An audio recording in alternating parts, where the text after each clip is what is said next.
Welcome, Pauper people of the world, to the finale of the first Lega Pauper Lipsia. We are Pauper to the Pauper to the People playgroup from Leipzig, Germany, and we have prepared our very best to settle who is going to represent us at the Pauper Get on Lecco this year in March. So, for this Saturday, we have prepared our tents at our usual place of play, which is Libelle in Leipzig, just a cozy community center.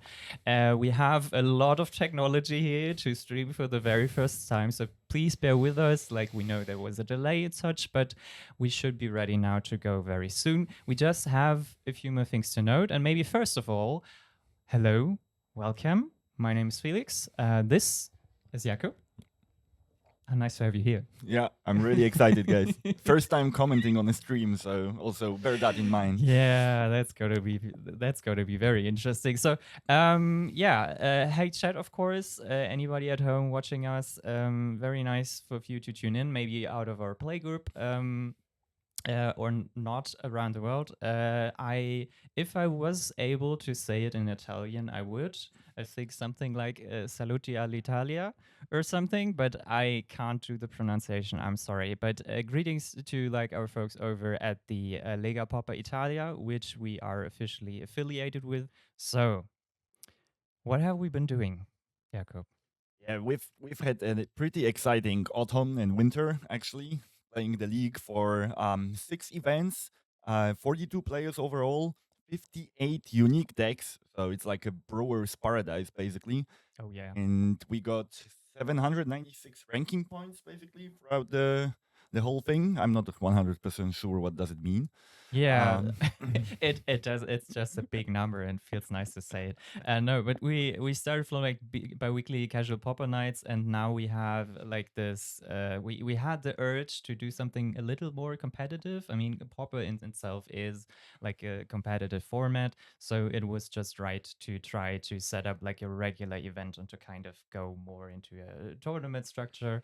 And our community here really liked it, as far as we know, and we thought we would share this today. So we had,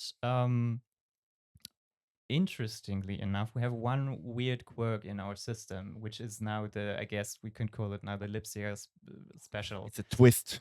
Yeah. And that is we only got a top 7 through rankings, but today we have 8 players here. Like, do you mind telling us why? Yeah. So the idea was that throughout the whole series of events, not everyone can play in all of the events. And we came up with this idea that, okay, let's leave the last spot for anyone that got a trophy. So basically, got a really good result in any of the days throughout the series of the events. And then with this trophy, we had a small mini tournament, basically a KO tournament for the last spot in the top 8. So that happened 2 weeks ago, if I'm correct, more or less, let's Yeah, say. yeah. Exactly. And you were part of it. Yeah, unfortunately, I didn't get through, but yeah, I succumbed to Yanis, who is playing today. So I'm also very excited for him. Yeah, exactly. We're gonna get into our players right now. I mean, I also played in that qualifier, so we both like. If you don't make it there, you I guess you are put on stream and get to Yeah, talk yeah. about everybody else. You're So you're touring. it yeah, it works out. So that gets us to what we are doing today. We are playing for the next like 4 to 5 hours a 3 round knockout. Um, and on that end, we have like the classic best of 3. We are playing without a timer, so we will kind of see how long everything takes here.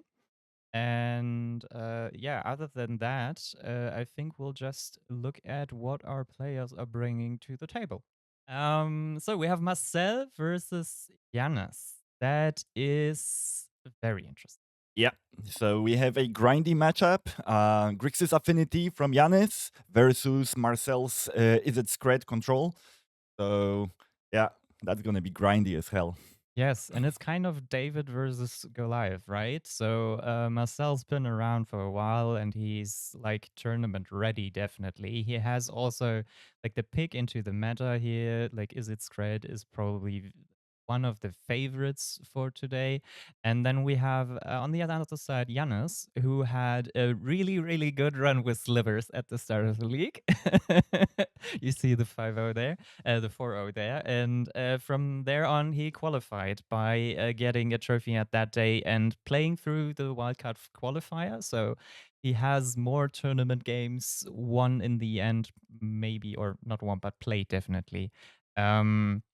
Through that wildcard qualifier. And yeah, I guess if they can beat Elves, maybe they can beat Scred. I don't know. Yeah, that's going to be very interesting to see because with this list, Marcel, of course, adapted, but last year made it to day 2 in the Geddon in Lecco. So he is really a seasoned player and an experienced player with the Scred deck. And I've seen some changes made just for the meta, running free cast into the fire main board already. That's spicy. And Oh, we're and that's gonna go into the match. Yes. So players are resolving the mulligans. I assume they spread out the cards. Yeah, sure. So we are looking. What are we looking at? We some see. bolts, some ponders. Yeah. Over at Yana's side, I see a lot of lands. Like I see 4 lands at least. I'm not sure what the. I think there's a. Blood Fountain, right? No draw spells. Oh, that doesn't look like a good hand. There's a familiar in there. That's Ah, okay. okay. And I think the last thing could be. Oh, that's the blood fountain. Yeah. Oh, that's a lot of land. But he's on 1, 2. That's still 7. I mean, it's a slow matchup. You want lands definitely. Scred isn't really like a deck with a lot of card advantage outside of Monarch. Mm-hmm. So I think keeping this hand generally is probably. Also, keeping Spell Pierce live instead of pondering for Marcel. And the tap land on the other side, the classic. Cycling for probably an is it do oh no for island, going heavily on the islands planned. So probably a counter spell in hand. Have we seen it yet? I didn't catch it yet. I didn't catch it too. So, but we got the standard slow deck start of the game procedures. Like you just make your land drops, you just see that you develop your game plan. I see a mystic over it. Yeah. A tapped land, still keeping Spell Pierce live. Probably piercing any non-creature Hmm. spell from Yanis. Considering which land to pick, like if he wants to, he's gonna stay Rakdos at this point, or at least considering it. He could go full on Grixis playing blue lands, but he doesn't really have anything in hand to Yeah. use it. And generally, Grixis plays, or this list in particular plays, not a lot of like blue things to do. So you Just have the podcast. forecast, yeah, Just the podcast, right? And then basically the sideboard cards, so negate. exactly, yeah. So we have countered a Blood Fountain or Spell Pierced. I think that's a fine trade for both. Like Guinea is pretty happy to have that off the board to just get any value out of, or sorry, Marcel out of his Spell Pierce. And on the other end, I think it's not too bad to lose Fountain. I think he's playing 3. Yes.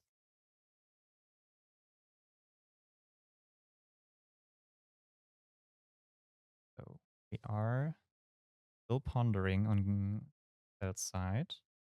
He seems to keep it on top. Just considering how to. Okay, there's definitely a land in there, and I'm not sure if he wants to see that right now. He still has the island on his hand.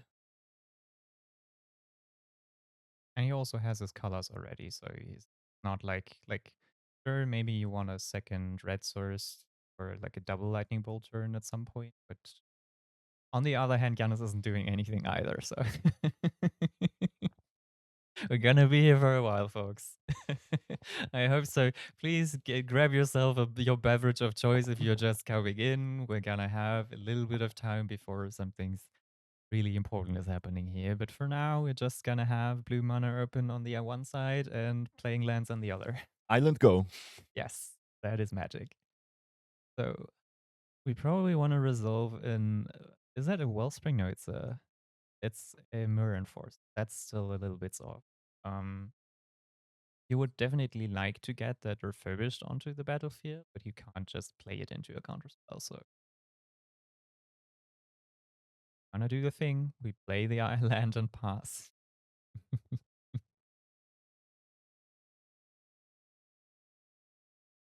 On the other side, Guni is thinking what to Old do face. at the end of the turn.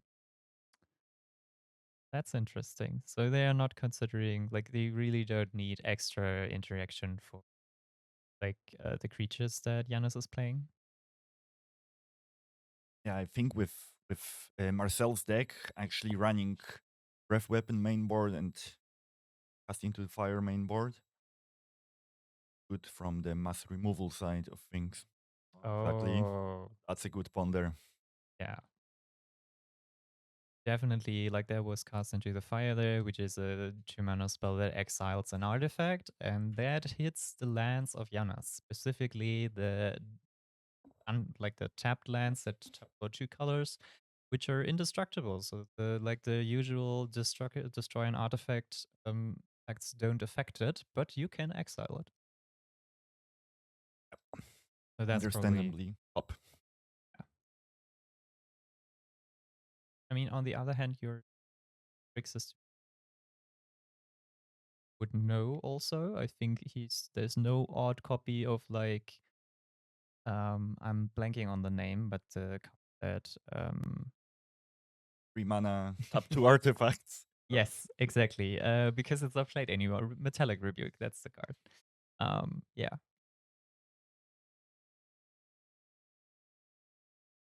Okay. So That the enforcer time? maybe is it? Oh, No, the there familiar. comes the refurbished familiar. Worth noting. There we have it. Marcel has 5 spells for the terror already in the graveyard. Yeah, he really just has to And that's place. the 6th one.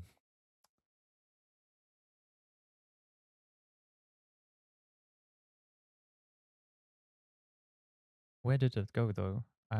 Is it or is oh Bolt was discarded to the familiar. I see. So no mirror enforcer. Five artifacts. Would be paid 2 mana for it. Okay, is it terror time? He had that mystic from the very start, so he's probably also looking at that. But like playing it now at 4 mana means you tap out, and that's probably no good.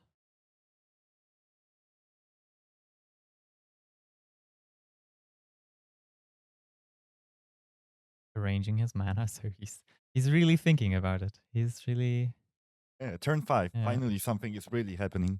Yeah. Is it all spells in his graveyard? Yes. Oh. Oh. So that would mean, yeah, that's 1 mana terror then, right? What's he thinking about? About not damming it immediately? Leaving both counter spell and casting fire. Hmm. Wonder what's the target? Oh, of course. Hmm.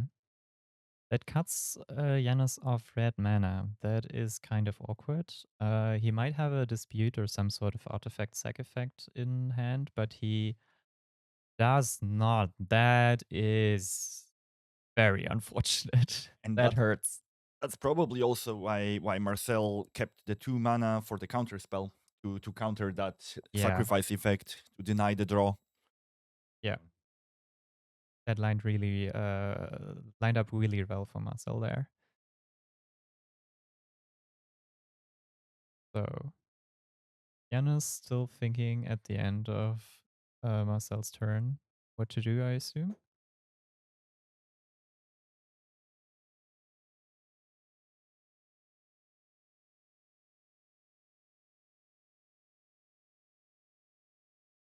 Yeah, there's gonna be a lot of thinking in this match. So I think in generally what this match comes down to, as we have the first damage to Marcel this round, is probably you're playing Monarch against Blood Fountain, right? You on the one hand, you have the repeated threats of affinity that through the Blood Fountain can come back to on the hand and be played again, make them make muscle discard cards, and that's just a lot of value to deal with. And on the other hand, we have if Marcel can get it through Monarch, I think we might also have something. Did he have anything else there? The Mystic, of course, which just, if you can resolve it and have it in play, just adds up a big board and like gets out of hand really quickly. Okay, terror time. There it goes. No red mana, no option to Clark Shaman with the analysis, toxin analysis. Yeah. So coast is clear to resolve a terror. I'm always excited for a terror for 1 mana. Hey. It's such a nice play. Popper has so good value plays. But on the other hand, again, 1 mana, 2/1 flyer that makes like you now discard a card unless There is you a counter counter spell. spell. That's definitely something you would do there, yeah.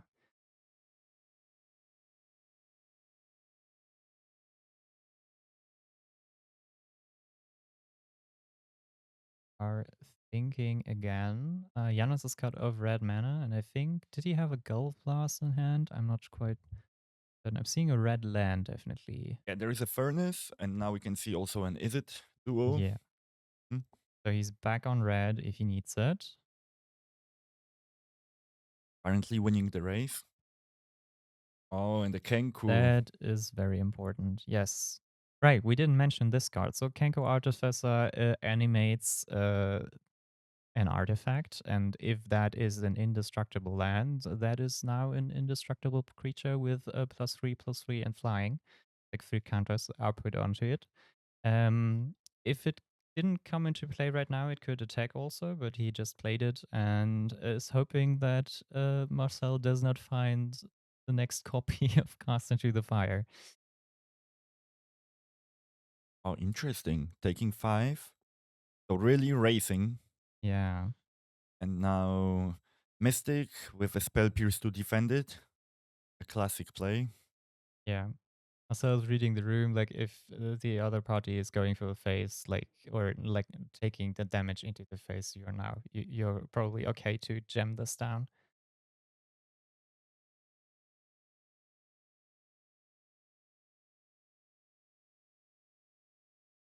4 cards on Grix's side. It's actually pretty low for how many cards that deck can draw. And we haven't really seen a dispute or anything, so there's still a lot left in the deck. We have both like the 4th suit of Deadly Dispute and 4th suit of Reckoner's Bargain in Yana's deck, so that will definitely at some point probably give them quite the boost there. But for now, they have to work with what they have. 5. Doesn't look good for Marcel right now. We know that it's a Spell Pierce. No more card draw. And Affinity is turning, of course. The Mirror Enforcer, a 4/4. A second one. Oh gosh. That's the Affinity. Yeah. Okay, a Monarch drawn by Marcel. Doesn't look like great spot to play the Monarch. That was me. Do I do that or do you do that? We hit a button that we are not supposed to do. Sorry. What's the title of the? Because you can see this. Thank you very much. Our production is golden. Yeah, exactly. That is what happened here. So what's happening on the match though? We have now open mana on both sides. We have 2 Mirror Enforcers. And so the Enforcers are both on the battlefield. We are in Slamming the Monarch. yeah, Marcel's turn. So we're just clogging up the board. Everybody's playing what they can. But it looks like advantage Yanis right now, like a desperate monarch to draw any card. Yeah. Scred being drawn. That's not bad. That's actually really good because the spell piece, like he needs to make birds if he wants to keep the monarch because Janus has 2 flyers. But spell piece, if the opponent isn't starting to play cards, like you just can't use it. And now he has spread, which he could counter if he was really desperate. I probably would do that, but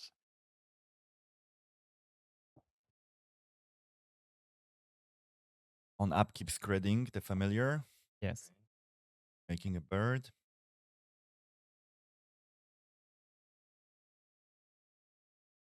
Now Yanis can resolve all of the spells he wants. All is tapped out. Okay, a podcast. Exactly. Yeah. So we're going to draw 2 cards for 1 mana again.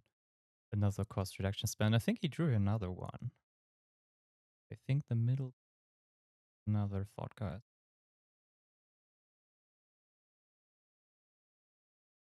Yes, indeed. Second, Another draw 2. this one right here.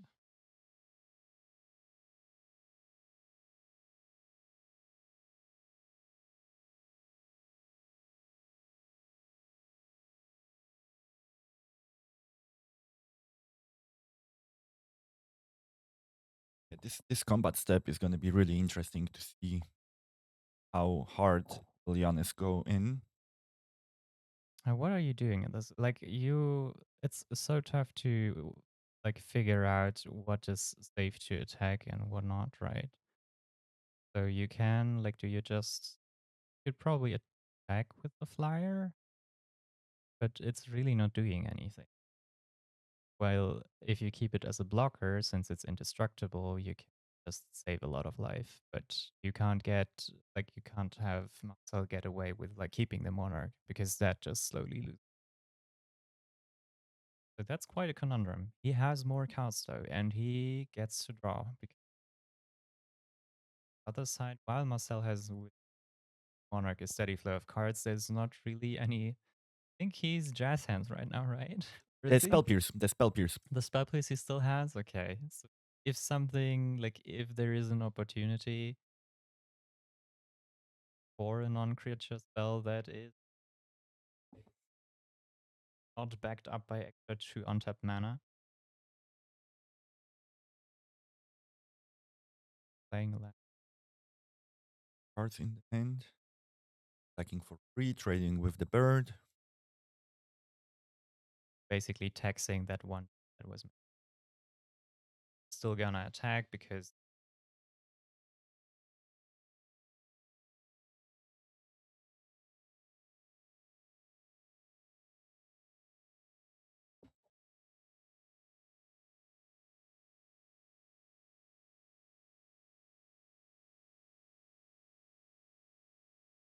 so at this point, what do you think? How do both decks fare into our meta that we have here today? Because we have a lot of other decks shown. We have like 2 swordish aggro decks. We talked about Max and Koldofa. We have a white weenie that was kind of wildly registered last night. And then we have, what else do we have? We have another copy of Grixis. We have Junt Wildfire. We have Dratch as the one combo deck that I would really like to see on stream if we can get to that point. But we'll have to see how the other matches are faring. And also, Fairies. We have blue fairies. So yes, only tempo deck that we have in the tournament. yeah, So definitely you cannot dismiss Grixis Affinity. They can win so many unwinnable matchups and come back from being basically destroyed with the card draw and the Blood Fountain, just getting back the threats, doing it all over again. So, but I'm happy to see weenies basically with the best sideboard options against Grixis. That might be interesting to see. yes. Totally, yeah. So, like Dust to Dust, having 4 copies of that against an artifact-based deck is just so great. We're seeing a spell piece on a Candy Trail. I think Marcel's just trying to make a bird and just have them like either text their mana, so they're not doing as much. But really, he just needs to do something with that card. And at this point of the game, spell piece is just not a great card.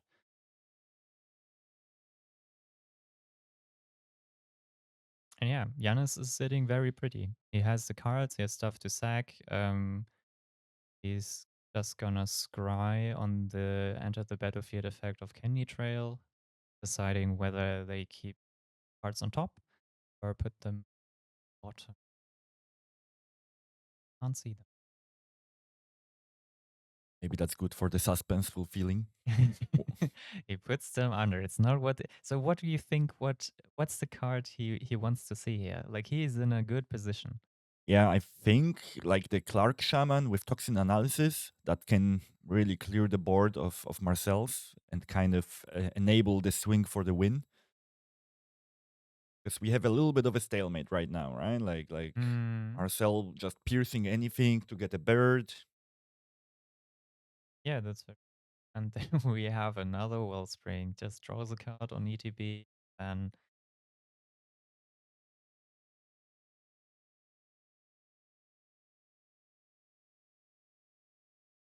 Like not. with a flying bridge, and again block with a bird. Yeah. Marcel is right now to keep the Monarch and keep his flow of cards. He has to make sure like that bridge is not getting through. So he has to cast a non-creature spell every turn. Bird with the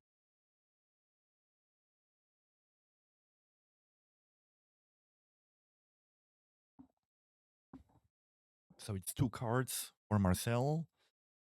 1 Scred I've seen. Know what's the other card? And also 2 cards for Yanis. Okay, end step, draw a bolt. There is a second Mystic in Marcel's hand. So maybe next turn Marcel tries to resolve a second Mystic and make 2 birds per non-creature spell. That also might turn the tides a little bit. Here, Reckoner's Bargain on the Wellspring. So really not using the extra life there, but it's a nice add-on, but they really just want the cards.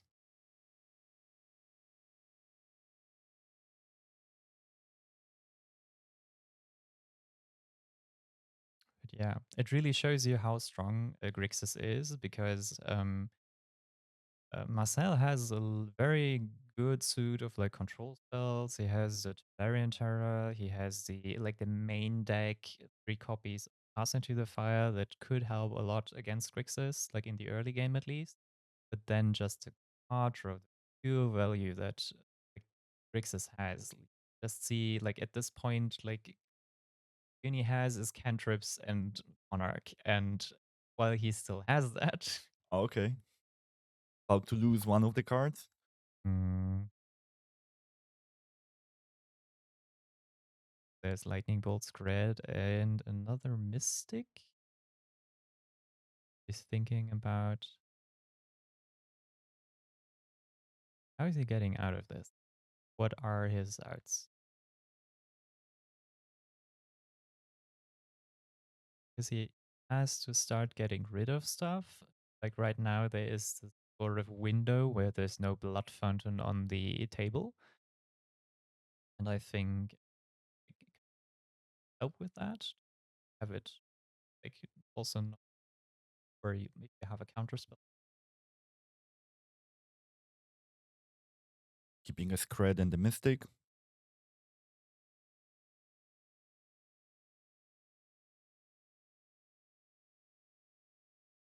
But it also has that bridge that keeps attacking that your Terra can't interact with Commodore attack with Admiral, right? The Admiral, yeah, the other fleet. The Commodore is the red one, I think. Correct. Which he could also play in Is It Color, but didn't choose so. Killing the other bird. Not bird, but The familiar, getting a blocker. We can call bias birds. I think we're fine. Everything that flies is a bird now. No angels and paupers.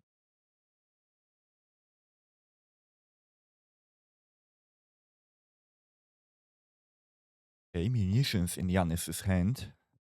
So now considering to cast it, I think. Womp. Resolving munitions now would be big. Oh yeah, that would put you in a demanding position. If this resolves, this is as good as you can. 1, 2, 3, 4, 5, 6, 7 lands. 8 lands to sacrifice. Oh, Yeah. heavy stuff.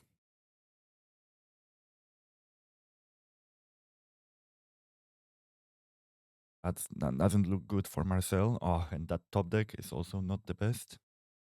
Also very crucial. It basically means Marcel can't protect Monarch anymore because like the musicians can just deal with flyers. Like even with a second mystic, if they now have a cantrip or something, two birds, like it would be easy for Janus if they wanted to get rid of those with the munitions. So shout outs to the community for like doing a live trigger of the other matches in the chat. Like I appreciate you guys really a lot. Support the redesigned Teas League. And a deck award to shout out you specifically for the beautiful graphics and playmats. So thank you, Yovku. They're right. Thanks a lot, guys. I was really happy to support our community with the designs. Yeah, they're super awesome. I'm really happy people like it. Yeah, I mean, you can see them on stream now under the amount of permanence that have clogged up this board. But there still is the beautiful imagery that Jaco put together for our seasoned playmat.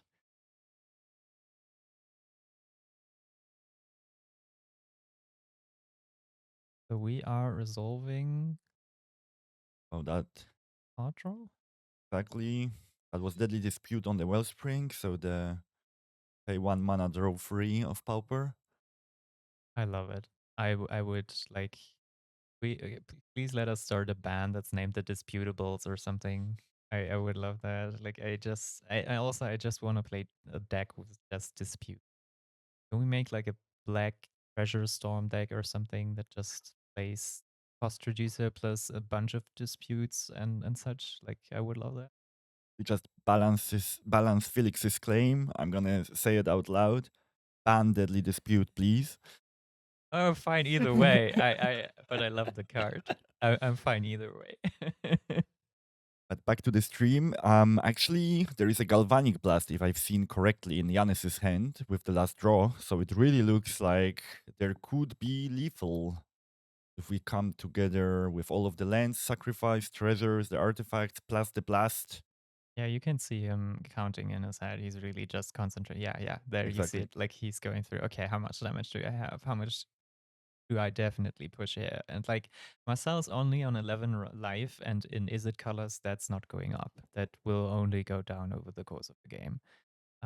So I also wonder if that playing that island was necessary, just because would be then just pretending he's a counter spell to delay one turn and make Giannis play a little bit conservatively.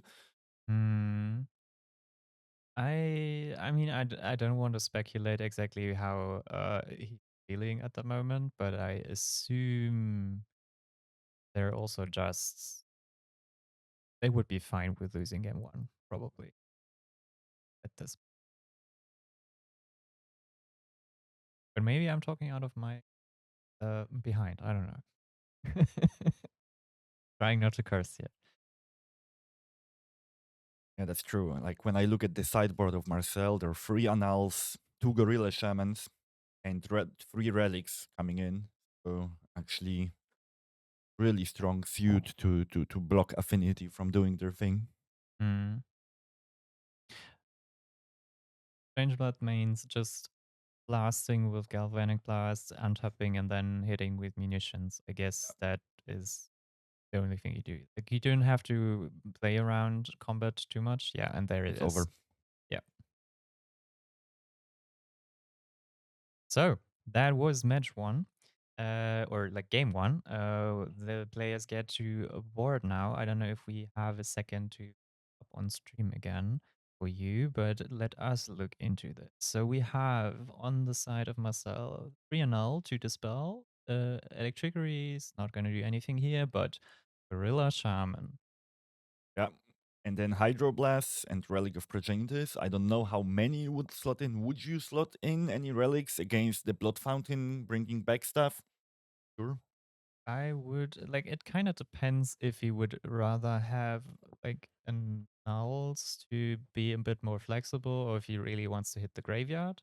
But I think a null just against familiar is just such a good card. And I don't know how many cards he has he really wants to out.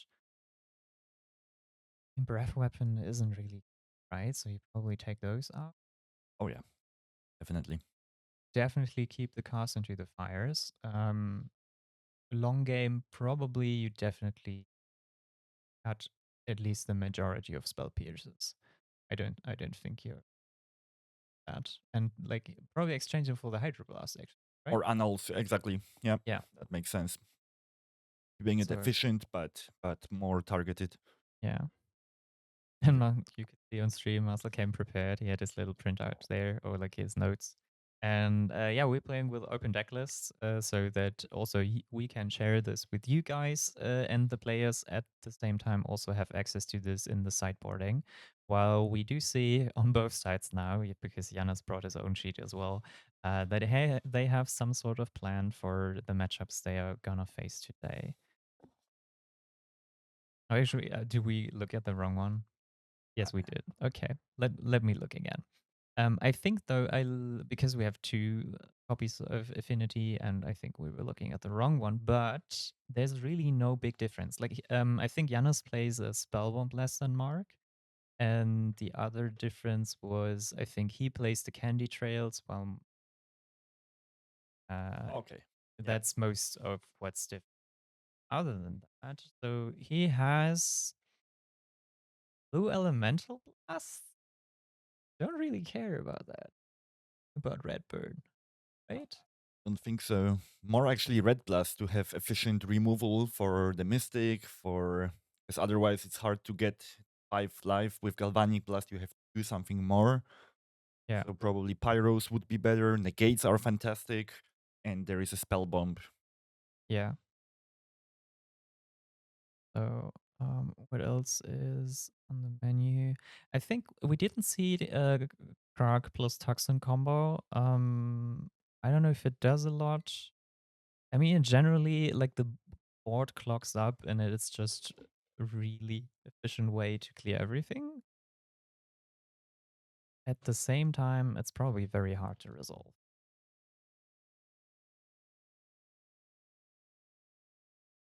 And what else do we have here? I think, yeah, that's pretty much it, right? Because you don't want the, like, Janis also has like artifact removal and such in his sideboard. That's not going to do a lot. He has the odd copy of the extra third spell bomb. Do these stay in versus Terra? Or do they go out? Because it's really just Terra, right? At the same time, delaying the terror even more, basically, because that's the only terror deck that isn't like a turbo terror deck with self Mm, mill. So Marcel has to cast the spells to enable paying very little. That basically limits the number of threats and allow Mirren forces to run unchecked for a long time. So I that's don't know. I'm not a Grixis player. I'm more of a Grixis hater. So true. I'm rather on the other side, trying to figure out how to stop them. So we can talk about what's wrong with the deck. That's great. Okay. What else do we have in here that we didn't see? Cast down, I think, is a fair spell to keep in, I think. Yeah, Because definitely. it just gets rid of everything that's put on the board. Don't have we have technically breath weapons in the side, but that's not gonna do anything here. Other than that, you could maybe think of what do you take out? maybe the candy trails. They're like s- that smoothens the deck, but I think Mm, it's not crucial with all of the mass draw. mm. That's yeah.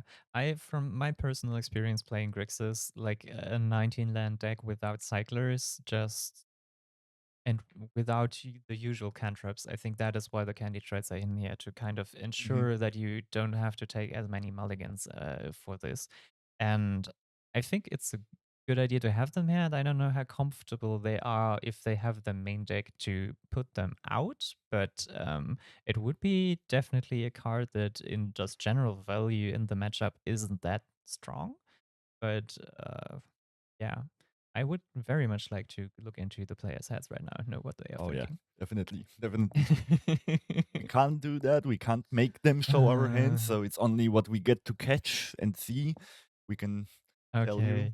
Okay. Yeah. But I wish that was different. That Yeah. we could actually see the sideboarding plan of Mm. theirs. Just we need a mic with a really long cable. One stays here, and the other one just on mic still. Like it takes the microphone over and just okay. What are you thinking right now?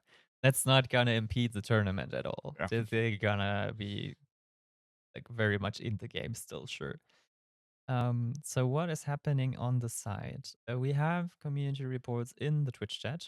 Thank you very much for that. While the players are still, yeah, assaulting their sideboard. I think Marcel is ready and Janis is still thinking about this. But we have, let me see, Wildfire wins second match against Mono Blue Fairies. So losing game one, but then winning the second one seems very what you would expect from the matchup there. Affinity and Mono Red also 1-1. That also seems on point. Like probably Kuldufir winning game one, and then like the second one is a lot harder with the sideboard versus Affinity. I'm sad we don't get to see any gardens in the top 8. Dredge is cool too. Yeah, Dredge is really cool. I best of luck to win versus Weenie with Dredge, but if they do get through, I think yeah, maybe we can make something work to have them stream. And do we know how is it going with Dredge? I think they Okay, were just saying I don't know if there was a report about how the matches were. just that there was a full swing with the Antim Yeah. from the Weenies. So probably racing against the Lot Left Giant. Yeah, I mean, we missed a bit of at the end, at the start, so maybe there is something that we missed. But again, thank you very much for reporting this in because we can't keep track of everything at the moment. We're just waiting for our feature match to like arrange the sideboards. It's fine. We're happy to be here and talk about this. So he's looking at breath weapon. Is it just because that's his general sideboard, or what? Okay, so he has. I think it's Pyros, breath weapons, and Naya spell bombs. And is he considering putting them in, or is he like looking? I think he actually held Clark Shamans in his hand. Oh, That was actually the shaman, I think. And considering taking it out, hmm. kind of that's interesting. I mean, you saw like game one, they were fine without having like either Karak or Nortox analysis. So if you can sort of work around like the shenanigans on the stack and just by card advantage like power through the game, don't get overpowered early, I think that works. But Karak also seems crucial to not get overpowered early, right? Yeah. That's 2 mana by wipe the board is just really good. With something lying around, like any artifact, slot token can be the artifact being. Exactly. Let me just check if we have don't have that. Oh yeah, we have. Wait, so we can show you the combo because we've been talking about this. So generally, so Krag Klamen together with a toxin. No, that's not. That is the one toxin analysis. So you have the shaman that can sacrifice an artifact. Toxin analysis makes an artifact and also give this creature death touch and lifelink, which then the Krog Shaman eats to just deal 1 damage to each non-flying creature. which in the end results in like you wiping the board and getting a life point for every non-flying creature that you destroyed there. Disgusting. Yeah, And it's the fact that it makes a clue, so the card replaces itself, that's even more disgusting. yeah, it's a pretty good combo. I thought of I like in the qualifier I brought a Goblin combo, which is sort of the deck I started with. Like I moved on to Glee, but I still like the deck very much. And I was like, no, that's good. Like I was expecting like you on elves. I expected tribe combo. Expected what else? Such and was like, yeah, no, Krag plus Toxin seems like something you could play in Goblin combo. But then I got blown up by Kuldofur in like in 2 very quick matches. The faster Just goblins. unfortunately, yes. Goblin combo is really it's just it seems like it's one card away from being like playable, but it's just like you I'm need something like more ways to get your instant probably because just getting that first day of mm, class in that deck is just you need that, right? Like, and if that you, somehow doesn't, you don't find it, then the value that you generate is not enough, right? Like with just exactly. the well springs and the. But also interesting with the addition of the duo lands that ping, right? Like the deserts. Do you run them Mm. too? Mm-hmm. Mm. That's Yeah, you can do that. Also, yeah, I think for some reason we're talking about Goblin combo now, but yeah, sure. So at that point, like either you need more copies or way to search up your that are a little better than the transmute card we have right now to get it. It costs 2 black and colorless to fetch like a 2 card. But what the card does if you don't fetch with it, like if you don't transmute with this, is just like I think exile 2 cards from a graveyard, yep. and that is like you don't need that. Like if it, True. I don't know, destroyed an enchantment or something, then okay, sure, you could do something with it or That's something a little off, but yeah. that's a bit too much to ask for transmute card in Rakdos. I think the chat will agree that yeah. I don't know, Chad. You're with me, right?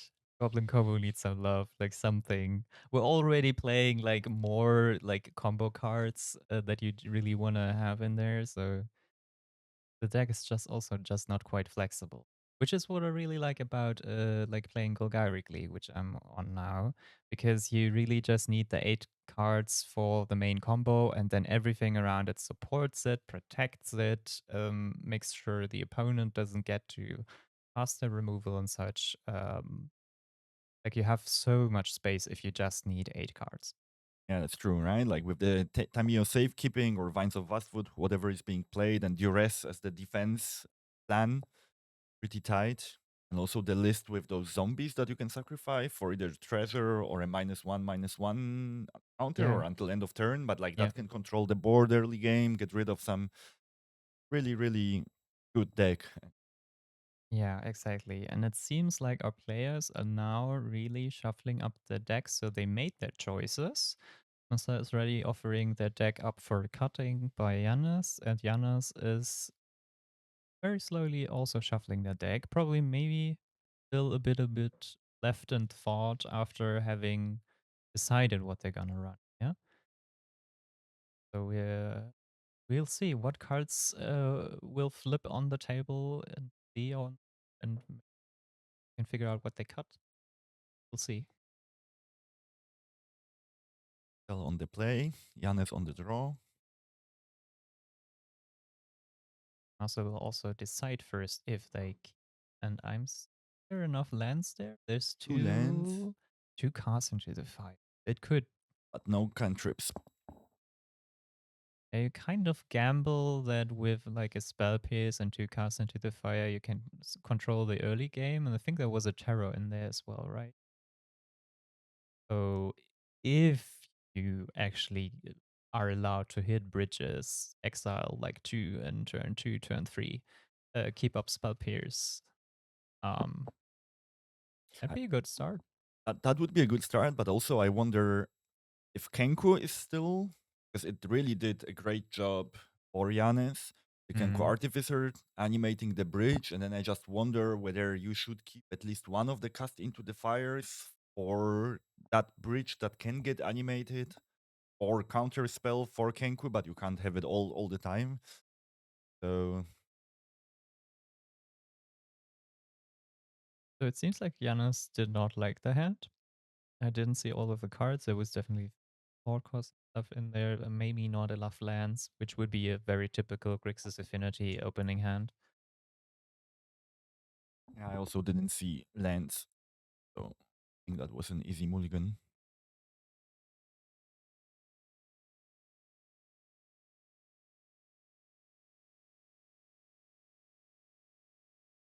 The suspense. Actually, that's what Giannis probably expects. Once we played in the qualifier together, he also kept more lands on purpose, knowing that there is going to be a Ponza action destroying or exiling his lands. So that's a reasonable thing to actually start with a little bit more, have a game. You really, I think, like Grixis is such a value deck, but you have the land base that gets hit by so many things, and you get really used to like game 1 and game 2 and 3 being very different because you have to play around that. Like cards like negate are just a catch-all for usually that kind of thing. So it hits like regular land destruction if for some reason somebody still pays sponsor, and on the other hand, it's also there to protect you from, for example, cast into the fire and other exile effects. Okay, now we can see a two-lander. A negate, deadly dispute, mirror enforcer. Is it a blast? The second card from the left? There would actually be Hydro, right? a Or blue elemental blast, which is an interesting pick because I wouldn't have thought that they would really care about the red spells on the other side of the table. Or maybe, I mean, they probably should think about Gorilla Shaman. I think that's the best one to use that for. and the general for blue bloods, probably because since everyone knew what's the meta and Yeah. there is mono red, that's a very efficient way to deal with mono red. Hmm. Yes, but I mean, they have so they seem to have boarded in a block. Yeah, Yeah. they has a and so at that point, um, they thought it was a good pick. Scrap. Interesting. Marcel starting with a fetch while having a duo land. I wonder, of course, like fetching one land doesn't decrease the chance of not finding another one that much. I'm not a math wizard. Still, I think they kind of thought that probably Grix is gonna play a tap land and not do anything on the first turn, so having spell pierce up doesn't do a lot, and then like really just get the color you want out of this and turn to play cast into the fire. I see. Do they have an untapped land though? they have a tap land. They have a tap land in hand. They probably, so they don't have a mountain probably. Yep. That's why I was wondering if Marcel would start with a tap land, then already on turn 2, he would have had Cast into the Mm, Fire online with an option to decide against it, play Spell Pierce, and fetch any land. So I just wonder what was the thought behind that play. What's the plan? I've assumed they catch a mountain here. They goes the island.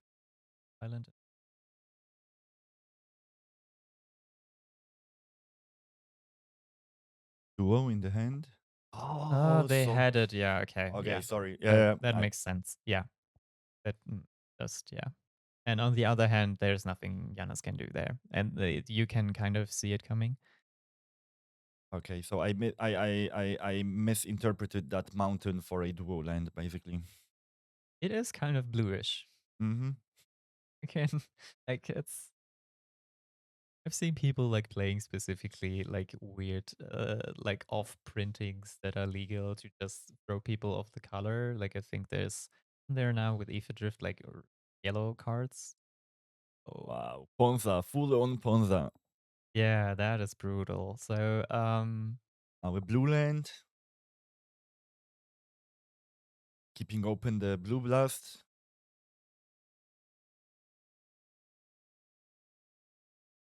Maybe that was the call to play actually to enable the blue blast earlier. To Hmm. just stop at least one of those casting to the fires. Yeah. Yeah. At the point of when your first land gains, like like playing the first tab land is a gamble that you can take. But if you see like, okay, it's coming here, like you can, it just gets worse. Like, of course, it's again a gamble, but really maybe just put out like the untapped land so you can do something and maybe have like the mana later can defend it or something. So we're playing one land versus four.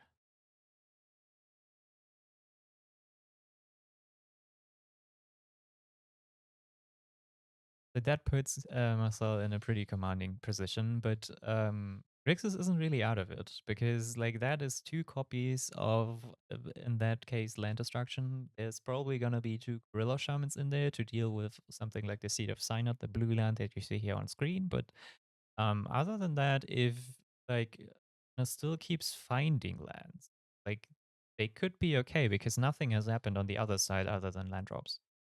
Yeah, that's true. And I actually resolved 3 Masked Vandals against Giannis, and I still lost that game. So I exiled 3 of lands of his. So I would never count out Grixis. That sounds brutal. Okay, 4 drop. Is it Monarch? No, with Terror. Okay, so the clock is on. Yeah, really want pressure now that you got to.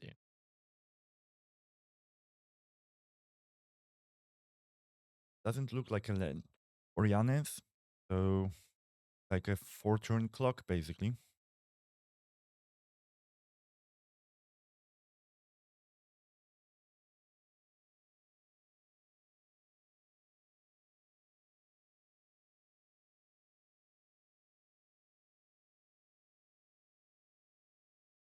I'm keep checking quiet, but I think we have more reporting going on. Final verdict yet on who's beating who. But we also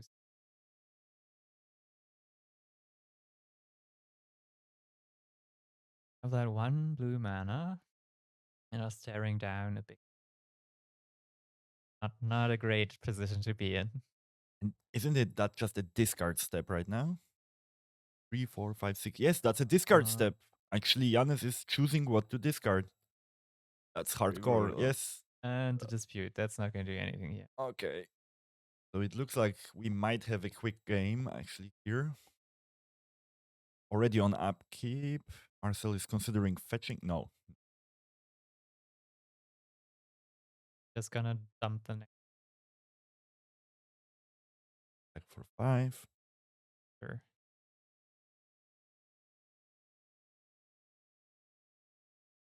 Like, They okay. multiply. No. They terrorize the village. That's a really it's a tough match for Giannis now.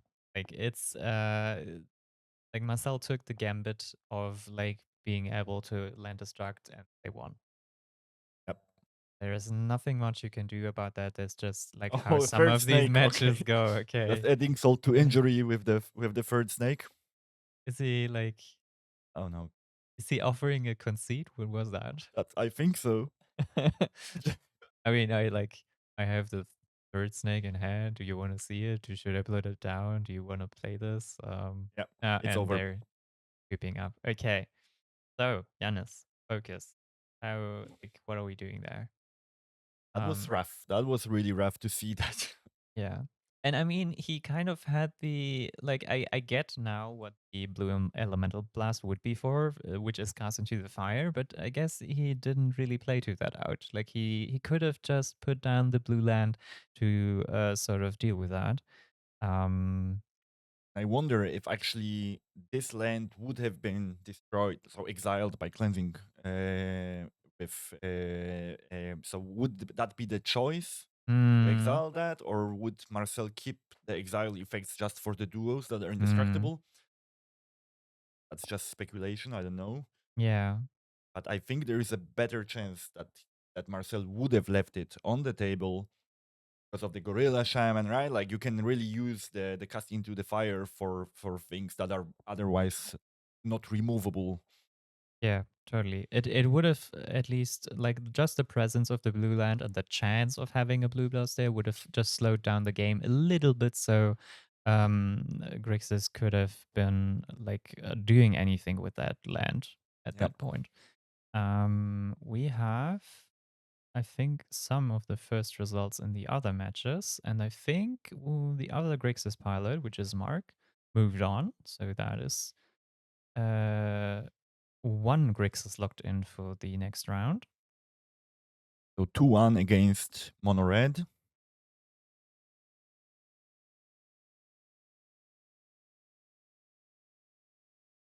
Yeah, so that is mono red out. So one aggro deck less. We have to see whether White Weenie and Dredge are still playing and how what's gonna happen then. I just assume this will be the game that's gonna draw on the longest because it's just two slowish decks playing against each other. So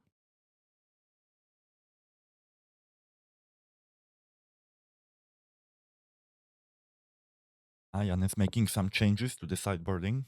hmm.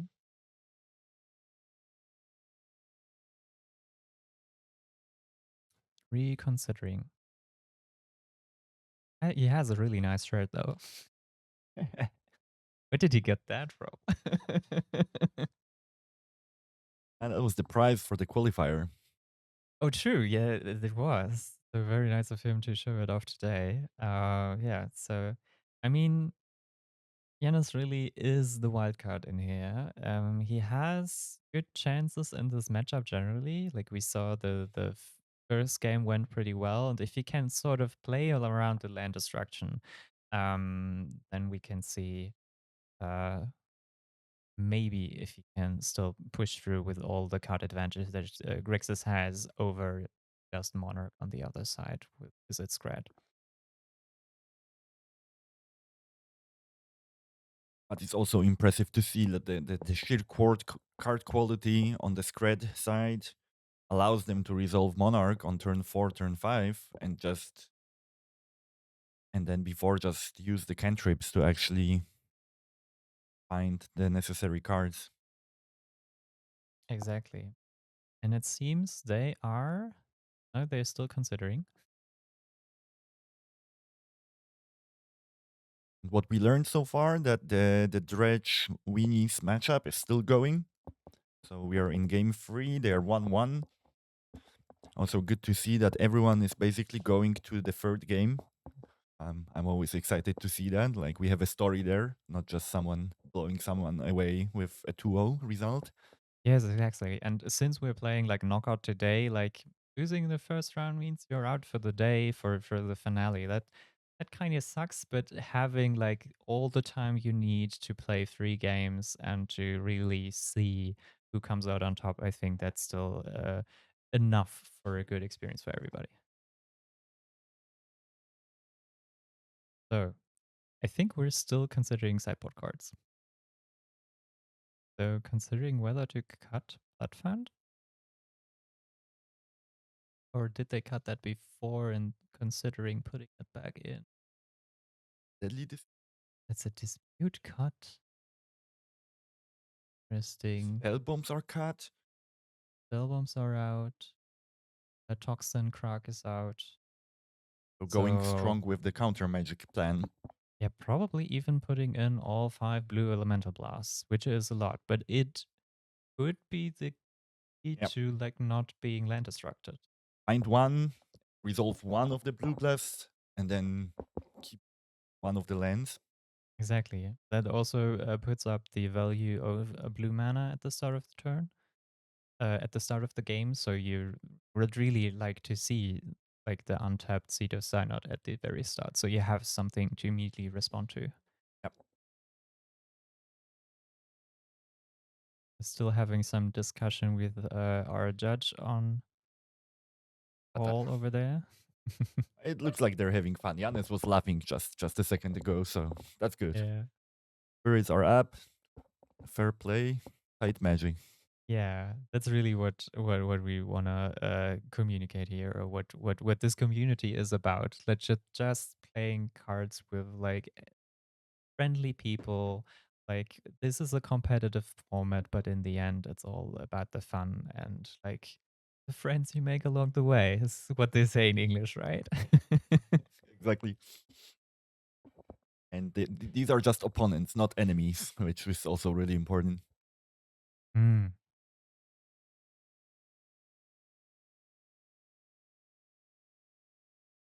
Oh, Jan is on the play. Really curious to try to catch what's in the starting hands. Mm. But sure, that helps them a lot, right? You don't get like land destructed on your first land. You get to play a second one, definitely. So winning game one really helps them a lot here. Yeah, definitely. And we know that the post-board matchups for Affinity are much harder. It's a totally different kind of game. So that Exactly. really changes the dynamics. Mm. And it's tough though, since we haven't seen a lot of like aside from the cast into the fire, which is already a main deck card, we don't really know what Marcel put in here. Like he could be on a nulls. He probably has Hydroblasts. There is the shaman. I've seen a shaman actually when he was fetching with Lorien revealed. The Mm. top card was a gorilla shaman. That's Yeah. kind of expected to get Yeah. rid of the untapped lands. Yeah. But I wonder about the annals actually. If that's the thing, or if Marcel is anticipating counter magic from Yanis and trying to address that as well. That's also an interesting dynamic, right? Like since we've seen the blue blast, that's kind of expected. Yanis wants to stop the sideboard cards and the main board cast into the fire with a blue blast. That's kind of understandable. Then what Marcel is addressing, is he even addressing that, or is he just going hard on the distraction plan? Hmm. I mean, the case for a null, I think, again, is just getting like the familiar is a problem card for you in a deck that hasn't that much card advantage. And like discarding cards puts you in a really bad position on the side of Scred. So, like, having a one mana counter for that is just so valuable because it's not gonna be hit by Hydroblast. You really only can cast a counter spell. Spell piece won't work. You have the annuls for that. Yeah. Marcel is keeping 2 lands, cast into the fire again. Lorien revealed to fetch a duo. I think there was a terror spell pierce or a cantrip. So it looks like a decent hand. A little bit slower this time with exiling effects.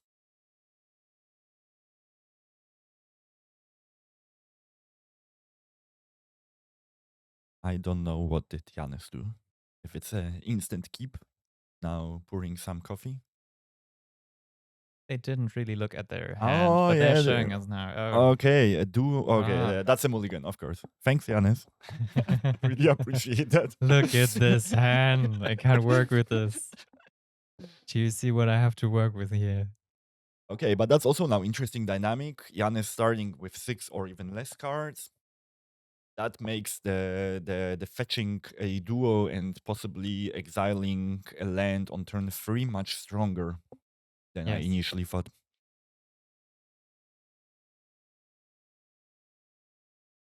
So on the other matches, we have a report in by Tiesling that Wildfire wins against Mono Blue Fairies. So already two mid-rangey controller decks in the mix for the next ups. So We're gonna stay then here forever.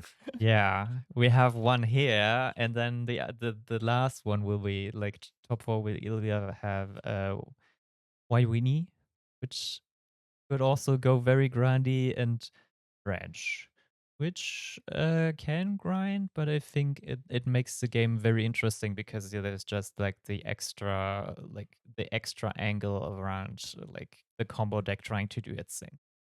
Yep, definitely. I'm actually curious how will it end? Prismatic Strands in Graveyard, just in time. Someone just wrote in the chat. Yep. So White Winnie doing the White Winnie thing. It's just so tough to get through there with Dredge. Like I'm by no means an expert at that deck, but like having to like both prismatic strands and frame charm seem to be just made to mess with you. So if there's anything else, like I mean, we have the deck list here somewhere, but I don't think wanna go through the whole. We have it there. There is there anything like there's also that does nothing. That does nothing. I guess Journey doesn't do a lot. I think it's really just on the side of Weenies is just like locking the board down as far as you can and just go at. Yeah. And we've already 4 Raven's Charms, 4 Prismatic Strands. I think that's enough. Yeah. You can kill them with an Inspector once Hmm. they're doing nothing. Yeah, so very interesting to see what's going or what the result will be that will be reported for our top four, which is coming up after this. For now, we're still in our quarterfinal, the first feature match of the day. We are the Lega Pauper Lipsia. Thank you very much for joining us at this point. We're waiting to resolve mulligans. Grixis has to find lands. A classic. And then we could be ready very soon after shuffling to get into game number 2. But I think from the speed of shuffling, I assume they're also discussing things on the side. And I see laughing, so. That's good. That's a good indicator of having fun.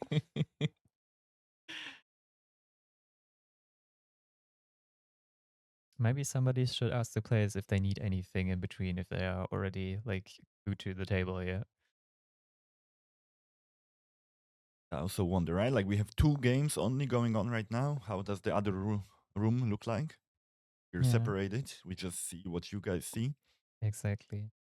But we have generally like we're at the Libella, as said at the very start, was like a local communion center in Leipzig, Germany, which we are based in. This is an open shop, so to speak. You can just come in today, watch this, like watch the finals with the other people here from our group. We have a draft coming up afterwards that will not be streamed, but just our community. We're gonna celebrate the end of this final that we're having because this is a pretty big thing for us. Like we've been playing since October, 6 stages. We said it before. The people here played a lot of magic to get here, and there were also a lot of other people involved, like a lot of work behind the scenes, and also just a lot of players that tried their hands at like getting where these two guys are sitting right now. Yeah, I think it's also a good point to thank the organization crew because so far it's going really, really smooth. Also to the stream organizers, like guys, come on, that's amazing. We just had to show up and we have like a magic button to show you the cards. Everything's going super smooth with a small delay, which is obvious. There were always delays. So yeah, great thanks guys for helping out in making all of it happen. Yeah, Really, really cool. thanks to production. And there we have it, the first land drop of the third game of this first match of the day. What's quite important, Giannis has a swamp, so there is at least one land that cannot be destroyed. That So is, yeah, that's that odd copy that's in there to fetch if initiative gets into the mix. yeah, or against cleansing wildfire that Giannis knew that is being played. That is also very true. Yes, that helps with that. So at least if you get destroyed once, you at least get a basic there. Um, he chose to play, or he got to play a blue land at the very start, at which nothing can be interacted with it at this point. So if he had a blue blast in hand for now, I think that's a pretty nice position. Reordaining Marcel. Okay. Trying to find an untapped red source, I assume. There was the annul, so he did decide to put them in. Was there a Lorien revealed in his hand? I didn't catch that. There is. Cards on top from the preordain.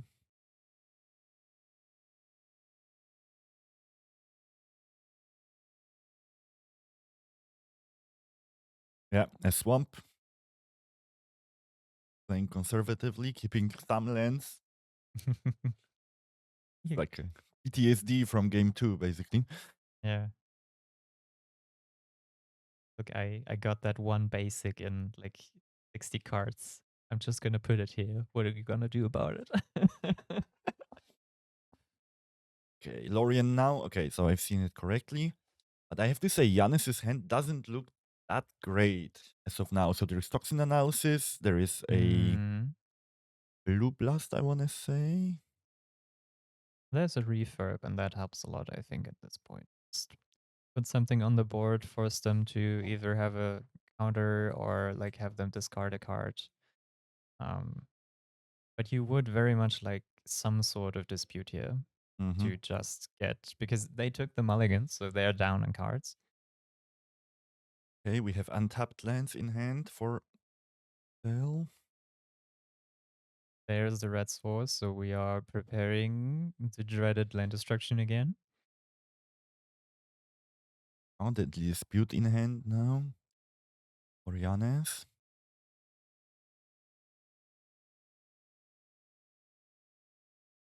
Nothing to dispute. Like, land destructing your own lands feels kind of bad. You could kind of gamble, just play land drop pass and see if like Marcel goes for like casting into the fire something again. And I think for that I would keep the dispute and plus mana open. Yeah, and that's Now the refurb, right? Yeah, the refurb is familiar for one. so that will help insofar as it might catch a counter spell. I think it might be Annul, right? Like, looks like it. Marcel is considering it. Oh, yes. Yeah, Annul.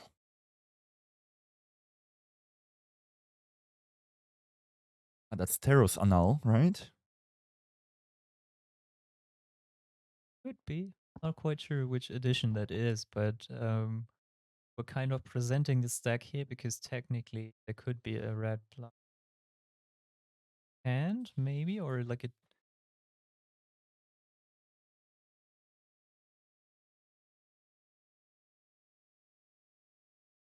see. He has like pyros. I don't know if he bought it them catch that yet, or no, we did. I think he had the like the I don't remember what it is, but they print them with frames.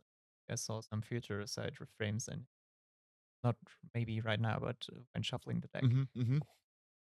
Yeah, the new list, right? Or however it's called. Yeah, it's not. Wait, it's not Modern Horizons chat. Can you help us out? What's the name of the like random reprints with future side frames and all those other weird frames? The one with question mark symbol. Yes, exactly.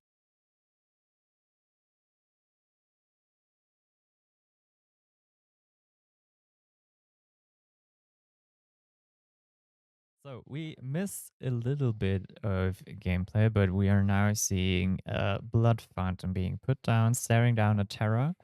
What do we see in the graveyards? There is. So the familiar went into the graveyard at some point. There's a bridge in there. We know what happened from that with the bridge. So basically, Marcel tried to exile it, and then Giannis responded with a deadly dispute on that bridge. That's why it's not exiled, but rather in the graveyard. That makes sense, yes. And then probably because I'm not seeing a blood token on the field, the candy trail was discarded to that. So it's a counter spell on the blood fountain right now, probably. Oh, thank you for catching that. Yes.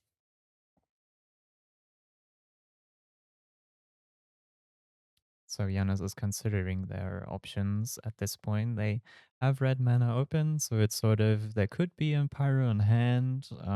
Maybe they're thinking about something else at this point.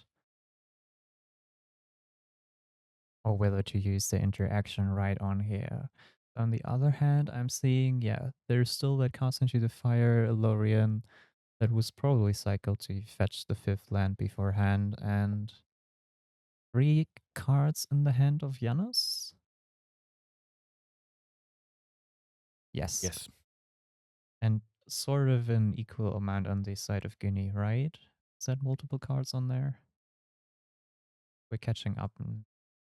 Now we have 3. E4. Okay, yeah. Or even 4. And there was definitely another blue blast. A monarch and 2 lands, I think. Yeah, there is the admiral, not admiral, the blue monarch creature. Yes. Other admiral. Yes, Admiral was completely correct, yes. So they are considering what lands to Monarch. tap. Yep. Now is the pyro time. If you have it, that would be a very good thing to contest. But what I'm seeing, that's a negate. And what else? The Podcast Thoughtcast? and a deadly dispute. I reckon No, it's bargain. a bargain. Yep. Yeah. So really no options for Giannis at this point.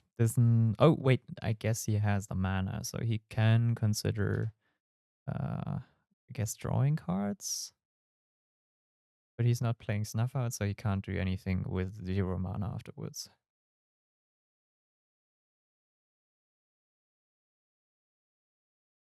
Like if Infinity doesn't play Snuff Out, sorry for mentioning that, but like it's just one of those, like a black deck usually, like when considering if to use the last 2 mana for Deadly Dispute, if you play Snuff Out, that actually might do something. But Yeah. in other decks, I mean, I guess he has afterwards still 1 mana left through the treasure, so something like Galvanic Blast, or I guess you could try to fish for the Pyroblast actually.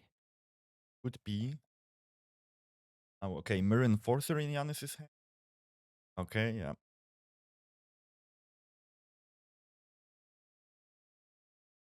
Okay, 2. Marcel is considering if they are contesting anything. I wasn't quite sure whether that was a counterspell or a blue blast they had in hand. And I also, by the way, I totally get you. I play with elves. Whenever I see a swamp, I'm eyeing for a Snuff Out. So it's like, all right, there's a swamp on. Yes, we even have the swamp on hand there. Like it's in play. I'm also Yeah, often trapped by this thought process. yeah. But Marcel can feel safe. There's no shenanigans here because they have the deck lists. They were able to look at it beforehand, and there is no Snuff Out in this Grixis Affinity list. It's a pretty standard list. And at this point, Okay, Marcel hiding behind the monarch for a moment, trying to draw more cards, not fall into the trap of Galvanic Blast on the other admiral and just taking away the monarch, playing conservatively. yeah, you don't want to attack in now because, yeah, if there is a Galv Blast, you just lose the Monarch, and that's gonna be very hard to come back from.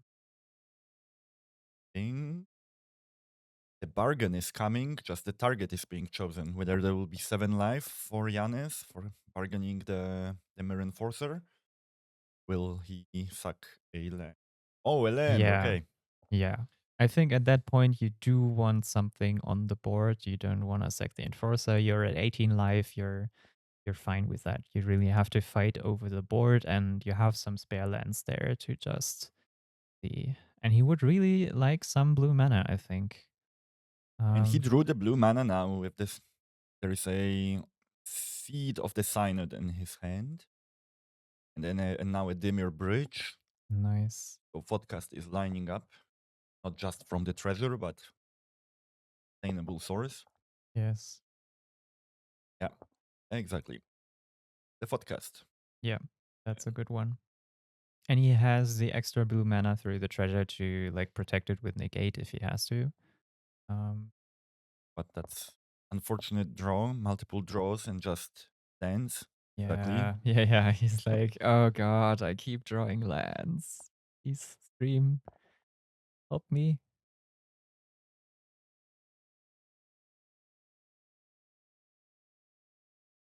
Yeah, I'm really torn like Natalia Imbruglia, you know? Just I don't like Grixis, but I really like Giannis. So Yeah, he was like when he played in the wildcard qualifier, he was so nervous, and it was like it automatically like results in like a sympathetic reaction. Like you automatically, oh yeah, I want you to succeed because oh god, I want you to feel less nervous again. Exactly. Yeah. And then he got Goonie Marcel right in the first match. Hmm. And it's like we just like with the short technical break, we went over there in the room, and it's just you can cut the air. Like it's so tense. Everybody like we have people over here that are actually watching in person from our group, um, but everybody is so quiet, respecting the players, like that they can take their time, that they can really like even a grindy match like this can be played sort of in peace, and everybody has the time they need. Yep. Maybe that's a good segue for people that joined us later. We are in Libelle in Leipzig, Germany, playing in a community center, and we're called Pauper to the People. So, a local community playing Pauper here in Leipzig.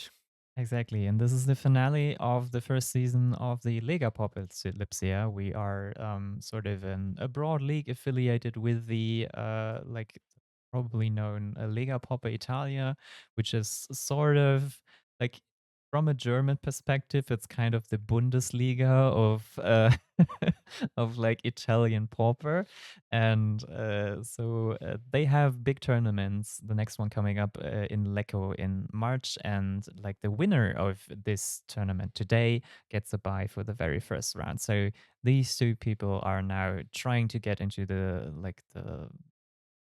next step to like securing that bye.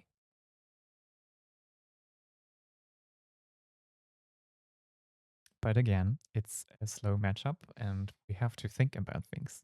Especially since both players are on blue at this point. Like we're looking for Mm. the blue mana for a while, but now it's online, so we don't have to just have the treasure that temporarily gains you the color you need. But right now, both players have on stack interaction in hand.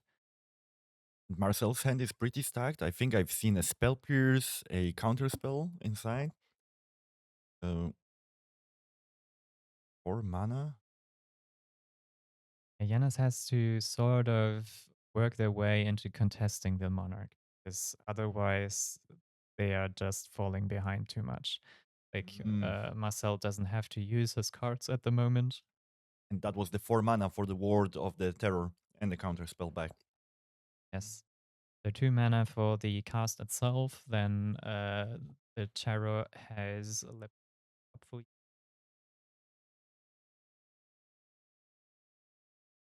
correct one.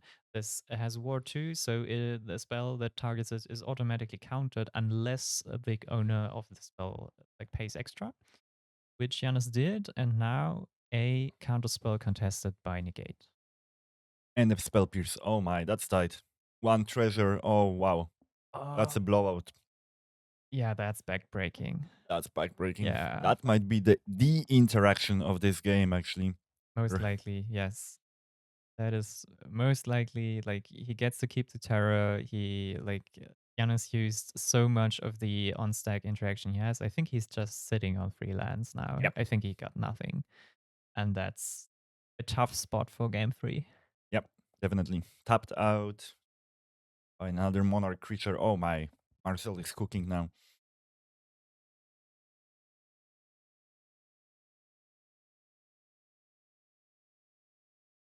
But a very different game than the second one, like post board. Like the second one we saw was just about like land destruction and that sort of interaction, and now it's really about those like getting the card advantage on the stack by using your spells efficiently and Ooh. Okay. Scred on upkeep. Marcel really trying to play as conservatively as possible. and there's the pyroblast you would have liked to have drawn like so many lands ago. That's uh I mean, he can just throw it out, but honestly, you're in With no spell conserves to protect it, right? Like it's a bit. yeah. How many cards is Marcel sitting on at this? Because he keeps drawing a card every turn. If he's not put under pressure. We moved back to the end step. Okay, Pyro goes. Or that's upkeep. Yep. Pyro on Terror, and then counterspell. Oh my. Yeah, I understand the attempt. totally. You kind And of, because if the gamble pays off and actually removes something, you gain a lot. But in the end, like this interaction is pretty backbreaking because you're still down on cards, and now you threw out the one thing that could, with another piece of interaction, maybe actually achieve something. double Monarch for Marcel. Yeah, looks like it. To have a blocker.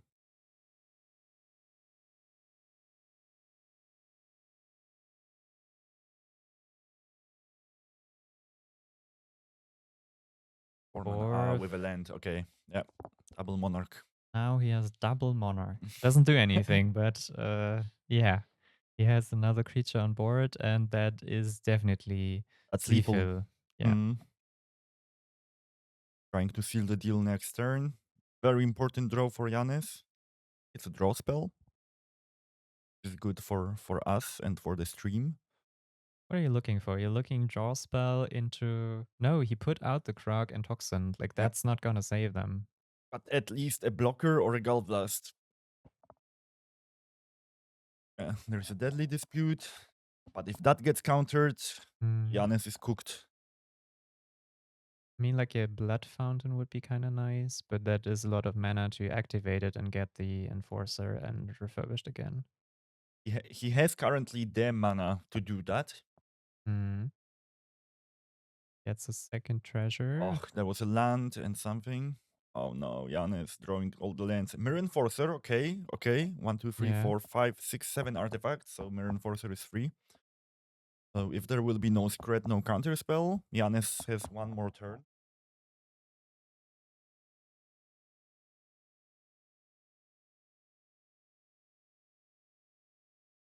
Yeah, but it's just sometimes you just draw lands, and if you didn't, it would No. have. No, Brainstorm, I'm sorry. Yeah. Getting too excited. Yeah, I mean it's the play that might define the end of this game. I mean the big exchange has already happened, and now we kind of see if Marcel can seal the deal. Looking with Brainstorm for some sort of interaction to just not even let the Enforcer resolve, because if it doesn't, he has lethal on board. Yep. So any counter spell and null that might still be in the deck, like that works. Even like a spread that can just remove it, like at the end of the turn or something. Yeah, but there was a Brainstorm. But that's nice. Marcel has a fetch. He can clear the bad Brainstorm and Brainstorm again. Exactly. That's what's happening already on upkeep. Yep. Yeah. Understandably. So he like sacrifices a land to fetch a land, and that will allow him to shuffle the deck. We'll see 4 cards this turn, at least. And then maybe a 5th one if we go to the Monarch in the end step.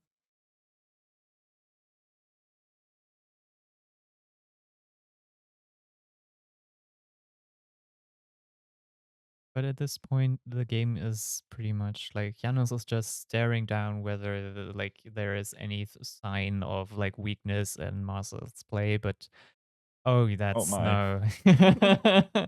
I mean, you're not gonna destroy a Mirror Enforcer with like a Shaman because it's gonna cost you 14 mana. But No, they can't. It's only Gorilla Shaman only targets non-creature artifacts. oh, that's also true. Yes.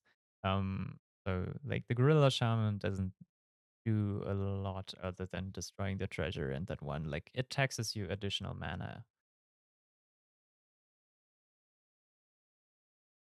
Pondering, okay. Shuffling away. No, not shuffling away. Because there is Scred. There it We have is. a win. Yeah, that's it.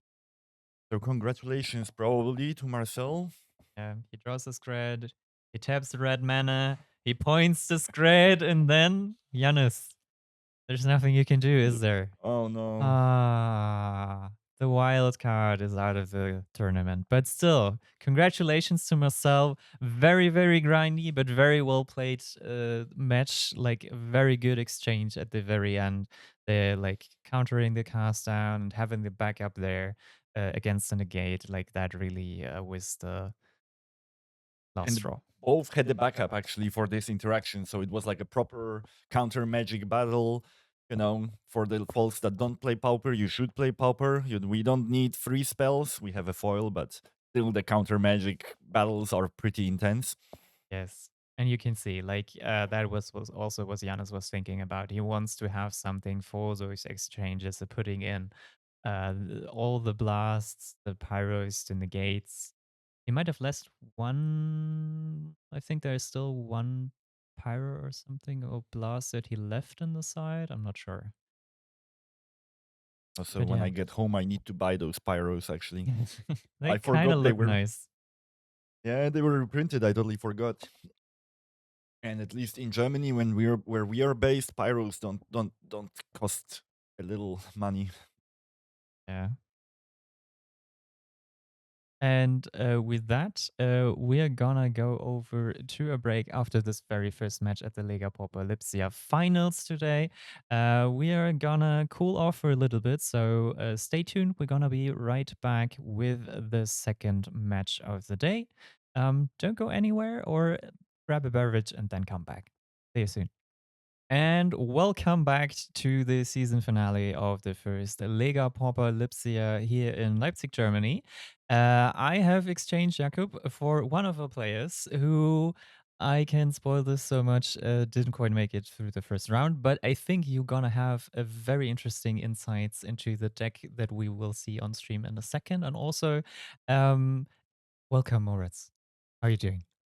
Thanks, Felix. Hi. Yeah, I mean, how well can you be after losing the top 8 in the first round? But yeah, but it was still fun, and I loved it. I love the dredge matchup. I just kind of misunderstood it in a way. Interesting. Okay. Yeah, you were on White Weenie playing versus Stretch. You went to 3 games, right? So far, we noticed. And how did those work out? Like match one, like who won? How did that go? So match one, I lost actually, and yeah, there it was basically if you give the dredge player enough time, then he will bring back his generous ends, so you cannot swing continuously in the air anymore favorably. So you just have to basically go wider, wider, wider, and then wait for your big turn with maybe a double pledge or single pledge with the unicorn. Yeah, so there I just basically lost the race in a way because he plays 4 Gnaw to the Bone main deck. I And seen that. Yes. and that is very detrimental for a deck that wants to win faster in a way. Yeah, of course I have the 4 Thrame charms and stuff, but I miscalculated that. Second game was really, really tight because I think in the second game I actually exiled all of the Gnaw of the Bones with my Thrame charms. Ooh, that seems very valuable. It did, and then he had no hand cards. He only had 2 of the imps on the board that I don't want to trade in because then he can start dredging. So I'm just waiting and waiting until I draw my pledge, basically. And then he makes a crucial mistake and attacks with his imps in the air because I was on 6 life and he thought, okay, I have 2 imps. That's like a 3-turn clock in a way, which is not really true because I can also just jump and he doesn't get the imp in the grave. So that was just basically a mistake from him. Yeah. And after this attack, I draw the pledge, backswing, pledge, win. And then game 3 Yeah, what happened there? You're sitting here now. You're not yeah, on our table for the yeah. next match. Something must have happened. Game 3 was turn 2 Exhume Troll. Oh. And that is against why Weenie is kind Yeah. of I sideboarded in like we have the boards here.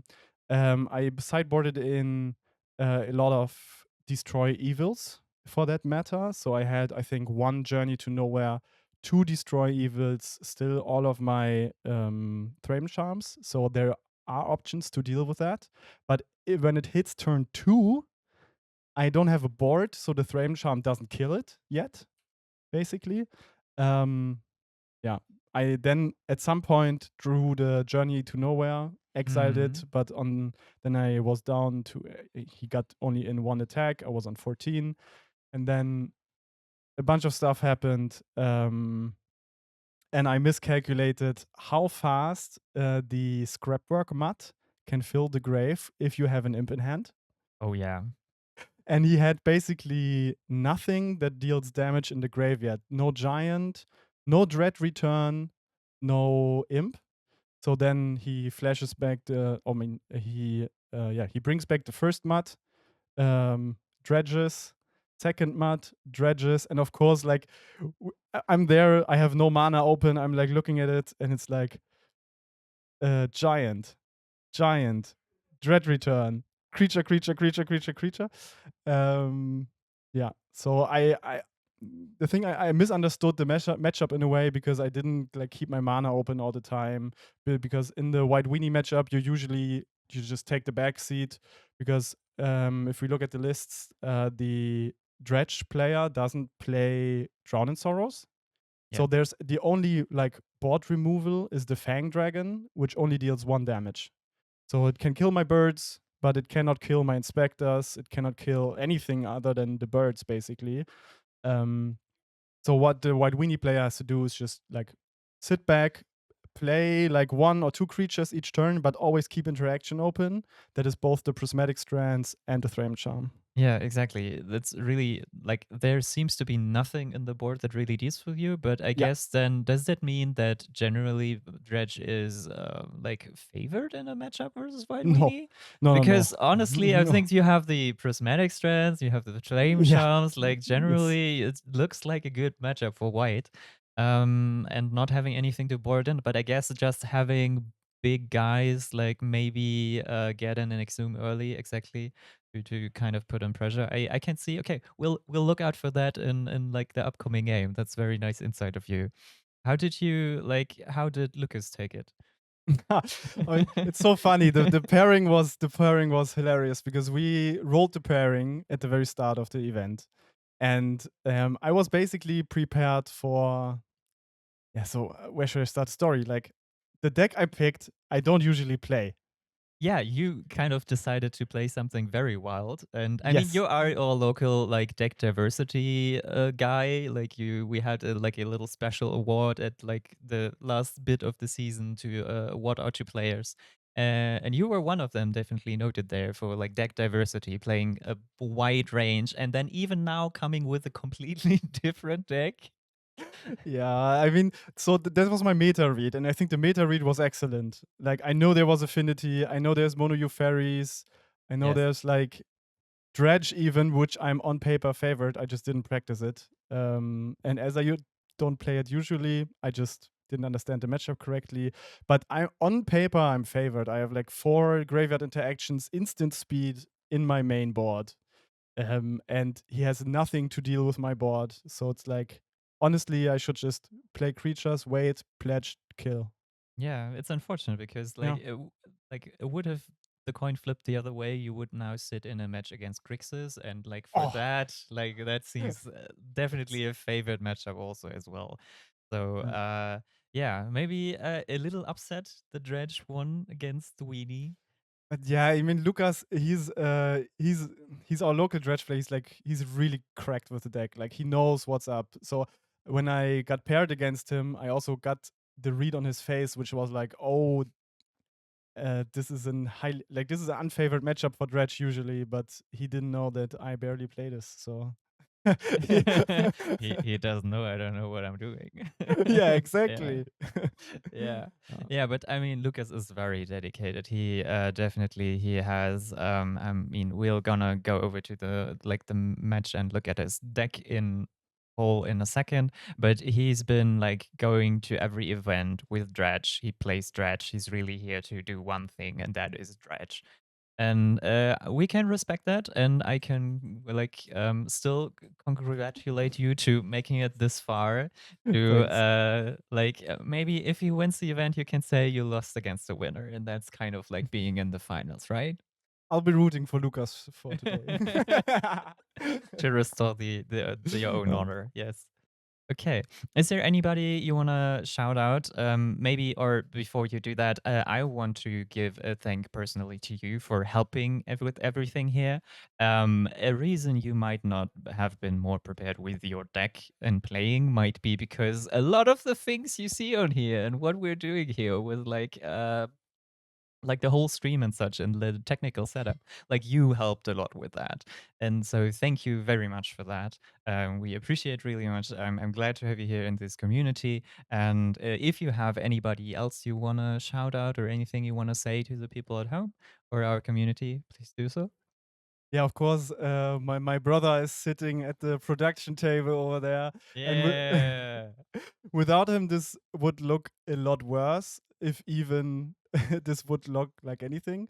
So shout out to Anton, definitely behind the production. The whole crew here is like so awesome. The whole community is so good. I think we created something really sacred here.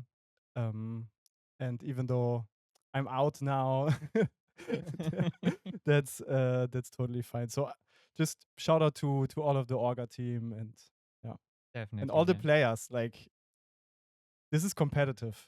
Like this is competitive. Like they really want it. Every single one of them. Yeah, yeah, and the mood, like we had a quick break in the match because of some technical stuff, and we went over there, and like you can cut the air there. It's just really so everybody is so not necessarily tense, but everybody is very in the zone. People like are like looking at the games, but like giving them the space that they need, the silence that they need, and it was very very special to like have a look in there because for us it's just we've been talking over the whole thing for the whole time. I don't Yeah. know if you hear anything Yeah. what we're saying down there, but Not really. Actually, it's really like we had a lot of concern about that, but it's totally fine. Like, okay, I'm yeah, relieved. Okay, so thank you very much for being here, for having like a little after match check in with us, and with that, I'll bid you farewell. Maybe and enjoy the show. Maybe there's like we have that draft afterwards, and maybe we'll see each other there. yeah. Uh, I'll okay. see you in the stream. Okay, Okay, bye. thank you very much. And we are back very much. Thank you for staying with us for this is the Lega Pauper Lipsia finals of our very first season, the very first German league in the LPI system. We are playing for a bye at the Pauper Gathering in Lecco. And we have now 4 players in the mix for, this bye to see. Maybe we can look at the bracket. Yeah, there it is. So we have Phil, which is on Wildfire, who won 2-1 against Mono Blue Fairies, and the other one, the other match, Marcel versus Janis, we had on stream. So we have, on the one hand, a pretty slow match on the other table, Wildfire versus Is It Scred. That's gonna be a grind. And then for the other side, which we didn't see yet, Mark won with Grixis against Max on Coldova, and we just heard Moritz, who lost against Dredge on White Weenie. And so that means we have now Grixis from Mark versus Dredge from Lucas. So we can maybe take a look at what the player's been doing so far. Look at the decks. Let me see. So we have here first the deck list of Lucas on Dredge, which is pretty standard. I think apart from a couple of little additions, this is what you usually see in the Dredge list. He's playing 4 Gnaw to the Bone, and even so far is going to playing 61 cards in deck. But it seems to have worked. Yeah, yeah. Interesting choices. And And some, like a Fanged Dragon, that's also a very interesting choice for the sideboard card. So preparing very hard against the mono-red matchup, basically, which is already out. that is very good against mono red. It's also very good against fairies, apparently. Like I haven't seen it in action, but I've heard about like Dredge players using that mainly for that matchup. They came really prepared for Glee, as you can see. Like you have 3 Ray of Revelation, which is an artifact destruction spell, and then there is the Seal of Doom, which is sort of like the snuff out of this deck, I guess. You pay the mana, but then at the later point you can actually deal with it. Yeah, and it's a permanent that you can find with the Rumble, basically. So a card that is not being dumped into your graveyard while you're milling. Exactly. And then otherwise, there's the standard for Ancient Grudge. There is one Pajuka Borg that I'm not fully certain what they were expecting to use it for. I think generally, like maybe the grindy matchups of Grixis, maybe here. So we can see if they thought about putting it into this matchup here. Um, and then other than that, like you have the standard suit of like one Bajuka Bog here, like 3 conduit pylons, uh, like mana in the 3 colors the deck plays. It's a jump deck. You have one of each of the duels, which can help you through like Troll of Khazad-dûm and Generous and fetching for a land, and that also including those duels. And yeah, a bunch of mill creatures that will help him set up his graveyard to then later maybe exhume or use the other one that I forgot the name of in this Dread Return. moment. Exactly. That will help you get a Lothless Giant into play, which deals damage in like the amount of creatures you have in your own graveyard. So we have a combo deck on the side of Lucas and Dredge versus another round of Affinity. So one Affinity is out. Can the other one still get in? Yeah, that's going to be interesting to see. Mark, we already know, kept 7. Pretty strong hand, 3 lands, draw spell, Kark, Shaman, Cast Down, and a Mirror Enforcer. So ready to slow down Lucas by wiping his board and not enabling the Dread Return easily. Yeah. I think generally, from what I heard, Grixis is actually the best matchup for Dredge out of the most of the tier 1 decks at the moment, because Grixis doesn't have a lot of interaction to do with your main game plan of getting stuff in the graveyard. Like there is those Nihil spell bombs, but if those are not found immediately, um, and easily set up that engine of like trying to find um um artifact creature that makes you discard a card to draw a card. Rapwork Mat. Exactly. And if that discards a Stinkweed Imp which has the keyword dredge on it, then that will enable you to discard it to get it back in hand and put 5 cards into the graveyard. And there we have a rumble. So we have on the one hand already like the board wipe established on the side of Grixis, like that's looming over the board, and on the other side, Rumble that fetches a Satyr Wayfinder. That was not the strongest Rumble. 2 non-creature spells, 2 lands, and a Satire Wayfinder. That's true. Mark attacking with a 1/1, sending a message. Mm. I was seeing this is a lot faster. Like Mark probably knows exactly what he has to do, sort of matchup. And he doesn't really have to expect a lot of interaction on the other side of Dredge. Like it's gonna be a race between like filling the graveyard and like on the other hand either finding the disruption through Nihil Spellbomb or any other sort of preventing the Dread Return by not allowing 3 creatures in play. Yep. Or just reckoning the bargain and drawing some cards and getting life, which usually also slows down the dredge. That's true. Dredge is one of those combo decks that doesn't deal with infinites, but just has a very fixed amount of damage it can deal. And it can do a lot of damage, but it has to work a lot more to go beyond the 20 damage mark. And we're seeing a lot of cards in the yes. We choose Conduit Pipe for turn. Bailey on top. Okay, but that means that I've seen a Exhume in Lucas's hand. So next turn, with filtering the mana, could get the troll or an ant into play. Which, if Mark doesn't have the Death Touch spell, that means that's a good clock Lucas's side.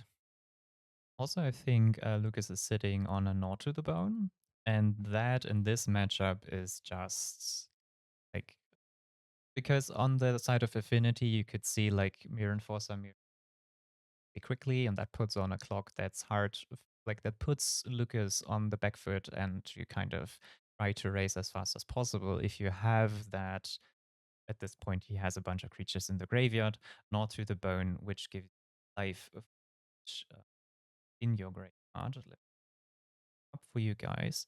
There it is. That is just backbreaking. And especially if he draws it instead of milling, he can play twice.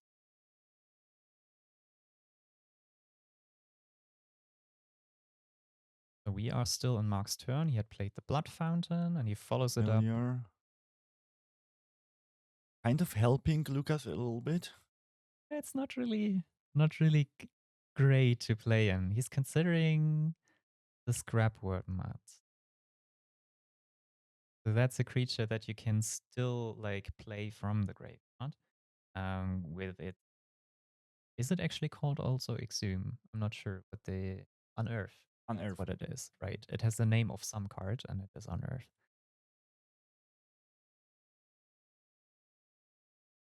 Another rumble. Oh, that's a good rumble. Dread Return hitting the graveyard. 2 more creatures. That's quite strong.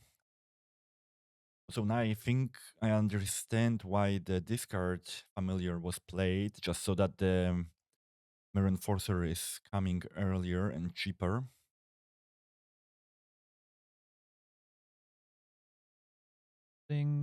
Another mill creature over something like End. Yeah, the Circle of the Land Druid. Which is an interesting choice because Circle of the Land Druid does mill you, but it doesn't give you like a land. And I would say at this point, you kind of also just want to have the mana to really go off. And just having 4 lands at this point is something that pulls you back.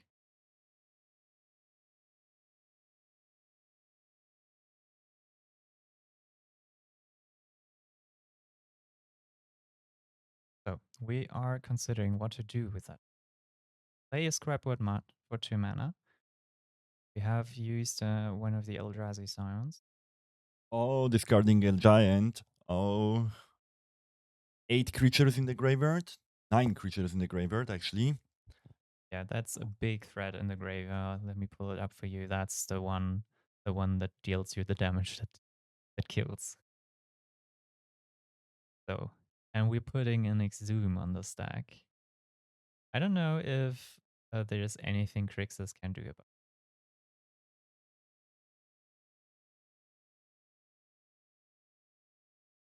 it. Really, you wanted to draw the spell bomb as soon as possible, but you can do that now.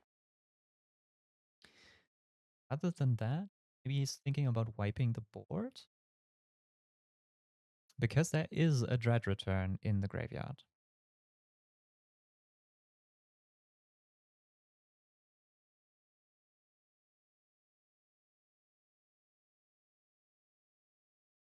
Just 1 artifact that needs to be sacrificed. Shaman. Mm, The dog is a 2/1. The Wayfinder is a 1/1. exactly. Wonder what is the target of the Exhume, if that's the giant or just the big beater. On the other hand, maybe Mark is thinking, oh, He wants the Shaman back with the Exhume. Exactly. that is a very smart way to play this. Yes, there's little to no reason, right?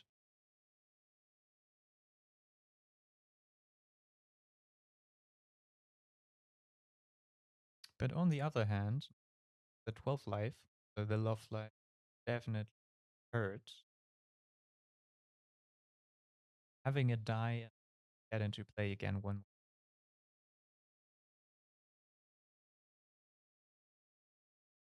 Mark has drawn a spell bomb.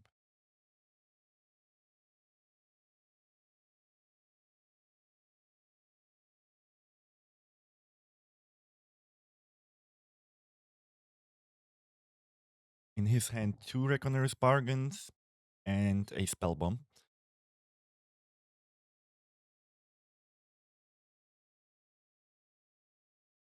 Won't you jam it, right?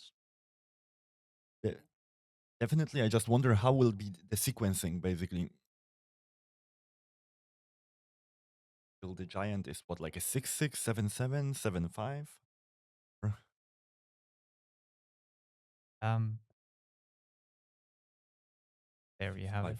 6/5. So it's still a big creature. And you kind of have to work around it. Like the Mirror Enforcer can't just attack into it.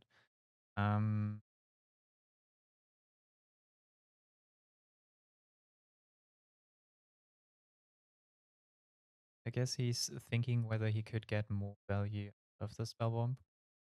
Because there is another Lovelet Giant in graveyard or something of the not presented with a lethal threat yet. And then can still get the life with the bargain. Okay, okay. Yeah. On the other hand, yes, he kind of allowed them to use the Nord zone. I guess if you exile in response, it does nothing. Yes, correct.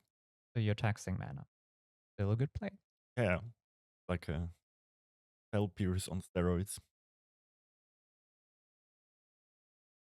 Lucas, on the other hand, with not much to do, sends over the Lovelet Giant. So I can now consider whether jump maybe. Sure. Could just send his Rockland Shaman in front. He has the Blood Fountain already. He's not a lot of mana to use. Get stuff back, but yeah. Bargaining the Shaman. And probably blocking beforehand, so he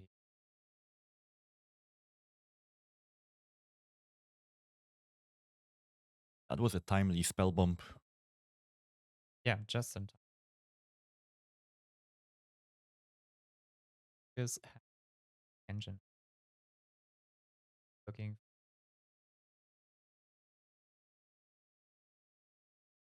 I think he didn't imp yet.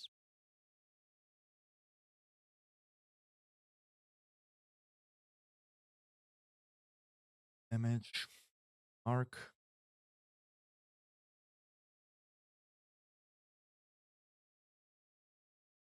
Another spell bomb. Oh my god. That kind of seems like the first game going very much in favor of Grixis here. That is unfortunate. Mark also came very prepared with 3 spell bombs in the main board, anticipating a possible bad matchup. Okay, Circle of the Land Druid. Milling 3. It's 4 actually. Or okay. Mills an Exhume, which does nothing, and then Dread Return. Might be something. And probably the green one is probably another mill creature, maybe another Circle of the Land Druid, I think.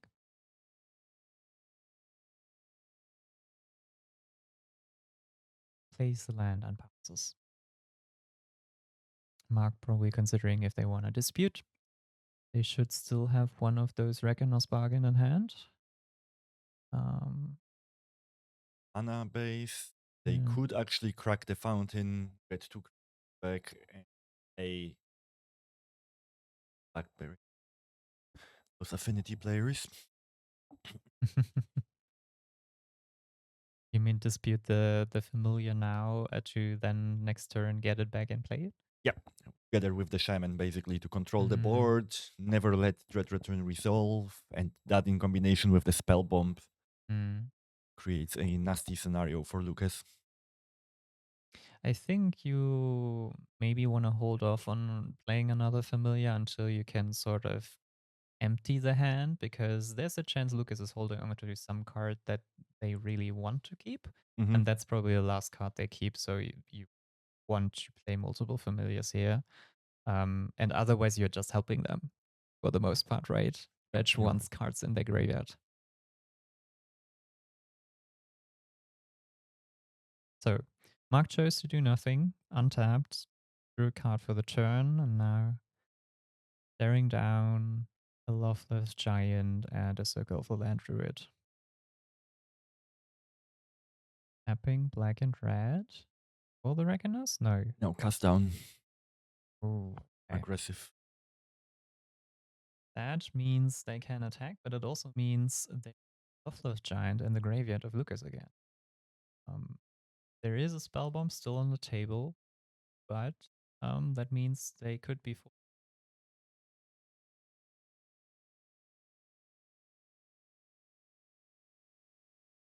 Oh, also, thanks for our organizers team. I think the yellow, the yellow dice on the table is meant to give us an indicator of how many creatures are in there, and I think we haven't looked at least I didn't look at it before, but it's 3 creatures at the moment.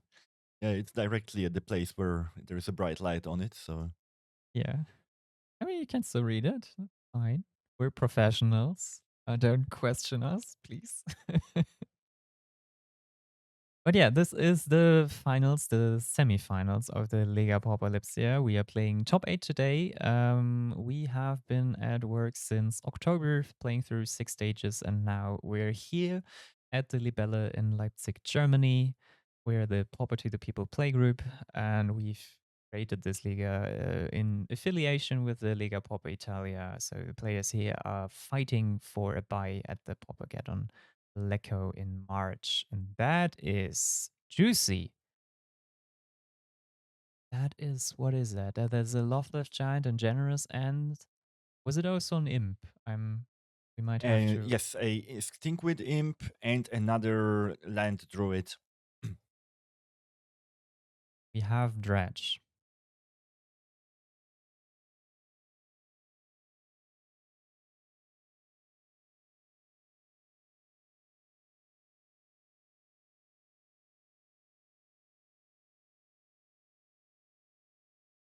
But now with that many lands, Mark is basically sailing smoothly with always a swamp untapped, ready to crack the spell bomb and draw additional card for the value. Looks a little bit bleak for Lucas.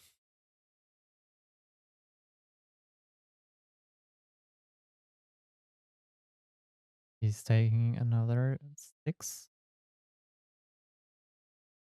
Another land from the graveyard. Or probably just 2 and like blocking with the Druid, yes. Does he have a land in the graveyard? I think they missed a trigger before to fetch a land.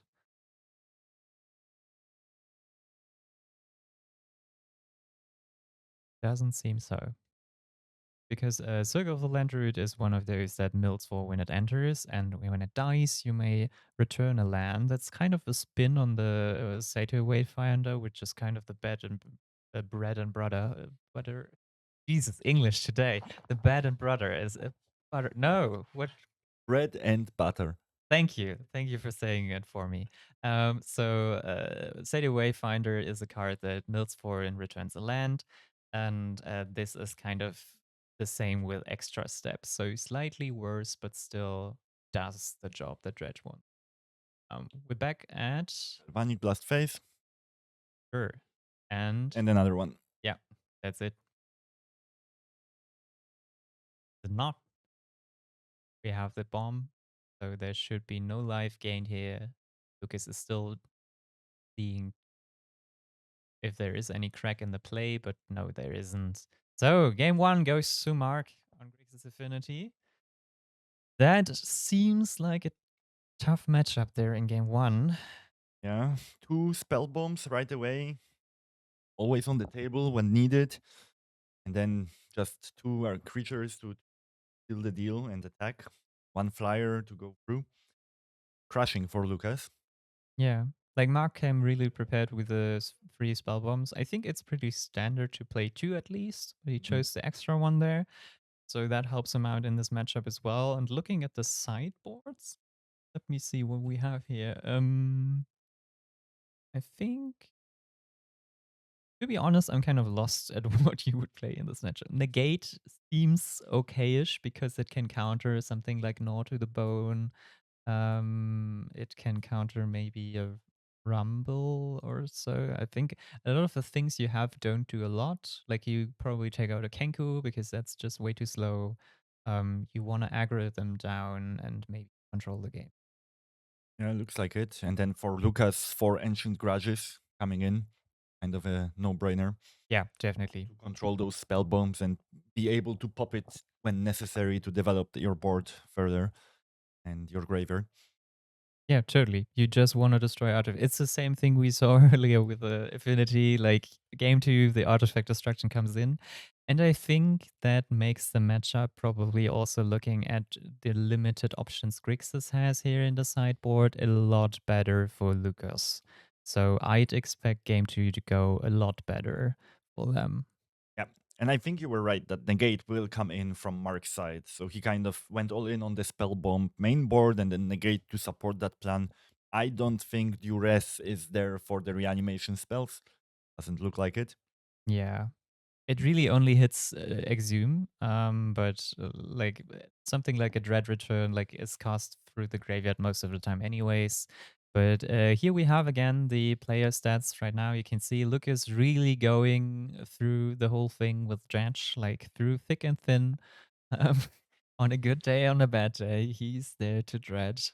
And so far, it's going really good. The first game, well, we're gonna see if the sideboard helps him out here. Mark, on the other side, also a very consistent player, with or consistent in the sense of he really knows what decks he likes. He had a little side affair with trying Izzet Control after he won the first event that we had, and he seemed to have missed his artifact. So he went back there and really tried to take it through until the finish line. And from there, I think we can see maybe how far the players are in the process of sideboarding. Maybe we can catch the odd card here or there, depending on what they are doing at this moment. They're still taking their time. We're playing with our timer here, so you can definitely take your time to make your picks. They have also access to the deck lists that we have on hand here. We had a look earlier with you guys. I'm just looking if there's anything else that's interesting in this Grixis list, but I think it's really enforcers and galvanics and kind of playing fast is what you want to do. Um, I guess Krag plus Shaman isn't bad because it can buy you a lot of time. But it's also very conditional, and I don't know if that's really. If you had something better to board in, you would probably side it out. I think so too. And maybe already a breath weapon could be sided in to deal with all of the creatures at once without 2-for-1ing yourself or even 3-for-1ing. But then I wonder what's about the big beaters, right? Like, so the plan Exhume on turn 2 can be very easily live for Lucas. So he has like the Ant and the Troll full set, supported by full set of Exhumes. So it's very much the plan. And then the Ant even harder to deal with without the toxin analysis. Exactly, and having a troll come in on turn two, if we see it, we had Moritz earlier on here who was talking about his White Weenie matchup against Dredge. Um, like game three starting with like turn two Exhume Troll, that is just so backbreaking because it's a 6/5. It has super menace and that it needs 3 creatures to be blocked, and depending on what hand Affinity has here, it might be really hard to get 3 creatures on board fast. That's true. But now, as I look also through Mark's list, he has cast downs. So I think the toxin analysis plan can go and he can gamble on the cast down, basically. So he is prepared for big creatures main board without the necessity to run like a full set of toxin analysis or with the 3 Clark shamans. So Yeah, definitely. He could cut some of the analysis Grog combo and use either like he's an extra cast down on the side he can bring in. He has 2 breath weapons if he would rather do that than use Shaman. And what he definitely should be doing, I think, and what he will be doing is cutting the Kenku for a negate. it's interesting to see how Marcel has prepared for Affinity, basically putting 3 cast into the fires into the main board, and now we can also see how Mark came prepared for Dredge, which usually is not the best matchup, by having cast downs, additional Nihil Spellbomb. So yeah, metagaming hard, as Moritz said in his interview. It's people came here to play.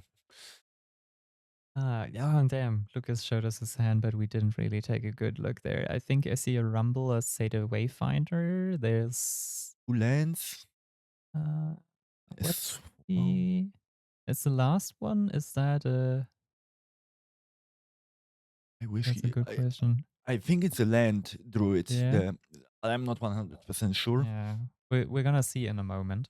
But yeah, like the Naya spell bombs on the side of Grixis help a lot. Like having those main deck, I think it's pretty common for them to use them in general because it's just a good dispute target. Like you have the ancestral recall, so you pay an extra mana for it. Drawing 3 cards. But I think in general, in the meta that we have here, against maybe even against Terror, definitely against like Grixis in the Mirror and Wildfire, which is also in our meta today, playing at the other match, like just those grindy matches, the Spell Bomb is just so good. So we are basically bound to mid-range hell until Deadly Dispute gets banned. Yes. I mean, Still pushing my can- agenda. You can do other things with Deadly Dispute. Like Moritz chose to not play Golgari Glee and instead went with White Weenie. I can respect the meta call, though I think even like looking at this meta from like a Glee player's perspective, I would feel very comfortable in this. Yep. Like Scratch maybe could kind of be uncomfortable, but it needs time to set up and doesn't have as much card advantage as you do. Yeah, and especially with the Golgari Glee, which is very protective of the pieces, I think that would have, in this current meta, like the mid-range hell, that would be a better choice. Yeah. And what's going on? So we have Audrey Design giving us some notes on the other match that is happening. We have Junt versus Is It Terror on the other side. And it seems the big creatures are staring down each other's. 2 Terrors and then 2 Chrysalis. Like that's gonna take a while to resolve the first game. I assume it's the first game. Okay, quick start. A dot fountain on Mark's side, and oh my, 2 imps. And the Dreadritter? I think the first is a scrapwood mud. So he has mud plus Lovelet Giant plus Stingweed Imp. That's all the pieces he needs to do a lot of things. So now he just needs mana. And for Mark to not find a spell bomb. Yeah. Mark is playing the discard spell. Oh, that was the druid. Nice. So he's already 5 creatures in graveyard. As you can see, we're proxy friendly in the tournament. Not a new black and white edition of the druid, it's just a proxy. That's what it is. I immediately thought about him. Why would he play like it's not kitchen things, it's An imp. Yes, that one. Because that has like the black and white thing from Modern Horizons 2. That is in another Loveleft Giant. If he finds an Exuma or something, that's gonna be a very quick game. A king. Okay, offering a trade. Mark doesn't want a trade.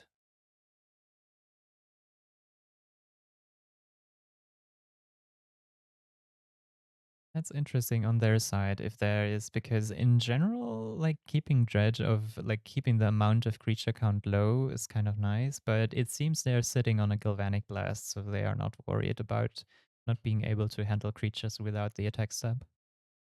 And then negate also to support that. So still we haven't seen blue mana on Mark's side, but maybe. Wow. Oh, Did another 4 creatures?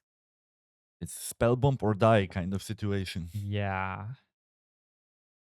That is. And he doesn't even have to return the Stinkweed Imp. Like he can if he wanted to, but probably take an end and get mana? No? I think he's still searching for red mana source to activate the Scrapword mats. I mean that like the end is an option to Cycle away with the Eldrazi, right? I guess he has a land drop in hand, but Just the forest. Oh no, and the Golgari land as well. Does he have Dread Return in the graveyard? Because like this would be the third creature if he puts out. No, he sacrifices one. For the druid, okay, going hard on the mill plan. Oh, and the ancient grudge. And the Exhume in the graveyard. That's not where you want it. What, 13 creatures in the graveyard? I think so. It's something we missed on the other side, as Mark is sitting on one land. Oh, discarding a blast, finding a land. Oh, but now the ancient grudge on next turn will be very strong if he can get rid of the vault of whispers. And Mag is back to one land, no blue. Oh my, that looks good for Lucas actually. This looks so good for Lucas. He has such a great graveyard start here. Mark is cut off of mana. Okay, milling 5 with dredge. And So another dredging. 3 creatures. Yep. So it's just reanimate and it's over, right? 13, 14, 15 creatures now. 16 creatures in the graveyard. And he can attack for 2. That would be lethal. If he can reanimate now, it's lethal. We have lethal there. Exactly, attacking with 2. Or missing 1 damage to win the game.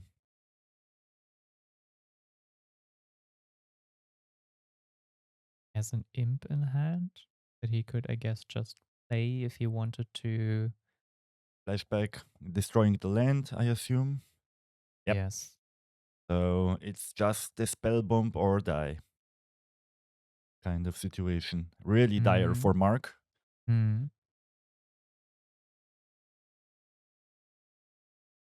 It's an interesting situation in which if Mark top decks the thing he needs, it's also like we're back to almost the start because he has so many good pieces in his graveyard right now that gonna hurt very much if they are gone.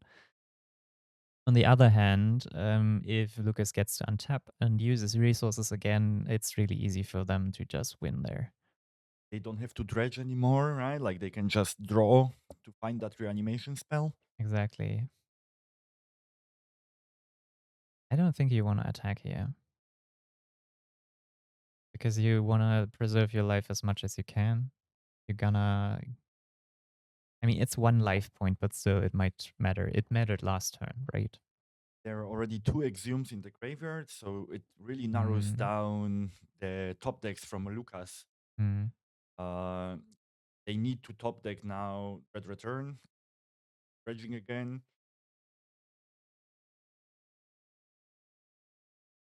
Probably a good call would be Red Return in the graveyard. So I assume the Galvanic Blast will target it already in the draw step at one of the creatures.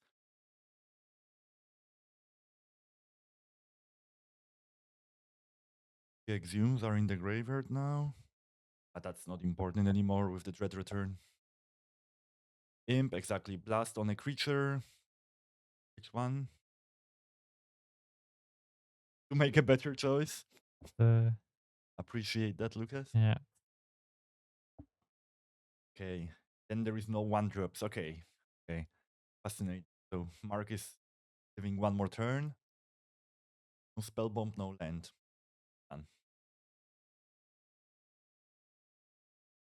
Oh, there is the Exhume, yes. So yeah, Exhume once, then Dread Return after.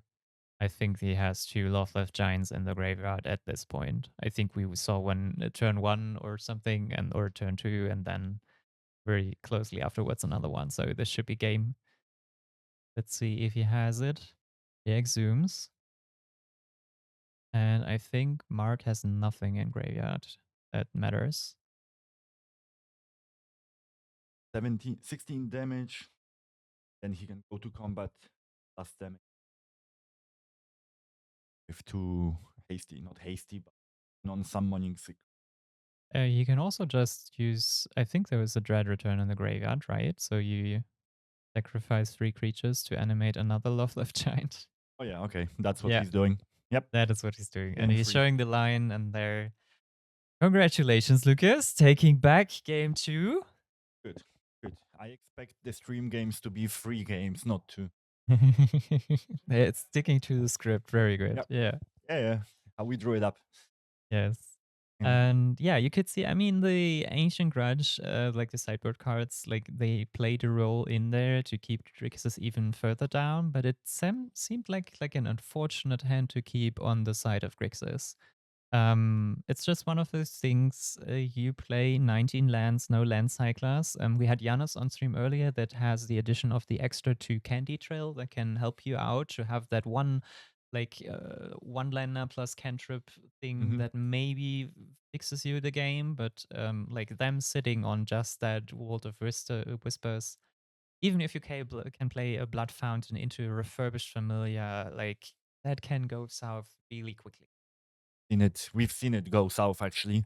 So Yeah. for like 2 or 3 turns in a row, Mark really needed to top deck by drawing 1 card per turn, a spell bomb or a land into bargain, but also bargain not Deadly Dispute, which means there would be no treasure left over to cast that spell bomb upon finding it. So not easy spot to be at. No, it's absolutely not easy. Maybe let me see if we have anything else to point out here that really showed up. But for the most part, something I was wondering about was as like another combo player, though I do not play Dredge, was they're thinking about. I think they focused very much on dredging very early, like they went really aggressive. I think they saw the opportunity in the one lander on the other side that, or the peril that Mark was in with not finding that second land, and kind of went like, okay, I'm going for it, and like being rewarded like the first time, like just 4 creatures with a rumble and such.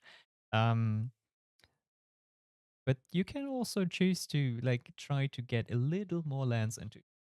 Yep. And I think this is a matchup where you could end up also casting a Love Life Giant at some point, and like having that be the third creature to then do the dread return instead of exhuming first. Yes, I could see that too. And also, we already know what happened in the game 1 of the other table. So Marcel got the win. Is it Scred wins the game 1 against Crystallis, and the Wildfire basically playing Modern Horizons deck. It's kind of it feels for me like the sort of if Gardens went even more into like mid-range stuff. Yeah, but at least they have a win con. Before, Guardians had no win con. It kind of depends how you feel about control decks. I think I would say there are win cons in there. I played Turbo Fog in our league. Like I had a win con of one single stream of thought and maybe a Crypt Rats. Don't ask me how it went though. So we have already resolved mulligans. We are now. Is there a land cycler? Because I see exhume. There is. Yeah. And there is an Ent and Ancient Grudge in hand. Okay. That's a good hand for Lucas, actually. Yeah, exhuming, getting a swamp, oh my. Okay.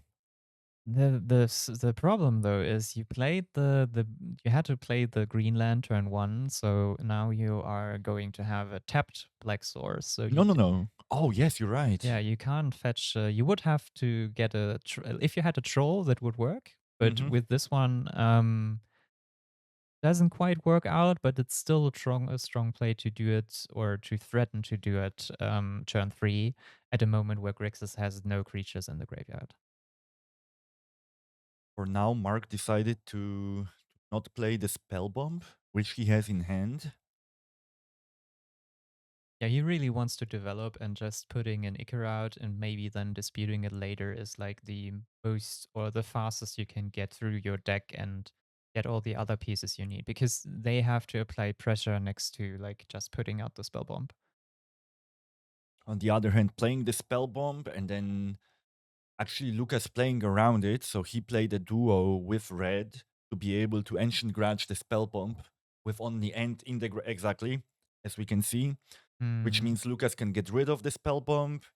He will deny the draw for Mark. Exactly, that's what's happening. And then we have a blue blast. Okay, that's good. Next turn, flashback. Yeah. Both players came prepared. That's good. Good to see. Tight magic, clean stack.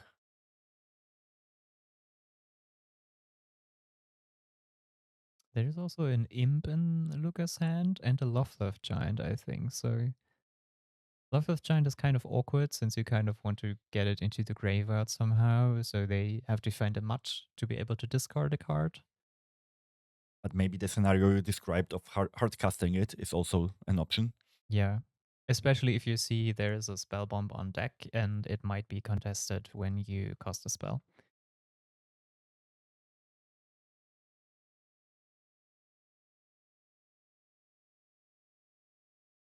So I believe we're still thinking about what to play on the side of Mark or Lucas. Should be Mark. And Yeah. okay, Lucas Mark's was passing. thinking, yeah, okay. There is the flashback. Bomb. Probably targeting the other bomb, yeah. Yeah. Drawing one card of that.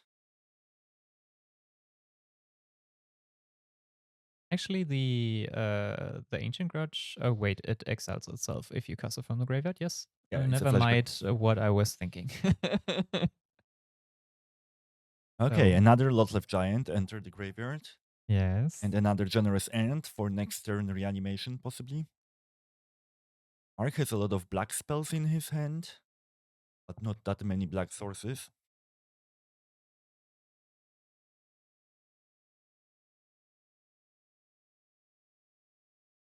And he is thinking, like, doesn't seem to have a dispute on hand, else he would have used it by now.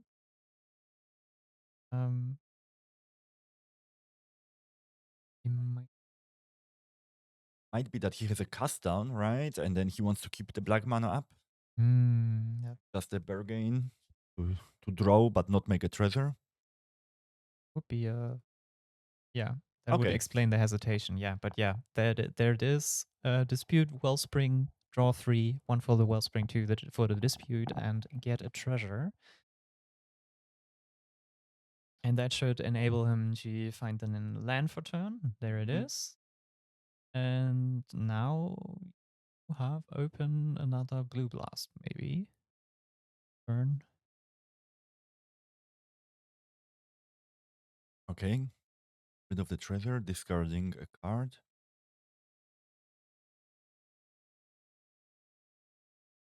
I mean, that kind of goes in. Yeah, I was thinking about that. There's a few cards in hand Lucas really wants to get rid and into his graveyard. I think that was kind of in his favor, but Mark can't. No. He needs to put pressure on the board, and that's what the familiar can be here. Oh, but Mark, we already got a spy telling us that Mark has a spell bomb in his hand, which might have been the plan all along. Make him discard a good card and then play a bomb? No? Okay. Thing. Dredging. Oh, that's a good hit on Dredge. I think Lucas is just too far away from like he's not gonna hit lethal this turn, so it's fine to hold off on the bomb there. But then one blue would be what for a blue blast? Then in his turn, actually, Lucas will not cast any red spells, most likely. What's the thought process there? Lucas is very close to the dreaded combo that is Dredge of like discarding like one of your either Stinkweed Imps or the Loveleft Giant, and there is 2 of these again in the graveyard. So this is starting to look very dangerous if they are eaten up by a spell bomb. Exactly, yeah. Spell bomb. Taking the blue blast on the other side is certainly where it's looking, yes. I get the giant, Predator.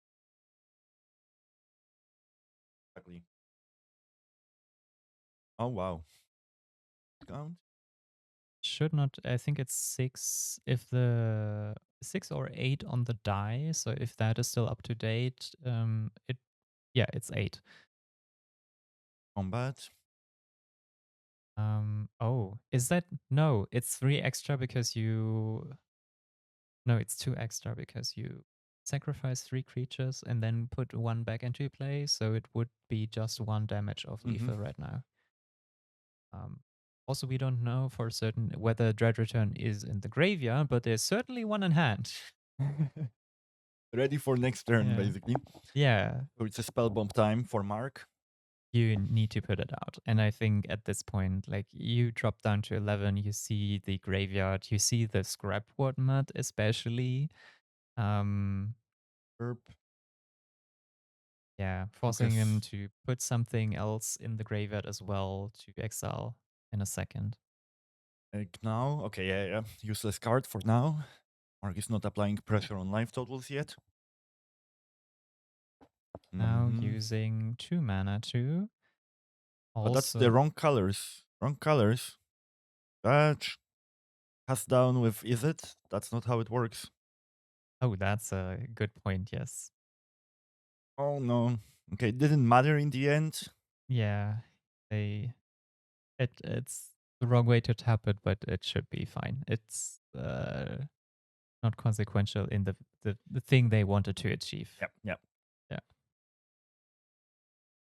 Okay. Branch. So Lucas can now trigger the exactly. Forces Mark to just crack it.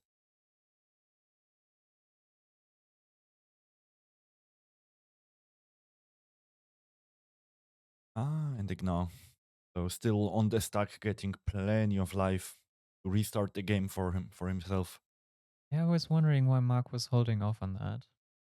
Like you like having instants in the graveyard that you could remove or they are tapped out. Generally, I'd try to not have them have that opportunity. But this is again, they've been playing for a while now. This is game 3. They are in the semifinals by now, so might just be tip of the mind. But only one lot left giant left in Lucas's deck. Yeah, he's dreading to look at what he had to exile there. There's a lot of good stuff in there. See at least 2 Exhume as well. I think Mark went to 9, right? Like they didn't do it on the phone, but I think that's the combat damage resolving. Yeah. yeah, 1. Okay, perfect. Thanks, Lucas.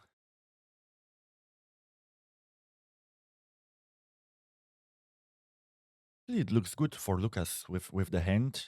There is a mill spell, reanimation spell.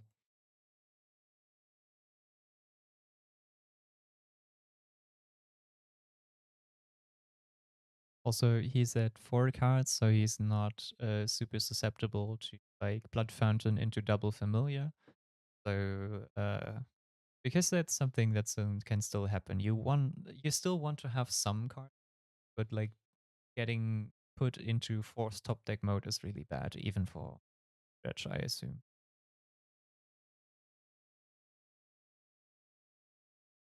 No, that's good. That they blocked with the refurb, so life total should be at 10, not at 9. So we are staring down at the probably deciding turns of this final semi-final at our Lega Pauper Lipsia. Yeah, finals. It's what we should call it. Really, I'm sorry for the words hard. We are here in Leipzig, Germany, Lega Pauper Lipsia. We are Pauper to the people. We make this league. We are affiliated with the Lega Pauper Italia, and these people are playing. In case you are tuning in now, that's what I'm saying it. They are playing for a buy at the big tournament in Italy in March, which is the Paupergathon in Lecco.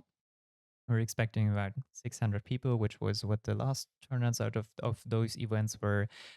We are, of course, a much smaller league, a local league, as you would expect it, about 40, 50 people handing over the gum. That's sportsmanship. Yep. I appreciate it. I mean, you really like you want to concentrate. Like if your opponent has bad breath or something, like you can't have that.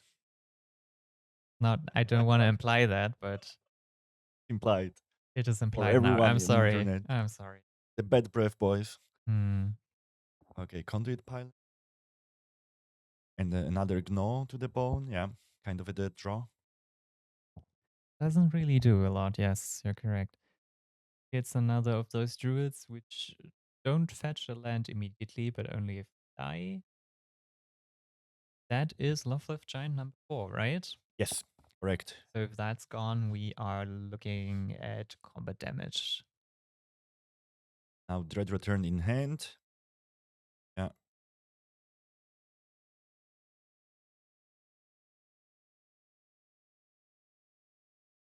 No way to really make use of it at this point, though. He has the creatures, but Dread Return from hand is, I think, he looked it up, about 4 mana. So, and he's getting that in the way. They are trading the Wayfinder for the Familiar. Mark, of course, sitting on 2 Blood Fountains, so 2 ways for 4 mana to take up 2 creatures from graveyard to hand. Okay. Discarding Toxin from a Cracking the Blood Fountain.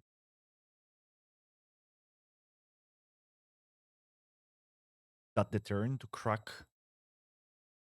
2 Blood Fountains or crack the Blood Fountain to get 2 refurbs. Discard the hand of Lucas, basically.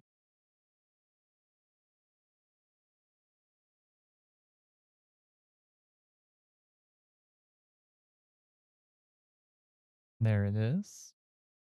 How many cards is Lucas sitting on? If it's 2, that's gonna hurt. But Mark only has 1 black source. Hmm. Okay. He doesn't know, though. He's sealing his doom as Yes. well. Dread Return in the graveyard doesn't cost mana anymore. Oh, wow. Yeah, yeah. If there's 1 creature more to get into play, oh, that is creatures that you can just play from the graveyard. Oh, my. Yep. And then Lucas is prepared to hardcast it and then to replay it from the graveyard. Yeah.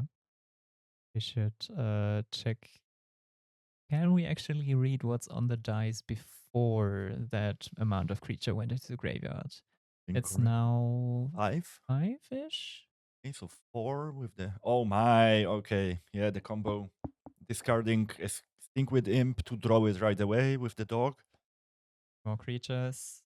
And a Dread Return. Oh my. Okay. It's really just forcing the Grixis player to always have that spell bomb on hand. And Grixis having to sort of put out a fast game plan, but at the same time drawing a lot of cards to somehow make sure you get those spell bombs. Yeah. And then another dog. Okay, which means Lucas He's has a hasty stretching. creature. Exactly. Yeah. He's looting or reverse looting, putting stuff in the Okay. graveyard. There's even more creatures, and we should be good to 10, right? 6. Now it's 8. So with an attack of a Scrapwork mat, that forces a block. Exactly. So a 2/1 must be blocked. And that's still 4 damage. Scrapwork deals 2, and the other ones do 1 damage each. So that is 6 damage, and a Then- Dread Return to follow it up to Wow. yet another of those, the very last copy of Loveless Giant that was not exiled into the play, and that is game number 3, goes to Lucas. Takes the whole game, takes the whole match, I should say, the semifinals here at the Lega Pauper Lipsia. That was, I like combo decks, and that was fun to watch. Yeah, definitely. And really tightly played by both players. And yeah, a fair win for Lucas. And it was really, really close, right? Like 3 Loveless Giants exiled. So it was on the border of Mark finding another Nihil Spellbomb and thus ending the game in terrible circumstances for Lucas. Yeah, that's not really. It's I can see why. Like, I have read up on Dredge in preparation for this because I have not, for some reason, played Lucas in this league. Like, even though he was always on the same deck, I think we were never matched for some reason. And so I had little experience with the game and looked up. There's an Italian player that is kind of known. I think they are Masa Boy on like all the socials and Magic Online, most importantly. And yeah, I think it was their video that I watched yesterday evening about like the matchups versus the big decks. And when it started with like, yeah, Grixis is favored. Like it's not super favored, but it's favored. And you could really see why. Like it's just solid. Like Ancient Grudge is a good card that you can throw into slow down the engine. And then if Grixis also by default doesn't find its stuff and it really has to find those spell bombs, then yeah, it ends like this. Yep. The consistency of Dredge is just impressive, right? Like just finding 2 mana is enough, then you start to roll, you find more lands, you continue milling. And also the resilience to graveyard hate. You basically you already, when starting the game, kind of know that one piece probably will not cut it, right? Like Yeah. you need 2 pieces and then even maybe 3 pieces, which mean basically in the last decisive game that 2 pieces was not enough with the Ancient Grudge as a post-board combat kind of situation. Yeah. So, yeah, And there we have the deck list again. So the combo of a Scrapwood Mud after having their graveyard exiled is really just like having that together with Scrapwood Mud with Stinkweed Imp is just you can like put 10 cards in one turn into your graveyard, and that is just so much value there. If then you can finish it off by either sacking 3 creatures or playing an Exhume for 2 mana to get that final Loftwolf Giant into play. That's really cool. And with that, thank you very much for being with us for this semifinal. We're gonna take a short break and see you then afterwards with the final. with the final. Another what? Ah. Oh, we're gonna have the round 3 of the other match. So we're gonna see Wildfire versus Is It Scratch. So don't go far, because that is probably gonna be very soon. So see you in a bit. See you in a bit. And welcome back. There we are again at our semifinals in the Lega Pauper Lipsia finals here for our very first season on the very first league of the like the German LPI league. That is what I'm referring to. We have game 3 looking against looking at Phil against Marcel. Both are on John Wildfighter, Wildfire versus maybe you can help me out, and words are escaping me. Bill is playing on a Giant Wildfire pile, and Marcel playing Is It Scred. Thank you. Yes, that is what they're playing. And they are 1-1 at this moment. We are looking at resolved mulligans, and I think the players are ready to go. We are also, and we are happy to see an additional game of Magic here. Probably one that will take a little bit of time, just because of the nature of these decks. We see Phil has already Wildfire twice in hand. So they are looking to decide which land to play. No bridge yet. So no indestructible land that you could aim like a artifact, no, a land destruction spell onto, which is Wildfire, which then would lead you to get an additional basic, basically ramp. Let me see if we had it. There we go. So you target your own land, and then you would get an additional basic as its controllers. It is not destroyed because indestructible lands can't be destroyed, and then you draw a card on top of that. Just so much value. Beautiful swamp on Phil's side. I wonder if that's gonna be a snuff out slash duress. Yeah, that's one of the first 3 best swamps in the game, kind of, on my opinion. Yeah. Another dispute deck. Yeah. But at least we have a brainstorm on the other hand. Oh, Yeah. look, duress lined up perfectly. What are you using it on, though, to protect here? You really wanna... You wanna know, I think, what's going on, kind of. Like, on top of discarding a Spell Pierce, Yeah. which can slow down the Wildfire plan, they just want to get rid of and get the information in. So the first 2 rounds between these two have lasted 1 hour and 20 minutes. So we're gonna see how much time this final match will take us. But we might be in here for another 40-minute stretch. We'll have to see. So the whole schedule's going a little longer, but the players really should feel encouraged to use their time to make the decisions they need to do. We're playing with our timer here. We're playing just the straight best of 3, and if it's taking us 2 hours to do so, we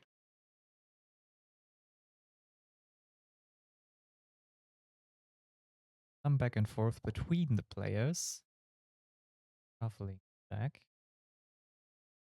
So we had fetched another snow-covered island with the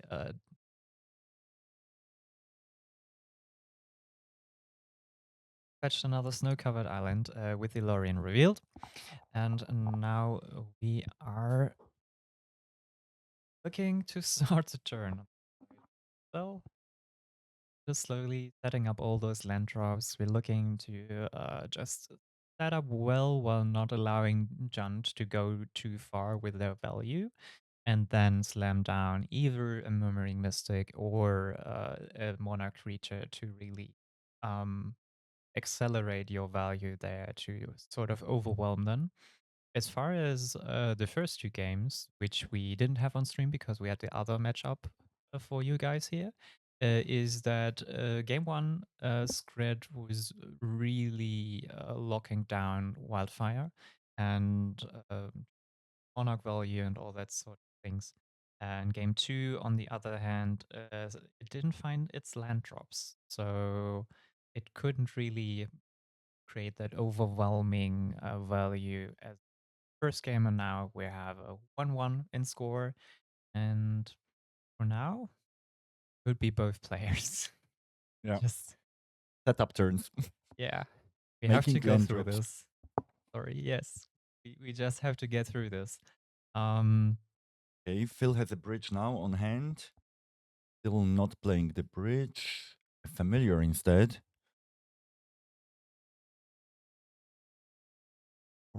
Okay, because of the affinity for artifacts, unless. exactly, and he wants to put out some pressure, maybe fishing for an null or something of the sort. I don't know if that would been brought into this. We saw it earlier, Yeah. but That's basically Marcel avoiding a 2-for-1, discarding and then being forced to scred. So it's a counter spell, a very valuable card to take away from Marcel's hand. and I think he's thinking about brainstorming here. Yeah, he has a dispel, a ponder, so maybe thinking whether brainstorm or ponder. I think it's too early for brainstorm. Yeah, exactly, ponder. You want to keep brainstorm as long as possible. A breath weapon has been slided in.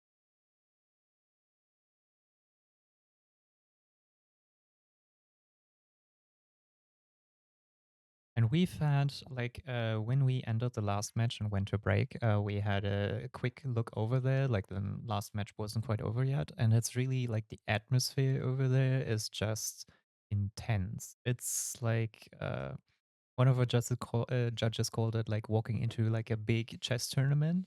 And that is very spot on. Like, yeah, there's 2 people staring down a board in front of them, very much in their thoughts and like mulling over different strategic choices, and then there's like players surrounding them like in a Renaissance painting, just Yep. all focused around them and very quietly seeing what's happening. Oh my, I talked with Phil about this interaction. Sorry to jump in like that, but him playing an artifact land, trying to cleansing wildfire, and Marcel exiling that in response, that artifact bridge, that's tight. That's really tight.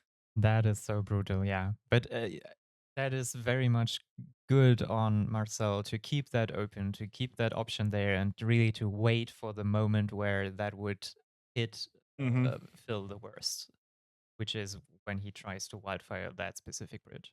Now brainstorming into a brainstorm and a fetch if he wants to shuffle those cards away. Yeah. Yeah, breath weapon on top looks better than in hand. It's really no use to any situation right now. And Phil is kind of Oh my. looking rough. He has two wildfires, which don't do anything in this scenario because he has no indestructible bridges. Oh, but spaghetti is here and being countered. That's definitely something you want to counter. We have beautiful tokens here for the Eldrazi Scions.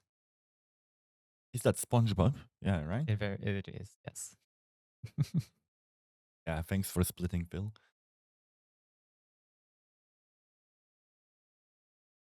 Now we are considering. So the breath weapon is being shuffled away. That makes sense, yeah. But that's probably why he took a moment there to think about this, if he really wants to put it away. Also, maybe what color to fetch, but yeah. Now we are in the Terror Town. So basically, there's 7 spells, if I counted correctly, in Marcel's hand. In the graveyard, yeah. So that would discount the terror by quite a lot. Which enables to play it, try to win with it, protect it, and so basically playing it for 1 and mana open. But no, we see a Mystic instead. With a Keeping, Dispel to protect it. I've seen yeah. the Dispel already. Oh, and now it's the top deck snuff out. But he has a swamp. It's Swamp. the one on the bottom right. That so there would be an option. You could also just hard cast it if there's nothing to do, because looking at the end, wildfires. For some reason he played one.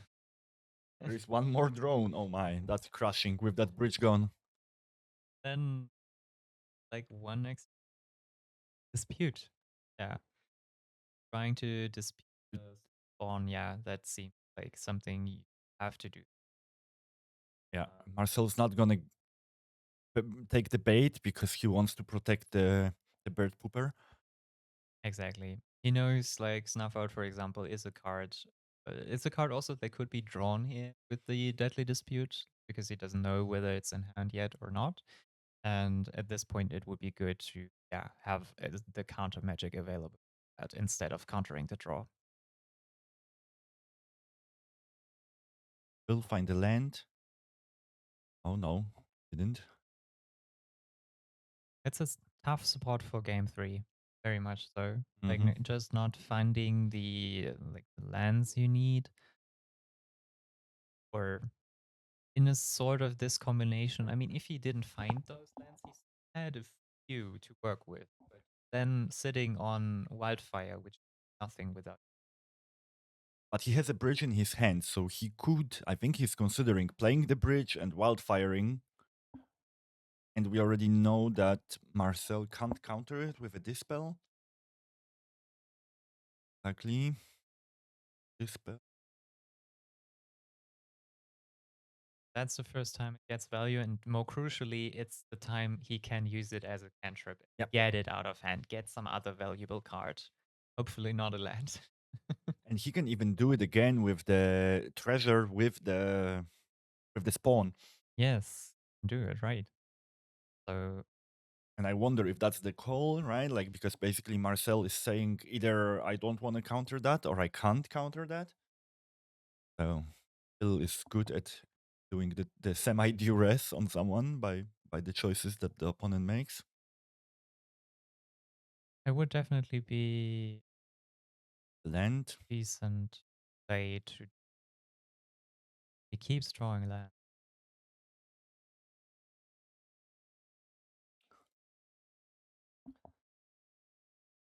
What would you do? Would you pop those treasures and Eldrazi tokens, or would you just? I mean, you're staring down a Mystic, so you're kind of starting at this point to really lose the game. For now, it was just like back and forth, but every cantrip, like now Preordain being played, creates a bird, and that. Thinking, yeah, he's trying to contest this, but And then dispel. Second burn. And I think that's also the case, or for the case for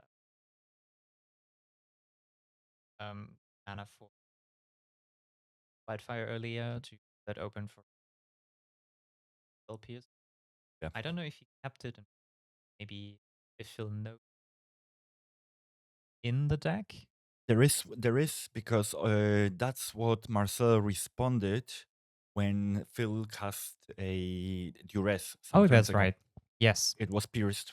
Yeah. So he maybe kept like one copy in there just to have that mind game. Oh, and the terror. Okay, Marcel is turning. Oh, I'm missing words. he's really putting the pressure on here. Yeah, Thank you. he's making or like pushing Phil into a position where now they really have to put something of their own on the board. Chrysalis would be nice. They're fishing for it, I guess, with another cantrip. I'm also looking over the list what else is in here, and I would assume that in this matchup you do try to maybe play the Avenging Hunter. Because on your side, you also like, you don't have the Monarch. I guess you can try play around the Monarch of your opponent. You have 2 copies of Nyxborn Hydra, which is just something that you can put on any sort of creature that you like for sort of a game-ending action to sort of put it on a familiar at best, which has sort of evasion through flying. So you have it deal like X amount of extra damage because you got a lot of mana, which he's starting to accumulate slowly now. But he's still so far away from that. He has technically extra breath weapons and Kroglan shamans in the side, but he hasn't the combo with toxin analysis. And I think especially without that, the shaman is probably not in here. I don't think he cited that in because without that, like versus terror and such, it doesn't do anything. The only ones you would care about or creatures you would care about is the birds, and that flies. Oh yeah, cast down on the Mystic, and it happened. That is Second card in hand. Ah, that's the spell pierce that Marcel has in his hand. 7. So couldn't prevent the cast down because Phil still had extra mana. So it seems like a spell to either use in a like in a full-on battle on the stack when we are fighting about the last sort of resources.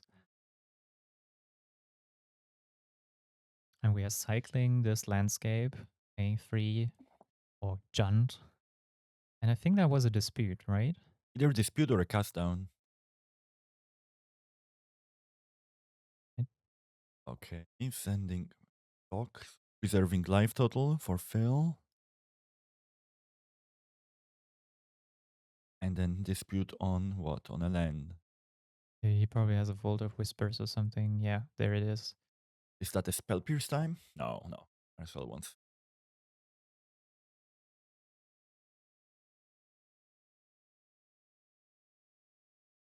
Spell Pierce makes the Hydra that he just drew kind of awkward because you can never fully tap out. And you kind of want to pump in all the mana you accumulated through Wildfire advantage and such, but you can't do that if you're always fearing like, no, maybe maybe I have to pay 2 extra. And on the other hand, if you just think, no, he's not gonna have it, having your like X7 spell countered by a spell pierce? No, wait, that doesn't work. Does it work? It does work. It's Wait, in that moment where it's an aura spell if you bestow it, right? Then you can counter it with a spell pierce. So you would have to play it as a creature. Now I think Phil will hard cast Snuff Out to preserve his life total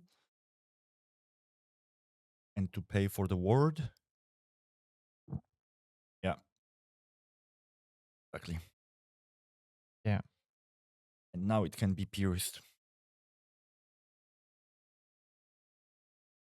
Which can be paid for, but would be very taxing. Doesn't choose to do that though. But that is Phil's very last card. So he's kind of hoping on the advantage of disputes to get him into a decent position. Marcel is also only on like 2 cards, I think. Oh wait, I lost the cards that were put outside of the playing field. We still have a Hydra and another bridge in hand. And a Snuff Out now, top decked. That's a decent top deck at this point. I think Phil might be considering casting the Hydra to have anything on board. Because without it, if next turn Marcel slams a Monarch, there is no way to take it back. Exactly. Yeah, Okay. Oh, going all in on the Hydra plan. yeah. So he's Oh. kind of thinking there's probably no counterspell, which would be what can interact here. Now, And he might have thought about it with the spell piece, but this can't be countered there. but that's a null. That is solid, yes. Mm-hmm. Very good case for bringing that in here in this matchup. You really want to counter that. Phil has a Snuff Out only. Still pounding with the birds. He looks so innocent, but it's like in a game like this where you're fighting over every inch, like 2 damage a turn is a lot. That's a clock. That's definitely a clock. The question is whether Phil, he does have usually 2 Lambus in main. I don't know if this is a matchup where he has to Oh, find room. actually interesting because the last card I think on Marcel's hand is a Scred. Oh, it's the penultimate card. So a null. Yeah. Okay. Okay. I have a feeling those birds might win the game. Elpiers and Scred in hand. That's a good thing to have. Yeah. Now a cast down. Will Phil cast down one of the birds? That's a bit ridiculous. But that gives him twice as much time to actually do things. Oh, it's an inside, sorry. But that means he can do it once. He has so much mana at this point, he can do it twice if he really wants to.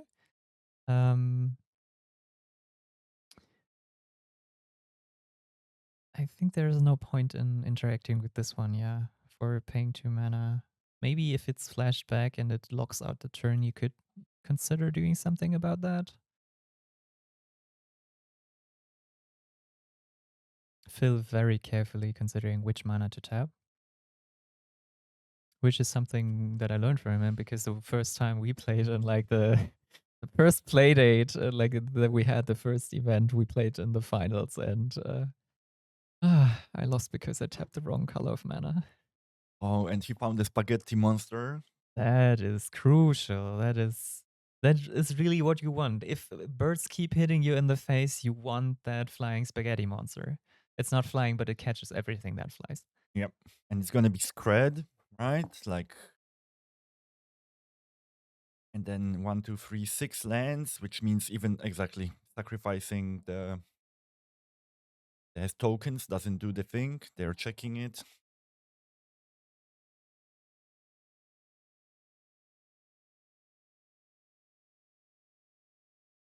He's Free Phil. counting. Yeah. It's really, it would die. You can't do anything about it, but you can dispute it. The power of black cards. Yeah. Ah, another insight in hand. Oh, and the Pierce. Here comes the spell Oh piece. my. Oh my, yeah. We're yeah. hearing the play, like the crowd from over there, like that laughter in the crowd. There's reactions to this. This is, yeah, The this is not great. Birds for the win. But I think it's still not, like, it's not fully, like, backbreaking. Like, it's annoying to get spell pierce here, but Eviscerator's insight on a creature that you would lose anyway, it's fine. You can cast the insight at this point for 5. The problem, though, is birds. The birds, yeah. They are still there. Who's like, please call animal control. Just got the message that the crowd is basically standing around them. And Yeah, he has the 2 snuff outs now, but I don't know. He's not yet that desperate to like snuff out a bird. But he's since he's not passing it, I think he's thinking about it briefly. Also, maybe his outs. How many? Maybe flashbacking the inside on the Wellspring to draw a little bit more cards. Definitely. So for Yeah. that, you kind of have to see what the blue deck wants to do about that. He's drawing one for the Wellspring and then see. No, seems Marcel has responded that it's okay to resolve. Oh, and the Lembas, that gives him life. And a duress to back it up. So you can first fish for maybe another odd copy of a null to then cast the Lembus. Yep. Oh no, just going for the Lembas right Just away. going for it. That was a duress that he bottomed. So it seems he has a good read on Marcel right now and what their hand is probably. That he's allowed to just play his cards like that. Oh, now eating the Lembas. Yeah, definitely. You need that life. Bit like a food deck, right? Like he has spaghetti, he has Lembas. It's pasta and bread. That's what we call this now. Junt breakfast, right? Breakfast, yes. Okay. So, but it means okay. So he still has the Lembas in deck. The longer the game goes on, these get better because you are more likely to draw them. It's like if you sack it, it goes back into the deck. You shuffle it, and that means on a later draw, and you draw a lot with these disputes and eviscerators insights. You could get them again, and there you know it. So Marcel has nothing but 2 birds, and it's gonna be hard to like take this back over the finish line. Yeah, yeah. It's like a monarch situation, probably. So I don't want the watchers to have a bad impression of Pauper, like, because now they're top deck mode, both of them. But it's not the result like in Modern or Legacy. It's just because they actually cast all of those spells, especially on the Izzet side. You can see that. Wow. Yeah, I mean I don't know how long this match went again, but like the first 2 matches went 1 hours and 20 minutes, and this also we've been sitting here for at least 20 minutes as well. Probably more. I don't know. Don't have a timer on hand, but it looks pretty good for Phil since on the other end of the board, Marcel has not found the Monarch, so really scrapping by to get any sort of cards, and that is. Here's a card. Oh, yeah. Oh, that Oh, is yeah. so. And now a cast down on the bird. Oh, my. Okay. It's Christmas for Phil. Like he Yeah. gets all the things he wants. Like he finally found another blood fountain, or maybe the first one. I'm not sure if he had one, And but then Chrissy's, right? And then the yeah, tables can be turned. yes. Marcel attacking while he still can, playing that mountain. I wonder what's in this hand now. There's the 4 mana paying to activate blood fountain. He first looks for the creatures, and he's gonna choose. Oh, surprise! Yeah, Two yeah. Chrysalis. Takes the blood fountain for that, and now he goes into his turn. It's actually maybe breakfast, like giant lunch, actually, right? Like you could start with bruschetta, elven bruschetta, and then Yeah, you move yeah, towards the spaghetti. yeah. And there Okay. comes it. And then initiative to follow up. I think I've seen a hunter. Yeah, yeah, he just drew it, so he actually boarded it in. And yeah, that would just add insult to injury right now. This means if he jams the initiative, he now has a reach creature. It's still sort of a Or is it little bit of better? a gamble because you could still like you lose it to a scratch. Yeah. Maybe it's better to just jam another crystal.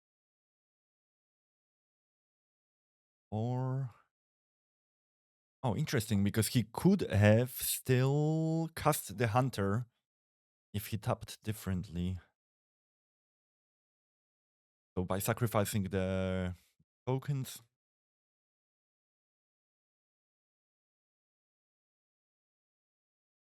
So tapping his mana, he's also not perfect, but he's been doing very well so far.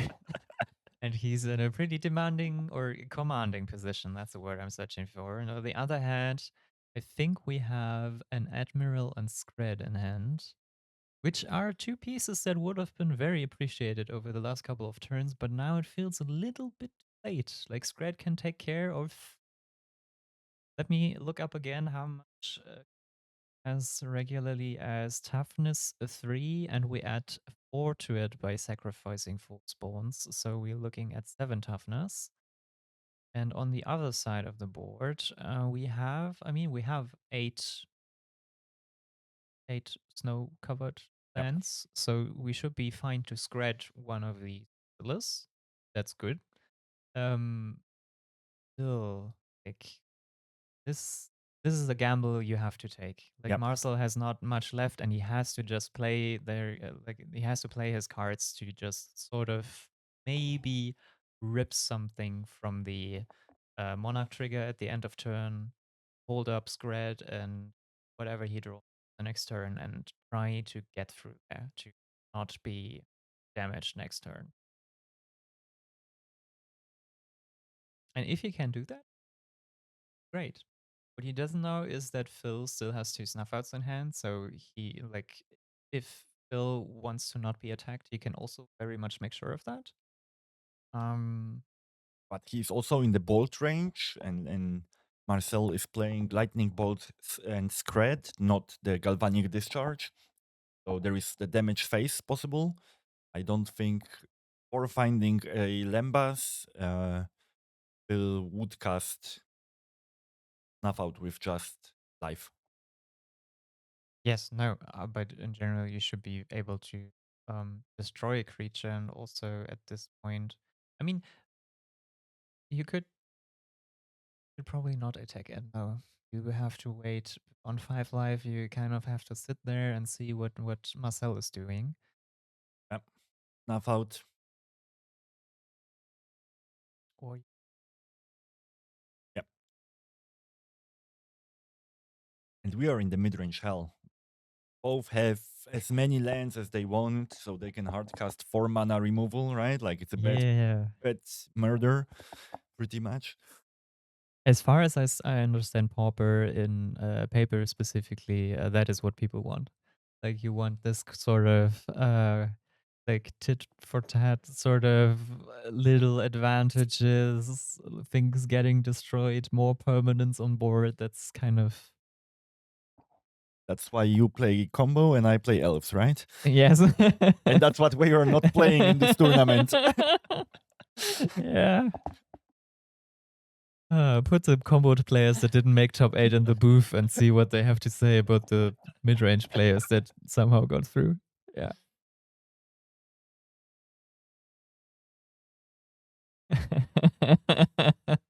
Apparently Phil said this stupid bird. So he's still, while in the commanding position, not quite or fully happy with the situation. There's still things he has to ponder about. I wonder if he's gonna just snuff out that bird to actually start attacking. Yeah, I think that's probably what he's thinking about. Because that kind of prevents him from fully tapping out here. And he can just cast Snuff Out for mana. It's not, but he kind of is fearing that maybe there could be a Terror on top or something. That could be a problem a little bit later. Murdering that bird. Oh my god, I'm happy we're seeing it. Someone's snuffing out, so 10 euro card on a token. I love it. As they say, snuff the bird, right? Yep. Sacrificing 2 tokens, okay. So each chrysalis gets 2 bigger. I think they're indicating, yeah, okay. Yeah. He meant to indicate the power or toughness. Marcel doesn't allow it, thankfully. Better for us on stream, yeah, to understand what's going on. So we have 2 4/5s that are staring down Marcel's board. And A Hunter follow-up, right? Like that's still on the board. oh, he still has that in hand. Yeah, there Okay. it is. Mm-hmm. Yeah. And that is a good position to be putting down initiative. That is why he was thinking really about like putting that bird down Mm-hmm.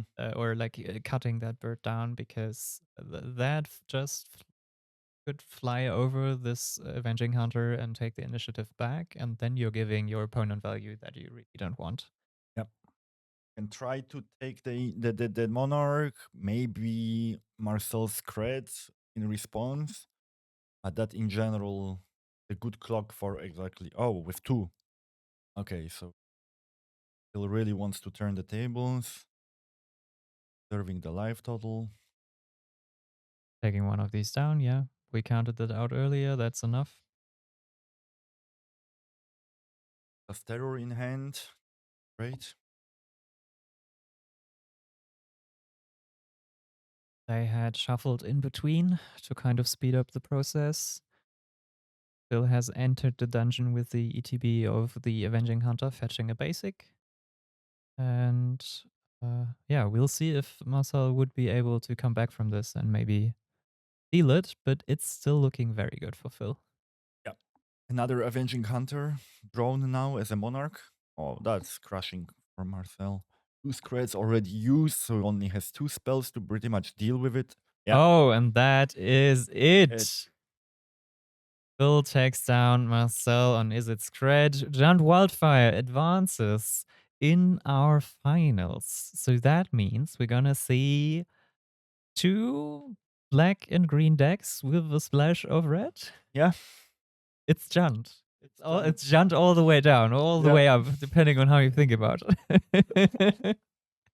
I mean, I like Junt. I'm fine with that. But that is our semifinals done. That was the very last game that we have here. Now we want to give our players a little bit of a break. So we're going to set everything up for the finals. Maybe do a quick check-in in between if we have something else to show you. But for now, please stay tuned, grab a drink for yourself, and enjoy yourself. We will be back shortly. And welcome back to the season finale of the Lega Pauper Lipsia Winter 2024. I'm joined here before we go into the finals by Milan of the Pauper to the Hi, People Felix. Playgroup. Hey. Nice being here. Yes, how are you enjoying the show so far? Totally. It's an awesome event. I've spending some time in the kitchen doing like soup and coffee and cake, every like the buffet for the players and the people watching. But it's great. Atmosphere is great. Everyone's super fine with each other and I love it. And Cool. there were some nice matches. Like, super exciting. Yeah, I mean, we prepared all like the technical side, and we had the organizing from like the Lega side, and you really helped out today, like putting together like food and like organizing, like spreading the word that we're streaming and such, because there were things we really couldn't also take care of. We Yeah. we have our A limits, lot of but work. yeah, you really helped out with that, and that is also because you have been involved with this playgroup, like the Pauper to the People, which we are here based in Leipzig for a long time. I would even say you're one of the founders, maybe? Or Yes, you could say so. We started playing Pauper around 10 years ago. So it was just a group of friends at the beginning. And we played like random magic, some commanders, some drafts, and like those 60 card bulk decks, typal decks, werewolf decks, whatever. But we had one friend, and they had been already competitive player for Modern and Legacy. And I Mhm. think they got sick of playing random magic with that. So they introduced Pauper like in 2015, 2016. how was Pauper at that time? Like, is it like it is now?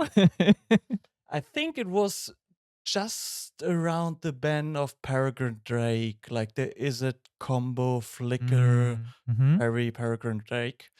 So my first Pauper deck back then was kind of Mono Blue Fairies, Delver, just a big ninja, not a little one back in the days. And they just had introduced Monarch as an ability. And so there was Boros Monarch with Palace Sentinels being a big deck back then. Was it also like a fall from favor? Was it like in No, that was after. that That was was the afterwards? second print of Monarch. Ah, That was a okay. few days after. So I see. Okay. So you had just a play group of people that got sick of playing what they were playing at the time yeah, and thinking, okay, let's maybe get some cheap new cards to exactly. just build a lot of decks and play with that? So Pauper was the chance to build like competitive decks for cheap money. It didn't cost a lot back then, or it's even now. It's not that expensive, but it was cheap also back then. And it was a chance for us to play on a competitive level also internationally, because then we could go to Prague, which Mm. is not far away from Leipzig. And we played our first tournaments there in 2016, 2017, which were side events of Grand Prix. I think Mm. back then was Grand Prix. Yeah, It was okay. called. So even then you used it as kind of a way to get around Europe and like go to different places, meet new people, and sort of interact with all those communities and Yeah, Magic through yeah, Pauper.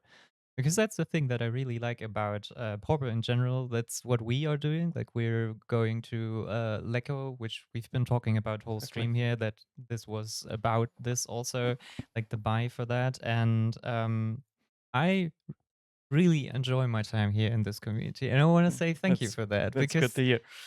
yeah, because you seem like one of those people that really keeps this group together. And everything we did here is also because you created a community that is really friendly and welcoming and just has the room to do this kind of thing. And for that, thank you very much. Thank you. Thanks. Yeah. Yeah, it was kind of hard also because the pandemic kind of hit us hard because back in 2019, 2020, we were just starting to grow, play, and we went to Utrecht to the Grand Prix to play Pauper, and then it was cost some energy to make the group survive the 2 years of pandemic, which were kind of hard here. So it's super nice to see that now with so many people, everyone's super nice and active, and we're doing a league and tournaments and big Yeah. tournaments and going to Lego. It's great. Yeah. Did you ever do something like this before? Like, I think when we started the league, you were talking about you had some sort of events like that before. Yeah, we had already done 3 leagues, I think, but it was a lot of less players, less professional. We weren't affiliated with Lega Pauper Italia. I also want to say hi to all the Italians watching us. We're really happy to go to Lecco this year in 1 month. Yeah. It's gonna be great. And so we did some leagues, but it was on totally different level back then. Even if it was just 2 years ago, but we developed so quickly now with like over 50 players playing our league and coming to our tournaments on a regular basis, and also from different cities around, also from Berlin. Great. Yeah. And like anybody watching this at home, maybe outside of the or like near our area, we're based in Leipzig, Germany. Maybe there's stuff people could join us here with if they want to get involved. How would you go about that? Totally. You mean how they can contact us? Yeah. Or yeah, of course. I mean, you can find us on Instagram. We got the Lega Pauper Lipsia on Instagram. We are on Reddit with MTG _ Pauper _ Leipzig. Hmm? We got an email address you can find on our poster, which we put on Reddit. So there are different ways to contact us. And of course, we're not doing just tournaments, but we play on a regular basis every second Thursday here in the Libelle Social Center. So people can just come and have a look and play with us. And we are happy to welcome them because we want to grow. Yeah. We had like a full house on Thursday. Like everybody was here. We had basically all top 8 players here, though no one played the deck they played today. Exactly. And so everybody kind of like putting out false flags of what could be the deck to beat. Yes. And other than that, yeah, it was really nice. So this Thursday was the one. So you were saying the next one would be not next week, but afterwards. In like 12 days, exactly. Yeah. So you can find Libelle Social Center on the internet, on Google or whatever you're using. And then you can just come in 12 days and join us from 6 p.m. So if that's something that interests you, you could join us here. for like a casual round of Magic. Also, if you don't have any decks, that's no problem, right? Exactly. People are always welcome. Borrow cards, borrow decks, or print them just at home and use proxies because it's about playing and not about owning them. Yeah. And I really like that. Having a low barrier entry to like a format like this just really means like everybody can join, and that just feels so much better to use Magic as a game to bring people together and not get too hung up on the specifics of ownership of Exactly. cards and all that Exactly. sort of thing. That's why we're called popular people, right? we have the banner in the background that sort of gives a certain twist to that slogan, doesn't it? Okay, I think I mean, if you have any shout outs, anything you want to say to the people before we go on and make our way to the finals, you may do so now. Well, I'm happy that like so many people joined online watching us. We have been on around 70 people watching all the time, which is great. Didn't expect that. I mean, it's the first time we're doing a professional stream of Yeah. our events, even if we did some tournaments in the last 2 years. So that's great. Thank you, everyone watching us. And thanks to you guys doing a great work. I think it's awesome what you're doing. Oh, And thank I'm you. really happy to watch the finals. And I will be watching it live outside, but I will hear your voices at least in one platform. Oh, I'm so excited what this gonna be. That's it. It's shaping up to be a very interesting match. Yeah. And also, like the players, both Phil and Lucas, very into the game, and yeah, they've shown that they are prepared for today. And So prepared. so, and with that, thank you very much, Milan. Thank We'll you go for having me. over. Yeah. And we'll go over to a short break and we'll back with the finals in just a moment. Don't go anywhere. Perfect. Bye bye. We are almost back with our finals of the Lega Pauper Lipsia finals. We have now up on the screen the statistics of Phil and Lucas, which are our finalists. We are seeing just in a moment Junt Wildfire again against Junt Dredge, if you want to add the color.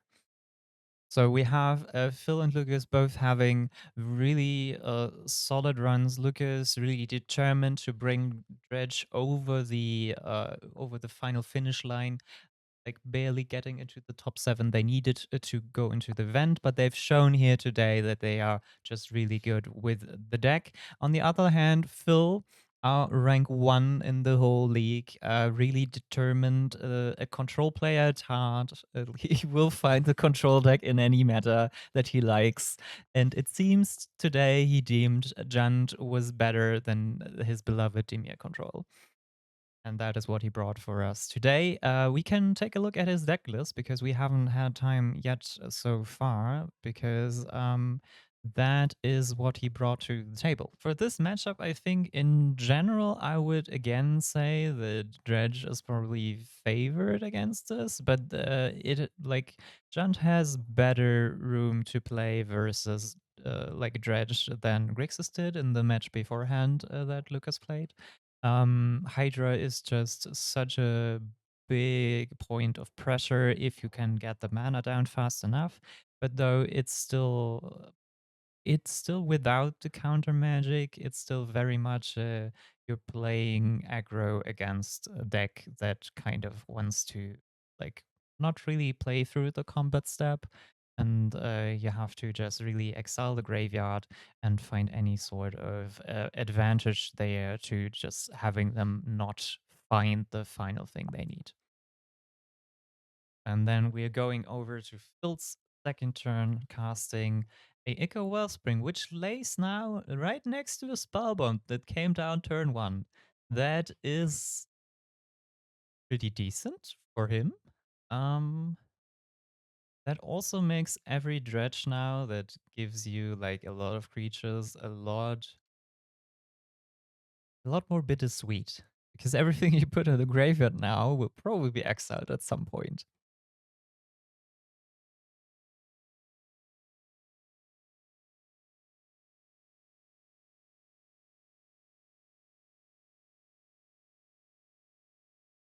He's thinking what to return.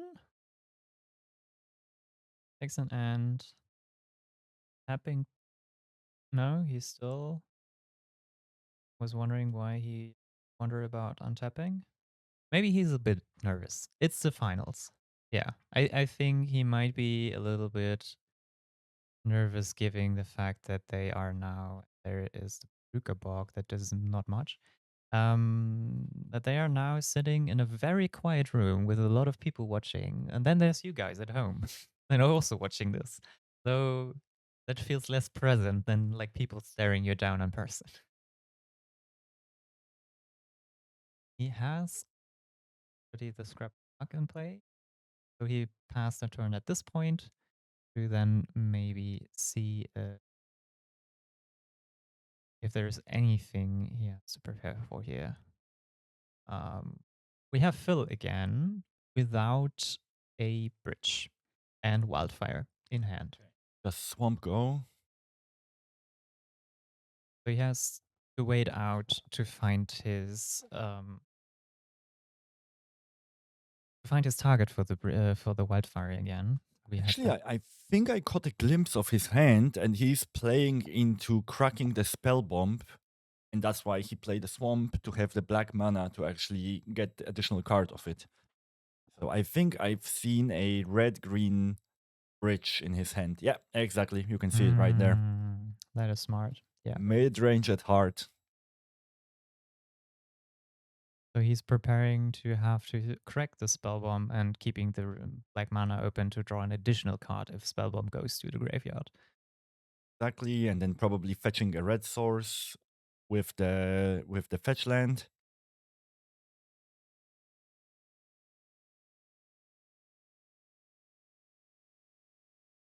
Just fetching a duo land and again attacking for 1.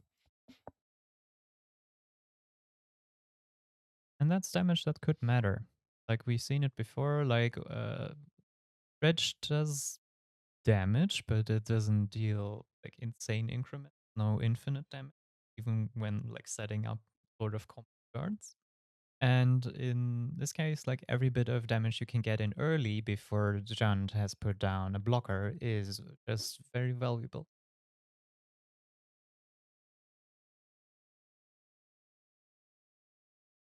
Now we have Patcher Land. Chose a mountain. Deadly Dispute on the Wellspring. Mm. Drawing 3, making a treasure. Don't you love that interaction? I love disputing eggs. I said it before, I'm gonna say it again. Just let me do that for a while. There is a munition. I mean, that's not gonna come down now, but generally a good board to put it on if I'm looking over at Lucas. Now the cleansing.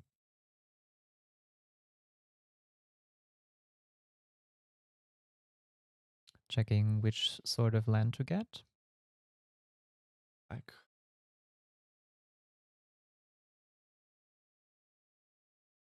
Would make the most sense because he has 2 sources of each other color. I think 2 duresses on his hand already. Do they do them any good though? Like, I don't know. We had seen it before, like Grixis having to put down the familiar that then discards anything like something useful for Dredge. Duress seems similar, though. I don't know, you can whiff and it might not matter, and you get the information. Like, that's probably what you would still want it for in this matchup. You get the information of what exactly the opponent is working with.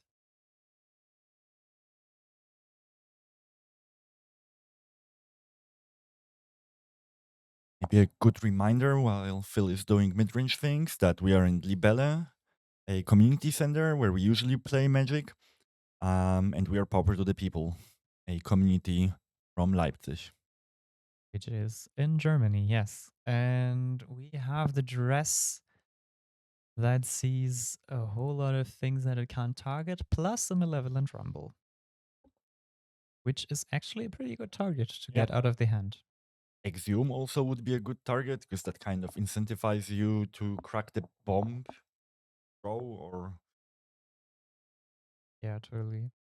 So that means there's a mud in hand that could discard a stimp weak ink to dredge in back again. You could also use it to put the love left giant graveyard. But I think what this hand mostly shows is Lucas has the resources once the spell bomb is cracked to rebuild really fast. Okay, because he has both pieces of the quote unquote combo in Scrapwood Mud plus Stinkweed Imp, and then also the Love Left Giant if he gets it into the graveyard to capitalize on the dredging. definitely. But the game one looks quite tough for Lucas, especially with that spell bomb on turn one, because he is not really interacting with Phil's board at all, which means he can't really deny him the draw spells, which then the longer the game goes, the better for Phil. Even with casting the Gnaw to the bone now and getting a lot of life, still the longer the game goes, there will be a Hydra on a Crystallis, which Lucas can't handle. That will get the life out of Lucas quite quickly. Yeah. Yeah, that Gnaw to the bone is definitely bait. You're trying to force some sort of value play that makes the opponent crack the spell bomb to then be able to actually play the game. Like, use your graveyard to actually win at that point. So the life is nice, but probably not as consequential. So Phil has no board to speak of aside the spell bomb at this moment.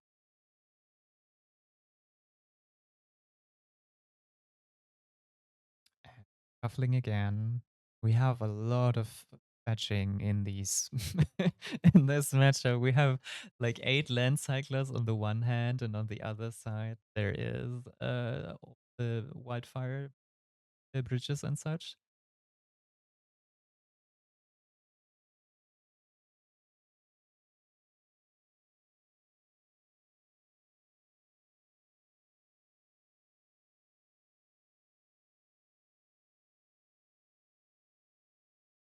Waiting what Phil chooses to do with this turn. I think he has multiple disputes in hand. Has another Niches. duress. Not that many artifacts yet. He also has like a lot of land, and so he's kind of just putting things on the board while it doesn't seem super threatening to him what Lucas is doing in this graveyard because he has the spell bomb. So he's just accumulating value to hopefully then find the people to actually interact if the spell bomb has to be cracked.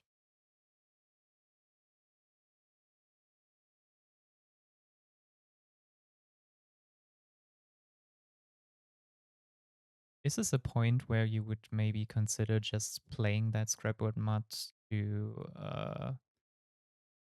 put creatures on the board that this way? Oh, we finally have seen a hardcast giant. Yeah. That's lovely. 6 mana for that. That will That the bomb crack.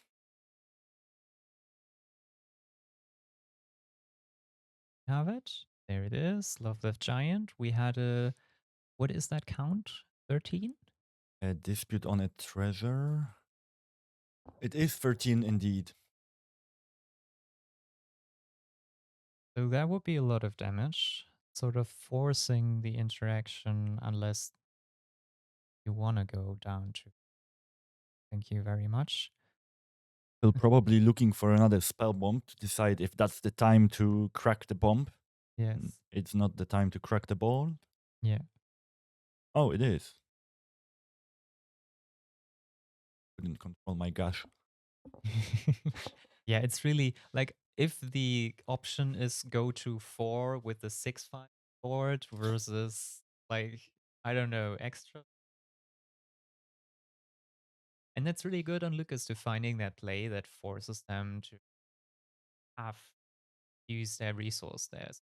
There's only one spell bomb more in the deck on the side of Phil, so that kind of opens the way with the combo of like now Scrapboard Mud, discard him, drawing him, scratched, build up a graveyard and hopefully the damage they need. Also, they have a 6/5 play. Yep. You need a cast down to get rid of it or a proper blocker, right? Yeah. Like, but one Crystallis, it's just dying to it, actually. It's not even trading. Avenging Hunter could trade. Okay. Mm. We are entering the branch era of the midrange hell. There is the spaghetti monster. It is just a 2/3. It brings 2 little guys. So he tapped on. Did he tap extra mana? No, he didn't. Black in the. Lot of lands in Phil's hand. Yeah, he has a grip on like a full hand, and there is so many things that don't do a lot. Womp. The Refurb. familiar. Okay, interesting. Yeah, of course, Lucas is discarding. That gives them a free dredge at the start of next turn. Also, Lucas reminds himself with a counter that he doesn't want to draw anymore. Yeah, so Stinkweed Imps has Dredge, which at the start of the turn now he draws a card and he can instead choose to mill the top 5 cards and put Stinkweed Imp back into their hand.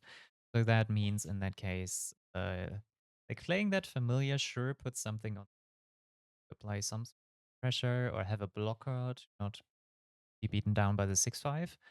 But it also means that Lucas can advance their game plan and already have stretching started, because this turn he can definitely just do it again.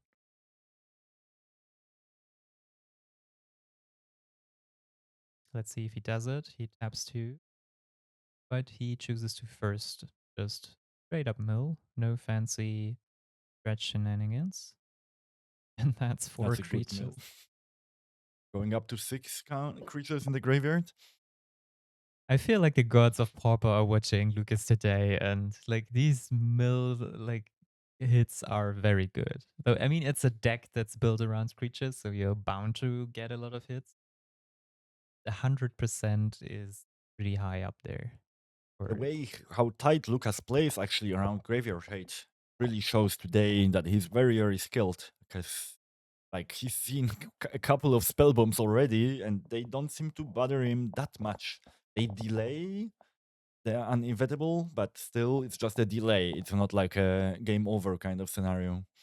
Exactly. He probably has played this matchup before, and in general, it really seems like Dredge, before sideboarding, does have the edge in this matchup, because you have those 2 spell bombs, and if there is no like aggression on the other side, um, there is not much I think John Wildfire can do to really pull out ahead.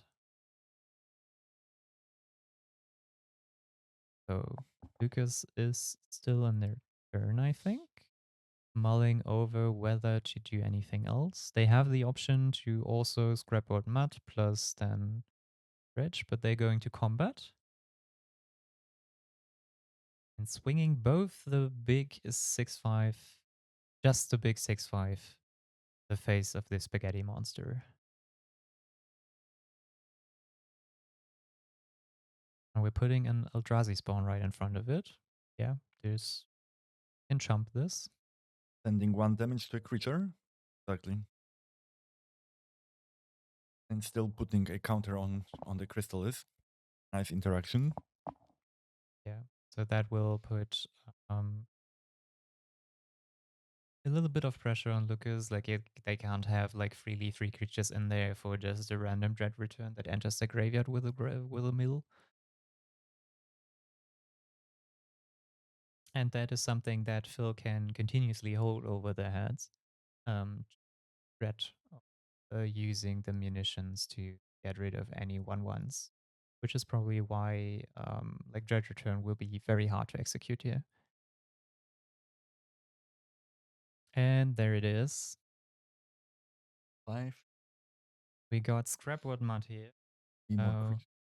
We're gonna show it again because this says you first may discard a card, which you use for Stinkweed Imp to put it into the graveyard, and then you may draw a card, which can be replaced by the Dredge of Stinkweed Imp. So effectively, Stinkweed Imp kind of stays in your hand, but you put 5 cards into your graveyard, which is for a deck like this very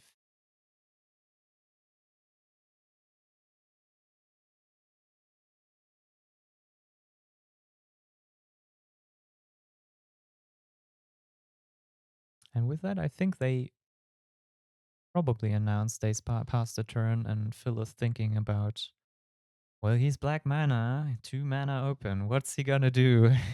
What could he be doing here? Yeah, we are in Is this it- eternal branch kind of situation. There it is. Eviscerator's inside on one of the spawns. Yes. That fuels still the Chrysalis because you sacrifice it.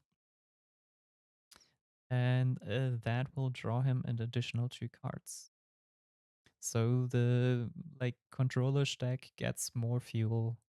Sort of find their answer to whatever Lucas is doing here. That's tough though, because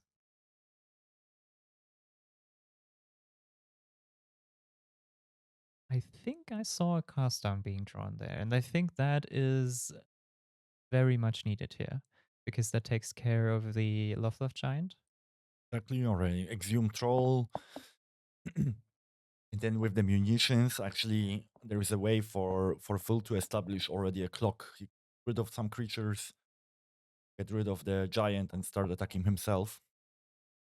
Yeah, there is a very good chance the board on the other side of the aisle will be empty, but also kind of still want to really find that spell bomb, because anything you put in the graveyard there can more likely be brought back with not so much trouble.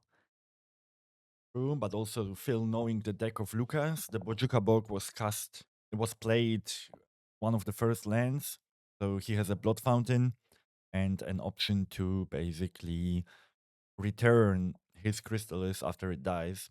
So that also creates an interesting tension where Phil can block the giant, get his things back, make a land drop, and so on. He trades a bridge to the blood token for a Wellspring, which is nice. Like to see that. But yeah, Phil is kind of looking at his cards, and none of them do something with the graveyard. That's still tricky. I mean, he's at 16 life, and he has an option to deal with the 6/5, so that's good. That might be enough to stabilize, but still, he has so much longer to go to get down the 36 life that are the side of Lucas's board. So we might be here a while. Yeah. We are here, gonna be here forever. Yeah. L5. We are dredging. With 9 creatures in the graveyard. Okay. Okay. Exhume and Dread return in the graveyard together with Gnaw the Bone. That. So I think that still to know how to react here before can be Yeah. the dread return from graveyard. Like he's waiting for the priority to go into the. But he passed the priority, I think. No.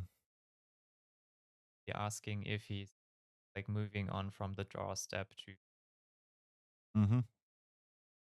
the face. The counter. To main phase. Yeah. So we are still in the draw step, getting rid of the druid. Gives a land back to Lucas's hand. Oh, Conduit Pylons, very nice land.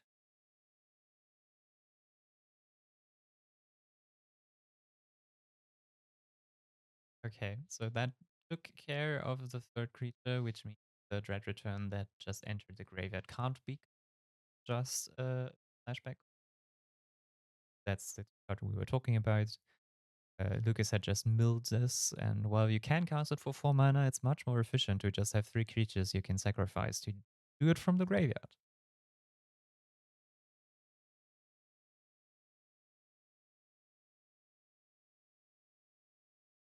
So, Lucas, 4 cards in hand, 2 imps. I wonder if he's gonna cast one of the imps just to make it harder for Phil to get rid of it. Oh no, the dog. So that will probably lead to more dredging, right? Mm-hmm. Phil is reading the card. So he thinking about responding beforehand, probably, so there is no third creature again in play. Sacrifice. And yeah. How much mana does he have left? Ooh. Because these muds can be brought back from the graveyard for red mana. So there's only, I think he has 2 available on the side of Lucas. Like now we resolve the. And he's drawing. Okay. Huh. I mean, he has still 1 imp in hand. The second one doesn't do Oh my much with it. god. Red return in hand. And the sweet one from Graveborn. Oh, that's sweet. Look at the foily foil. That's not what you want to see on the other side. That is, yeah, that's a lot of creatures. I think the dice say 11, but they're still counting again. It might be more. And Phil's just sitting there and just going through his options. Does he just have to take it because he has It's none? 12. Yeah. 12. 12 damage? 14 even. Oh my. Okay. I mean, This clock. that's not lethal yet, but no, he's missing 1 unearthed scrapboard mud. Whatever he.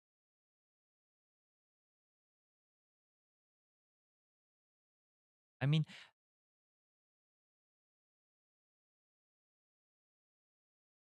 Phil asked to correct the count to make sure. just 13. Okay. Just 13. I see. That, however, then should mean that now flash it back with the third creature, right? Yes, but I think there is a giant missing in the graveyard. And that's why Phil didn't get rid of the dog.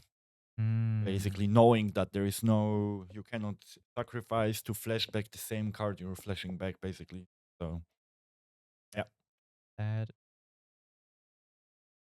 Another correction that the dog has a morning sickness, so only giant can go. Interesting. Cast down? Oh, block plus inside. Oh no. Another gasp that I couldn't hold in. he's held on for this for a while. Like the cast down we had in hand for a number of rounds, and he goes to use it there because he has to like keep the creature count low there. He also, I mean, gave Lucas now the opportunity to have the creature in the graveyard. Like he could have jumped instead with like the familiar or something, but he must have some sort of plan to prevent the next reanimation.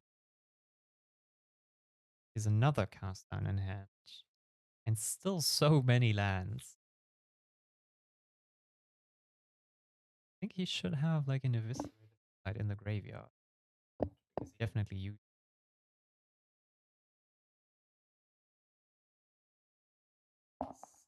Okay. Looking for a land. Touching the twisted lands. Would you say he's running close and finding every of his lands? I think there's not enough on the board yet. I think we're still off that, but Uh-oh, Phil broke the rules. I think what did he he do? fetched and then drew, even though he shouldn't have drawn. Oh, he was thinking of wildfire, probably. Maybe it wasn't clarified whether Lucas passed his turn.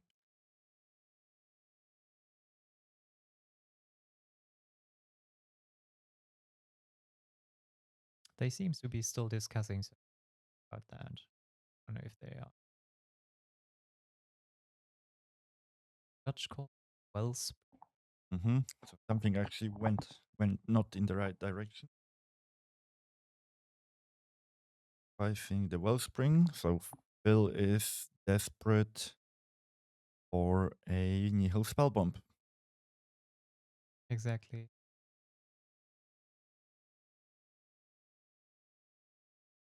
So it's basically Nihil Spellbomb and you're done because of the. Hmm.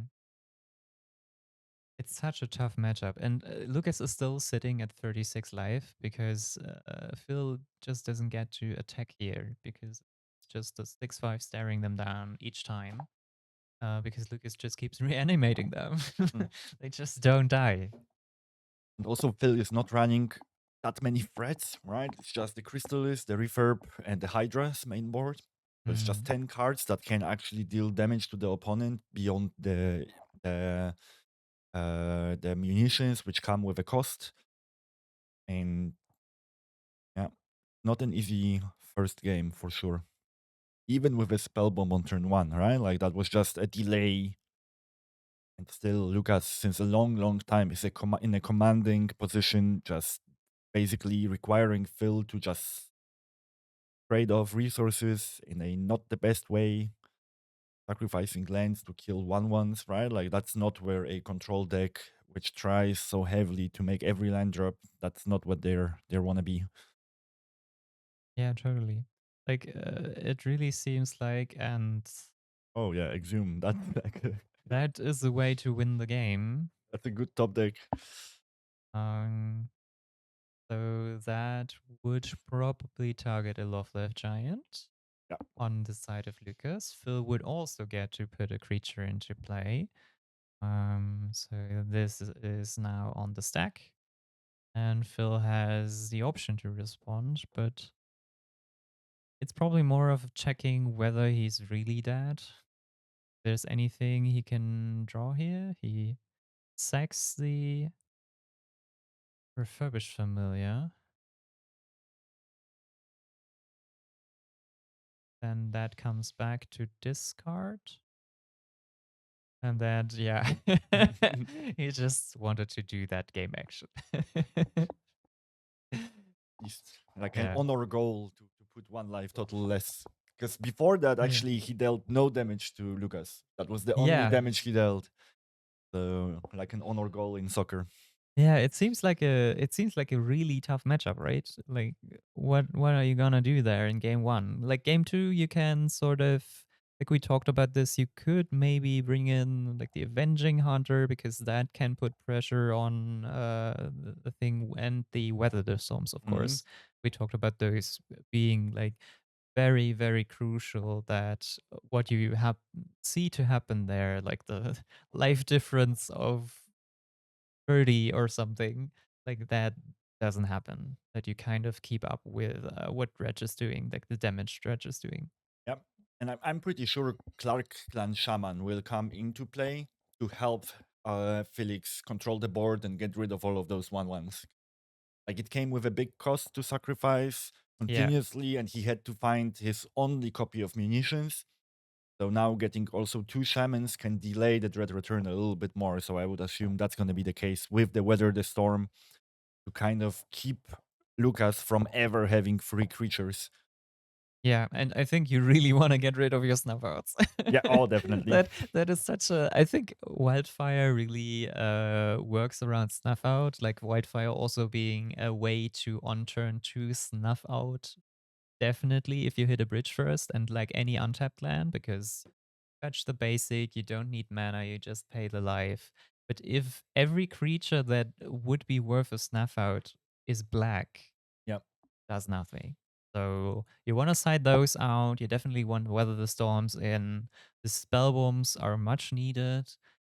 I don't know if you want the duresses. I think that will go out, and then Avenging Hunter can also go in to just have a bigger number of threats. Yeah. If the control plan kind of works out to keep Lucas away from 3 creatures or exhuming something really heavy, then I would have a feeling that Phil wants just to turn on his engine and start dealing some damage, because otherwise, yeah, gonna be really tough. Yeah, and I think Phil is kind of fine with playing the initiative mini game because he has a creature with evasion by familiar, and then also having a Nyxborn Hydra that could add trample. So he's much more likely to get around the creatures on the board of Lucas's side. So that seems really good if he can get to that point in the game. There we see again the players have printouts of each other's deck lists. On the side, we haven't talked about this. On Lucas, I think you definitely want the Ancient Grudges. There's 4 of those in the sideboard. I don't know if you want necessarily 4, but you definitely want a bunch of them because you're not going to hit lands because most of these in Wildfire are bridges. But like hitting from like a refurbished familiar, hitting maybe I don't know. Well, Lambers is probably not the great one, but wait, what's the other one? Spellbomb. That's the one. That's the Like target. there was some crucial card you really wanted for. What was it again? There's the ex-goblin combo player. Yes, you want to destroy the artifacts that hit your graveyard. And Blood Fountain also, I guess, still didn't get to that stage where that is actually crucial, but maybe there is that stage where you dispute your own refurbished familiars with them and then bring them back in a moment where Lucas is down on cards already and he has to go to jazz hands. So for that, an Ancient Grudge could also be nice. And I also wonder a bit about Seal of Doom, right? Because it can destroy target non-black creature. Is that correct about Seal?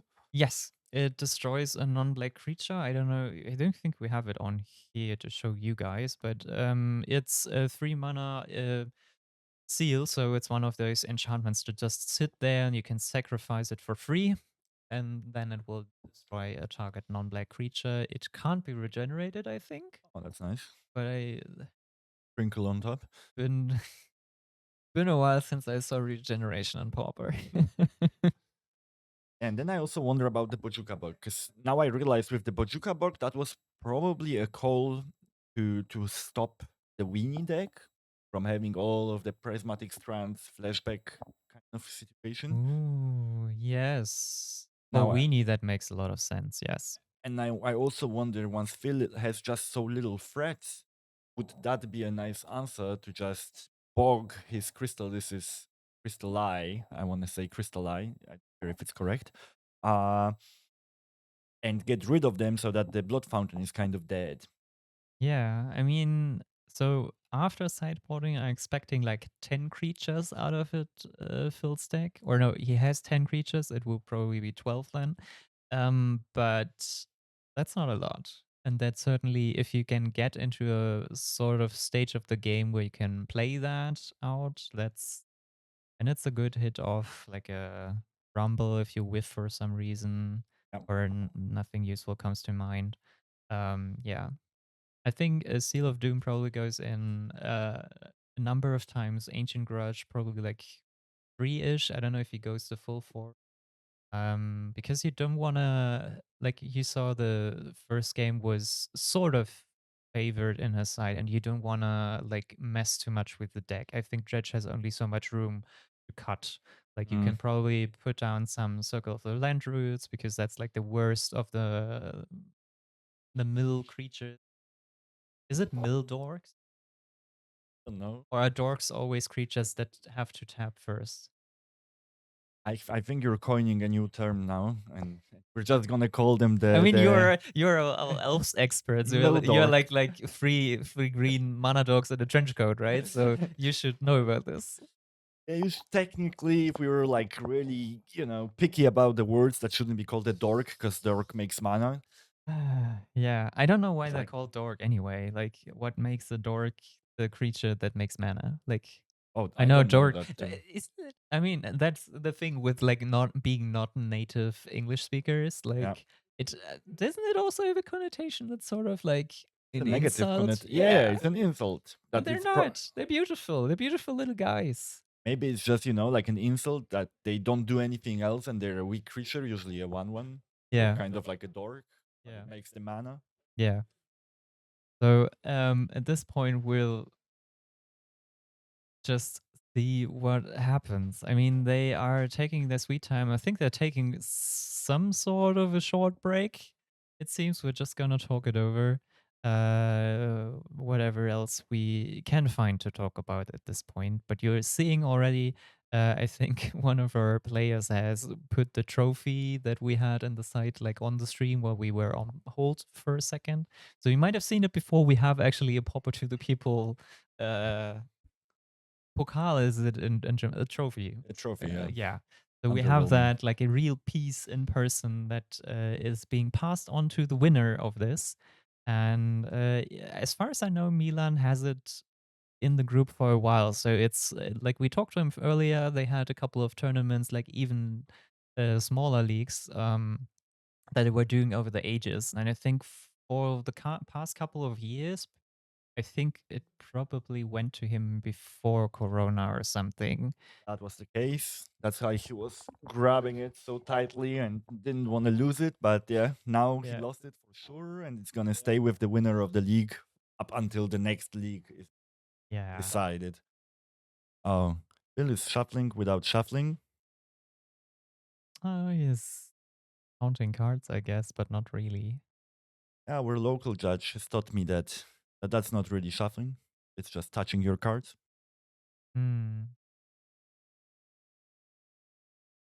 What's your stance on mana weaving?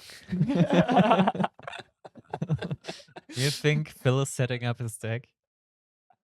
That would be pretty insane to Yeah, do yeah. that way. In the final, Yeah, sure. after 7 hours of play, basically weaving. If there's some person I would assume to have the mental capacity to do such a thing, it would be Phil. Yeah, yeah. He is very fortitious, if that's a word. A lot of fortitude. And yeah, so we're gonna see in a moment what the sideboard changes were. I'll call again Ancient Grudge, Seal of Doom on the side of Dredge, and on the other hand, definitely a lot of Weather the Storm full suit, and then probably Avenging Hunter, maybe Maybe the Krug shaman. Charm. Yeah.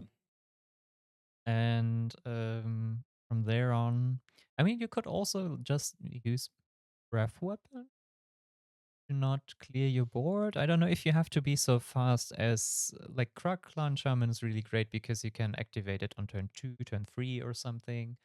Sacrifice a blood token, does something meaningless. Yeah, but Jan doesn't have the crucial amount of or the overflow of artifacts that like Grixis has because the lands are not all artifacts.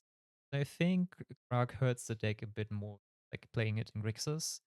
So I think maybe rather go with Breath Weapon. We will take a look, maybe having access to what exactly was cited here.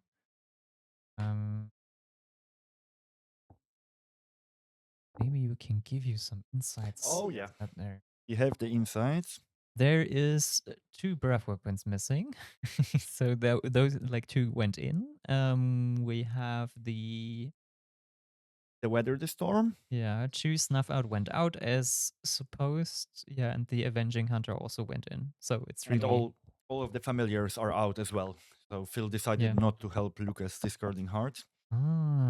Okay. So less threats, more control. Also means he has less, like, he still has to. That is really interesting because I was just saying about like the Avenging Hunter is really safe with Refurbished Familiar, but now he doesn't have a creature that just goes over. Like you need the Hydra to get evasion, and otherwise you at best have just a really big spaghetti monster that doesn't fly though. Yeah, yeah. And also interesting, what we didn't consider from Lucas, he put in 2 Rays of Revelation to get rid of the Hydra. Only 2 Ancient Grudges based on very little graveyard hate Phil's side. And the Pojuka Bog, as we thought. So he wants to exile the threats, disable the Blood Fountain. I think this displays a lot of confidence on his side in his deck and this matchup because he is not siding a lot, and what he is using is specifically for Nyxpawn Hydra and maybe also makeshift munitions, which are both cards that are kind of annoying for him, that Yeah. really disrupt for what they are. Because, and especially now, like maybe he expects the side in of initiative and maybe refurbished out. Because if he is like also targeting the Hydra, which is the one piece of evasion, is also really great. Yeah. So it's, yeah, I mean, it's a side effect, but or like a extra thing on top. Okay. Phil has kept a two-lander, Duress, Weather the Storm, Breath Weapon, Spaghetti, and Icor Wellspring. Bottomed a Breath Weapon. Probably getting a Swamp now to Duress Lucas right away. Get rid of a potential Exhume, which actually Lucas has in hand. That's going to be interesting to know. A Forest. I didn't catch what is the second land of Phil's. So he probably just wants to set up Wither the Storm early or have like a early spaghetti, we have been calling it now. So you would need a little bit of extra RAM to get there. I think usually bridge is when you really expect it to come out on turn 3. This way maybe on turn 4. He has the swamp though, so if he wants, good. Spring, okay. Drawing a landscape. Lucas is probably getting a Golgari land. Oh, that's so nice of him that he moved the dice to the side where we can actually see it. Yeah, they did that early already. That was really Oh, I'm nice supposed to of... pay attention, but I didn't. No, no, no, no. Great. I think either production or our local judge like caught that and made the suggestion to be there. So thank you very much for everybody helping this event. Like really, this like we're just two guys talking into microphones, but there's a lot of people behind the scenes, like making everything work. You've seen a couple of people on stream already that we had in like interviews and such. But it's a really nice time we are having here at our finale of the Lega Pauper Lipsia season number 1, winter edition 2024, as you can see on this very nice playmat, which is made by the person sitting right next to me, which is a very talented artist, but also good at talking about magic, as it turns out. Yeah, professional nerd. Yeah. And there is the Exhume. Exhume and the end. Okay, that's thrilling now. Is that the clock? Phil's probably thinking, oh god, I should have just jammed the dress. Because I'm not sure what he's keeping it for. Yep. And there's another Exhume in hand. Oh my. That looks not that great for Phil right now. Also mulliganing, now drawing a dead card because of the lack of a bridge.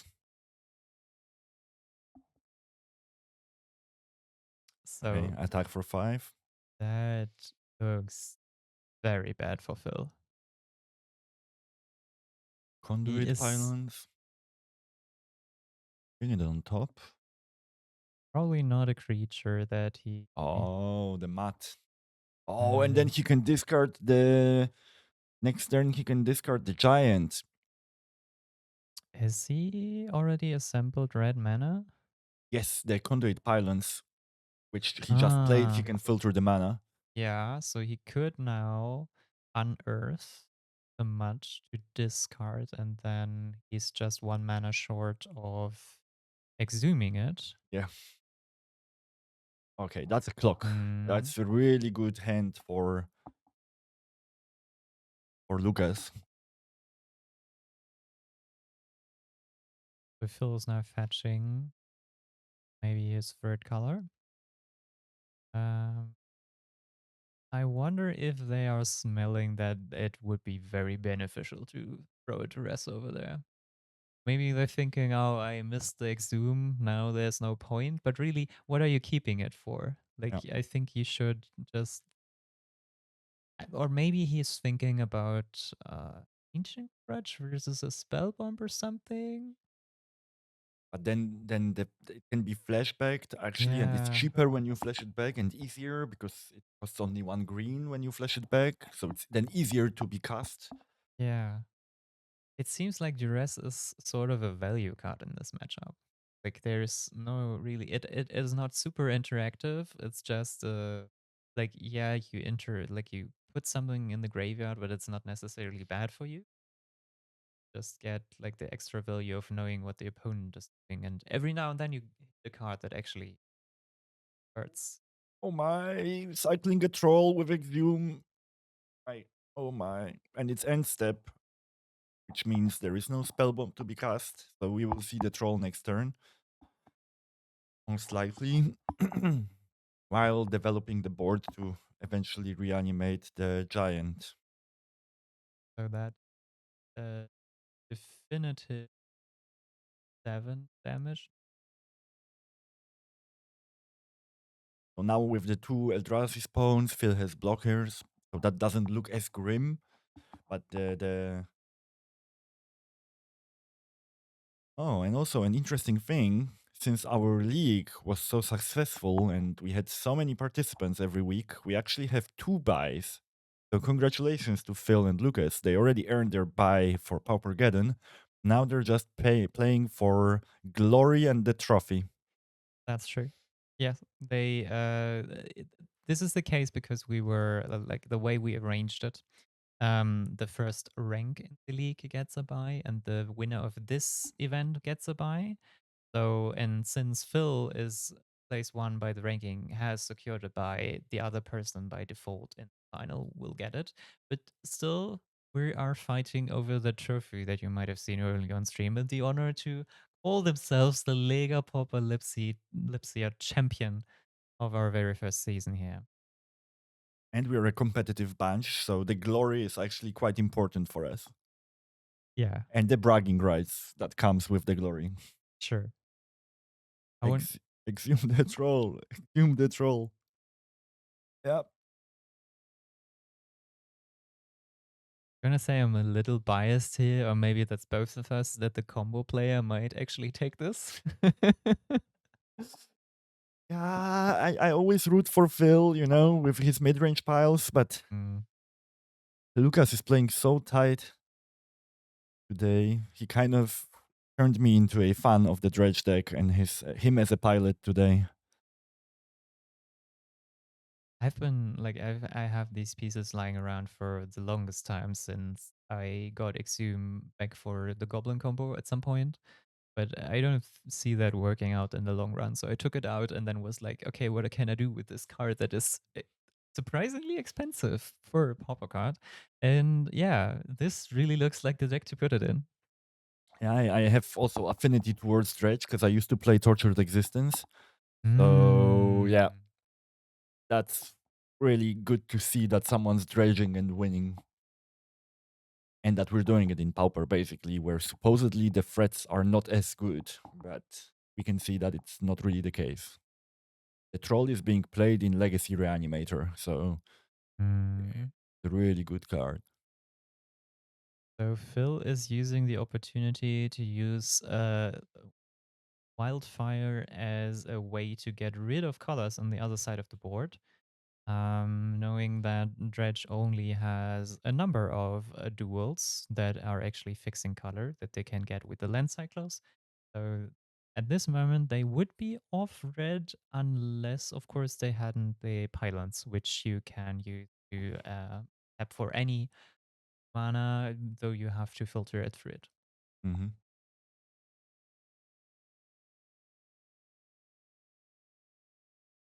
So maybe since we are still resolving this, there's the spell you cast, destroy target land. Its controller searches for a basic. So we've destroyed a duel. Now Lucas gets a basic and Phil draws a card in the end.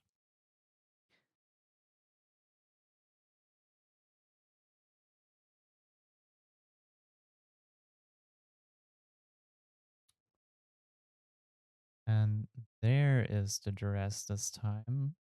Not finding any further exhumes. Yeah. Like those has passed. And actually, Lucas doesn't care what's going to be discarded. Yeah, it's both cards with flashback, both Ancient Grudge, which destroys an artifact, Gnaw to the Bone, the green one, which would heal you a certain amount of life, I think 2 or 3 for each creature card in your graveyard. We've got the pylons, which pretty much say that Lucas has all the colors he needs. So, I don't know, what does Phil have at this point? He still has Weather the Storm in hand. So he has some more time, but he has to find some sort of answer for the big beaters that Lucas put on the board. And we saw that he sided out the Snuffer, which was probably correct. But I guess that one creature that he would really like it for is on the board right now in the form of Generous End. Yeah. The food. Yeah. Jumping with the Eldrazi spawn, using the Cracking. mana, yes. Get another 3 life with the Lembas, which is shuffled back into the deck.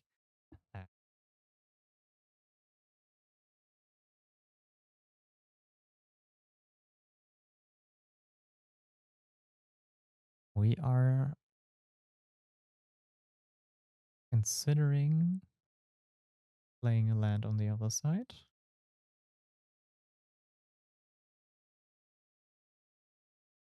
And that's it.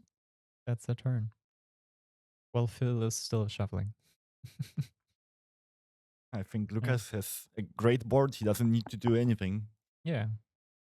He has a 5/7 in the form of the End. He has a 6/5 that can only be blocked by 3 creatures in the form of Troll of Khazad-dûm. It's basically the Lord of the Rings, right?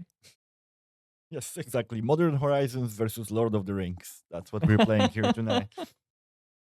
2 good franchises. But who will come out on top? Who will?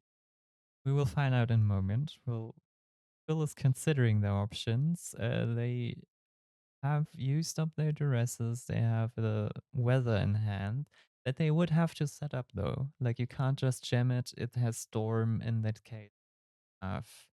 You would need to cast other spells beforehand for it to be copied and actually get the full value out of it. He tries to destroy the island with the Cleansing Wildfire to draw another card.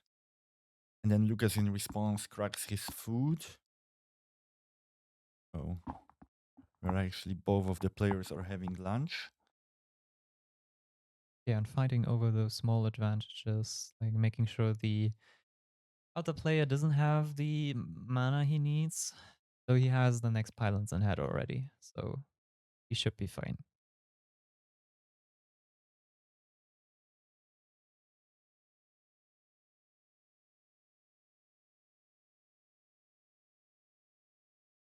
There comes the Ancient Grudge. Wellspring, I assume?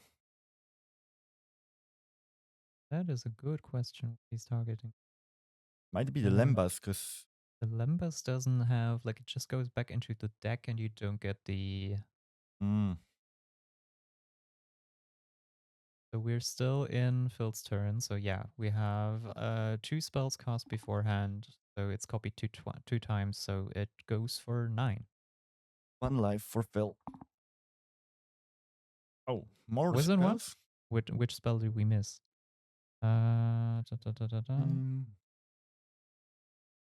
Lembas. Yeah. That's. Was there something before the wildfire?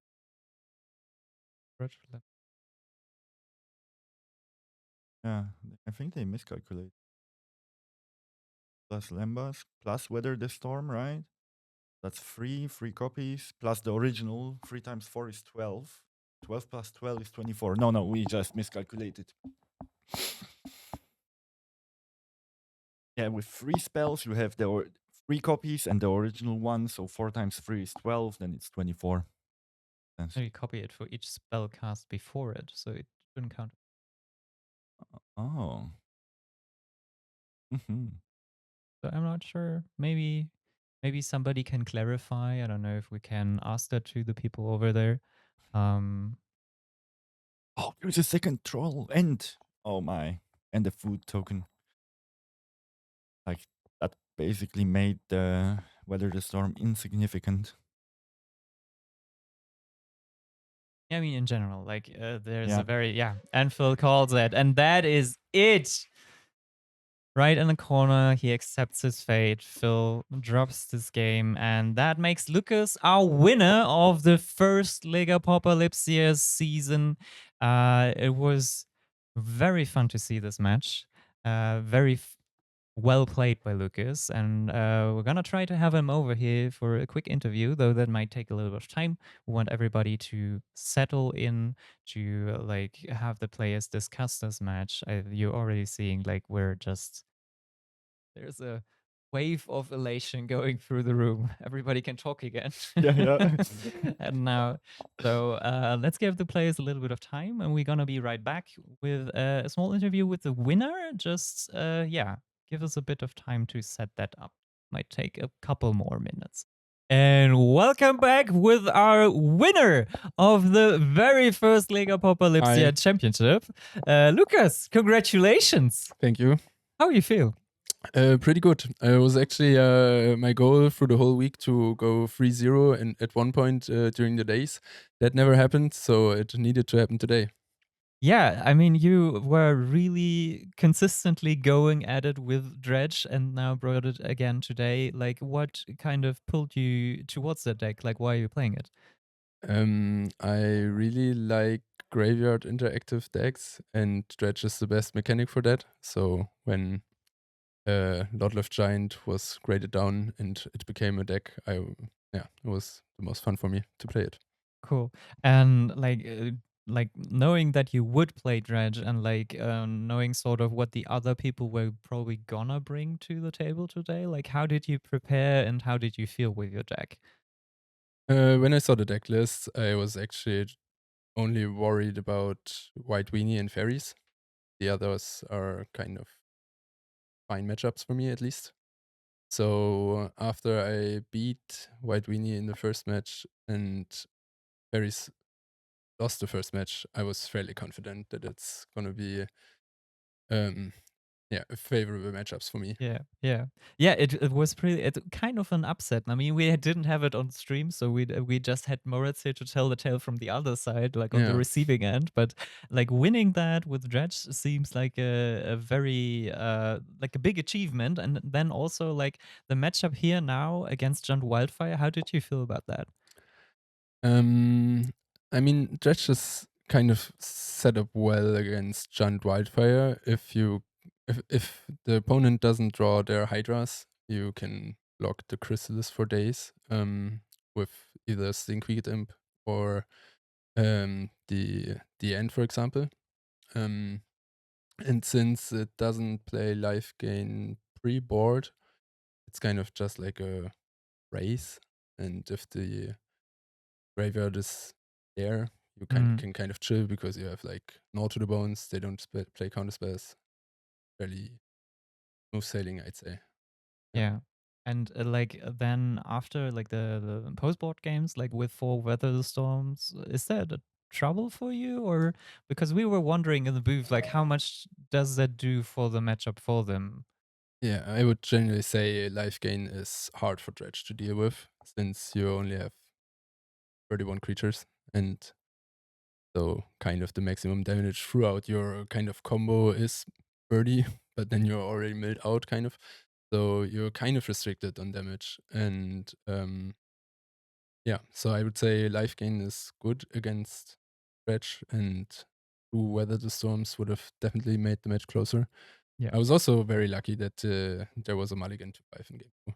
And so I had a fairly aggressive starting hand with 2 Exhumes and 2 Cyclers. So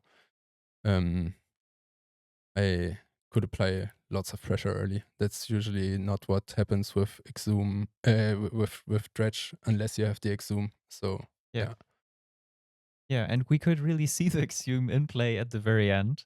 We're gonna get to that in a moment, but that is of course your trophy. You can touch it already and take it with you. for the people Yeah. at home. Yes, and we could really see Exum in the very last, like the very last match where you got it through like turn 2, I think already, and then there was another one following up either the turn after or 2 turns It later. was turn 3 and turn 5, I think. Yeah, and it was like there's really little Jun can do against that. It seems. I mean, they play the cast down Yeah. spell 3 times, I guess. Yeah. So that's annoying, but it's also like, yeah, you need to work through that. That's kind of like what Dredge is about, working through the things the opponent has, and you kind of just need to adjust which line is the best at what time. But since you're like, you don't have any interaction, you can start the game and then at some point hopefully finish the game. Yeah. So you just need to, and that's what I really enjoy about it. It's kind of like puzzling your way through everything that's against you. But the actual win condition is pretty streamlined. You either hit them or you like hit them before and then have the damage through your reanimate. And if you can't find that, you're probably gonna lose or at least draw. Yeah. I mean, it's the combo player lifestyle, right? You have a very certain plan you want to do, and that is very satisfying usually to see the pieces and trying to put that together. Yeah. I mean, like we in the Kaffeebuchhofs, Jakub is an avid elves player. I like Glee, used to play Goblin combo. I can feel the pain of graveyard hate. Yeah. And I got used to it.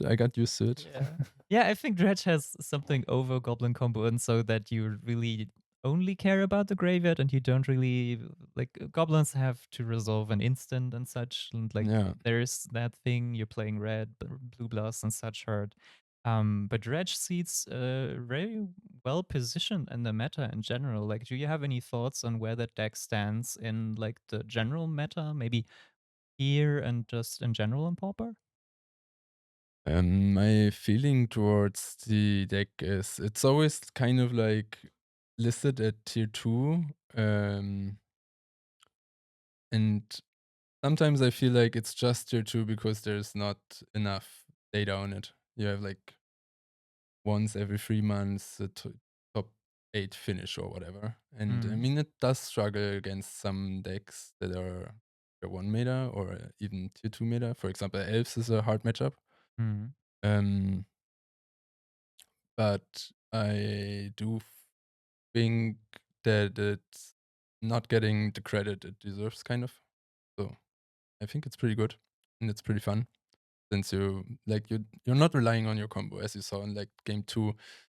It's somewhat, or it has the opportunity to be the aggressor, and I don't think that this is something a lot of other combo decks can apply. But everybody is scared of a turn 2 Troll of Khazad-dûm. Yeah, it's a scary play. We saw it in the last game. So, would you say that's a good pick for Leko coming up in March?